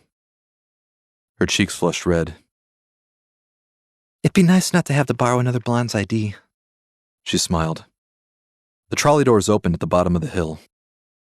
They got out with the rest of the passengers into the parking lot where the van rested at the far end. As Sam opened the door, Rudy leapt out, running circles around them. Amy scratched the spot behind his ears and made him melt and moan. "Do we really have to ship him to the Middle East?" she asked, distraught. "That's what Ben's working. It's his dog," Sam pointed out. "Great. You had to let him write the exclusive of our Canadian story." She threw up her hands. "At least we can bring him to France and then have him shipped the rest of the way," he said. "I still don't like the idea of sending Rudy." "If he can handle Canadian wolves, he can take ISIS," Sam reassured her. All of Rudy's wounds had completely healed except for the marks below his eye, which were now faded to a lighter shade of black than the previous scabs had been. They were now permanent scars. To his astonishment, Ben had not been angry at Sam. In fact, he kind of liked the marks, like a dog version of those teardrop tattoos. In the end, Ben was just happy to know his dog was okay, and had been relieved to let Sam take care of Rudy when he flew overseas for that journalist assignment. A sound came from Amy's pocket. She reached for her iPhone, reading a text. "Is he here?" Sam asked. "He's about to pull up. I'm letting him know where we're parked," she said. In the distance, they spotted it. The same white Canadian park vehicle that had escorted them across the border, parked a few spaces from the van, It was strange to see Greg in civilian clothing.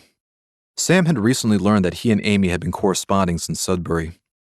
His knowledge of wildlife seemed to rival hers. They also sent each other music they liked. Greg! Amy gave him a firm yet brief hug. Sam felt a twist of jealousy in his stomach, but mustered his inner strength to bury the emotion as he shook Greg's hand. The burly Canadian man gave him a genuine smile. If Greg harbored any resentment towards Sam, he concealed it very well. I was visiting my sister in Philadelphia anyway. She just had her third child. He pulled out some papers from a folder. They wanted to mail it, but I volunteered to hand-deliver it. Your wildlife paperwork went through. Oh, thank you, she said. Since revisions had been made to Section 21 of the Wildlife Act of 2015, driving their van through the mountains to track coda wasn't technically legal. They needed the official research permits from the Conservation Standards Program, which Professor Farhid had procured. Using the media coverage they got, he launched a campaign to raise awareness of the deforestation in the province.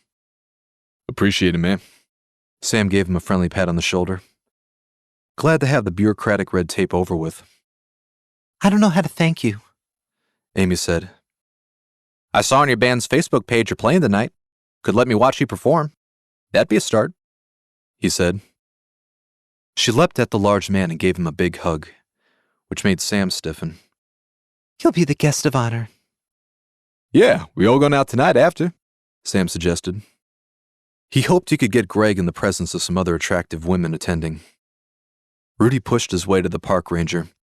Sam had almost forgotten the dog had stayed with him during Coda's recovery. Hey, boy. He bent low, petting him briskly. Sure wish we had a few more like you patrolling up north with us. Won't be many like him around here either, Sam said. What?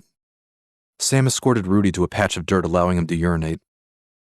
Sam's roommate's his owner, Amy said. He got a job overseas, and we're sending Rudy there. Wow, this dog's gonna have a few more adventures, said Greg. Returning, Rudy stiffened, making small gruff noises as if on the verge of barking. Hey boy, cool it. Sam knelt down, placing a hand on his back. What's up? The dog's eyes pierced the white service truck that Greg had pulled up in. A skeletal arch of metal bars formed in the rear, which secured large equipment for hauling. There was a tool chest permanently fastened to its rear bumper. Rudy noticed it wasn't latched completely shut. Something climbed out of it. Something yellow with a bushy tail. Then, the tool chest lid closed with a thud. Sam looked up at the noise but saw nothing. Come on, what is it, boy? We've had him cooped up in that van in that apartment. He's been getting antsy. It'll be good for him to go abroad. Have some wide open spaces to explore. Is it safe to export a dog? Overseas, I mean. It should be. He's been identified with a tracking chip and had all the required vaccinations and was certified by a vet.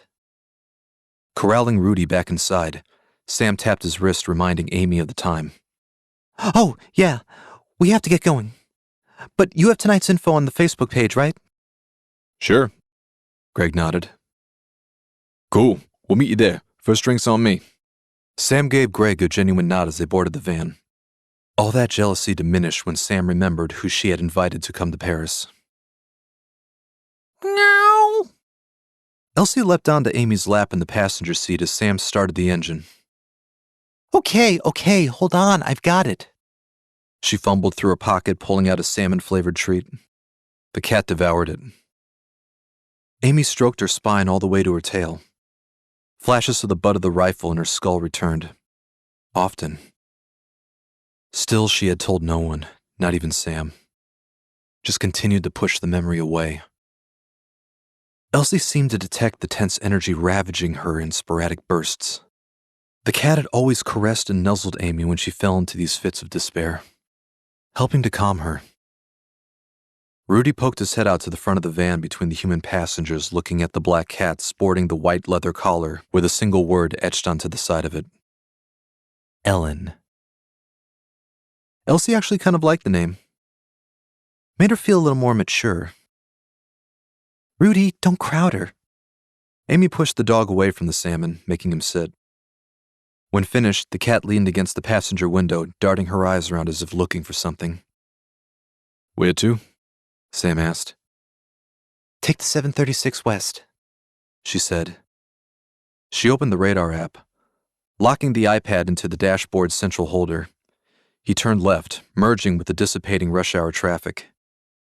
She put an auxiliary cable into her new iPhone, opening iTunes and playing a rock song over the stereo. Sam shot her a bewildered glance. Springsteen, She said. "What?" you asked me what kind of music I like. When my father took me camping, he would always play Bruce Springsteen. He liked all his songs, old and new. I grew to like them too, She said, turning the volume down in case he didn't like it. "It's good." He reached for the knob, cranking it back up as he drove through the city, past the suburbs, toward the distant misty valleys.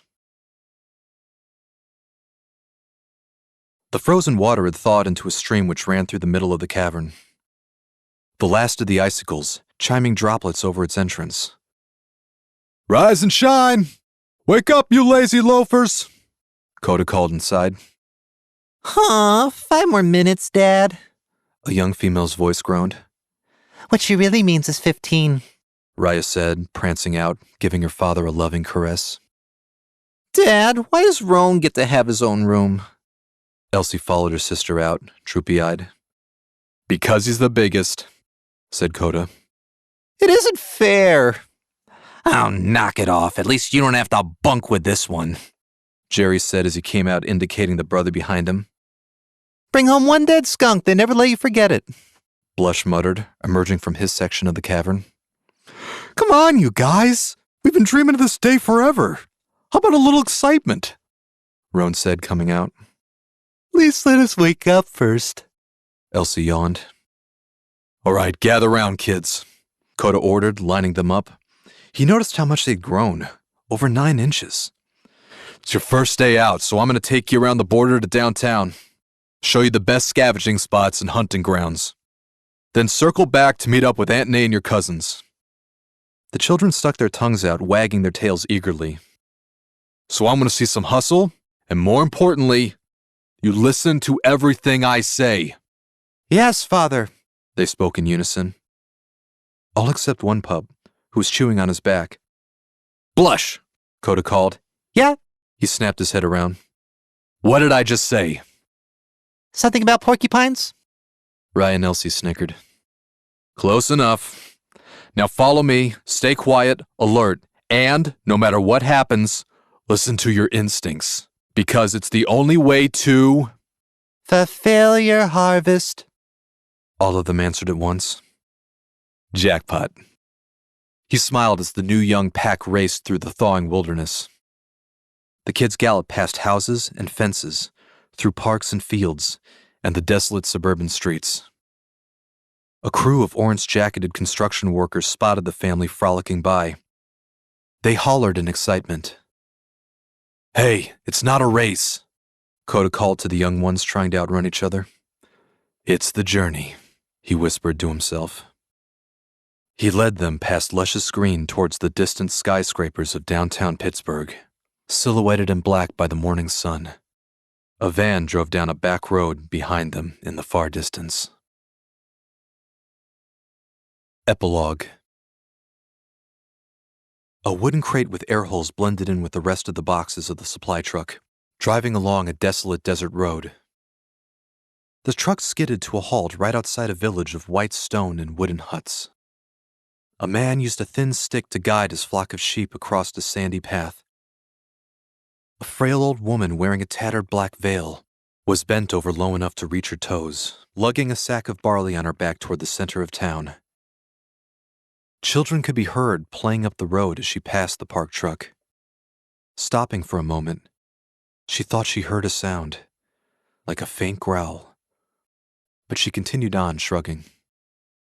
The white stone structures of the village were surrounded by mountains to the west, with nothing but open, endless desert blanketing the east. A scruffy-looking Canaan dog, large and athletic with sharp triangular ears, strolled past a group of children, ignored by the residents of the small hamlet. Then, all of a sudden, The wooden crate shook. Just a little. After a few seconds, it moved again. Inch by inch, it moved towards the truck's edge before tipping over, crashing to the ground. Its sealed top broke off. A large, dark blonde ridgeback dog fell out of it alongside a yellow fox with half an ear. Well, here we are, Pismo Beach and all the clams we can eat. Blush smiled, looking around. Oh, why did I let you talk me into downgrading to economy? Rudy blinked rapidly, adjusting his eyes to the sweltering sun. That took way longer than I thought, Must have taken the scenic route, said the fox. Whoa, hold on! Rudy looked around the tiny desert village. Wait, Ben was supposed to pick us up! What is this place? We're in the middle of nowhere! Why are you asking me? Blush shrugged. I only brought you because for some reason you know the language. Well, my Arabic's a little rusty, but I can muddle through. So, what does that sign say? Rudy pointed to the post at the side of the road. It wasn't written in English. 200 miles to Damascus. Blush sounded out. Wait, what? Damascus? Oh, you moronic little ferret! That's in Syria! Okay, so we're a tad off track. A tad? We're in the middle of a country engulfed in civil war! Shit! Rudy threw his head back. Oh, you can't say that. I'll say whatever I like, said Rudy. No, I mean they say it different here. Fine, how do they say it here? The dog asked. Al-Karf, said Blush. A carf? Sounds ridiculous. Hey, I didn't invent the language. No, you're the imbecile who brought us here. How are we going to get to Tel Aviv? Simple. We'll just ask for directions, Blush said, looking around. A distant commotion erupted from the center of town.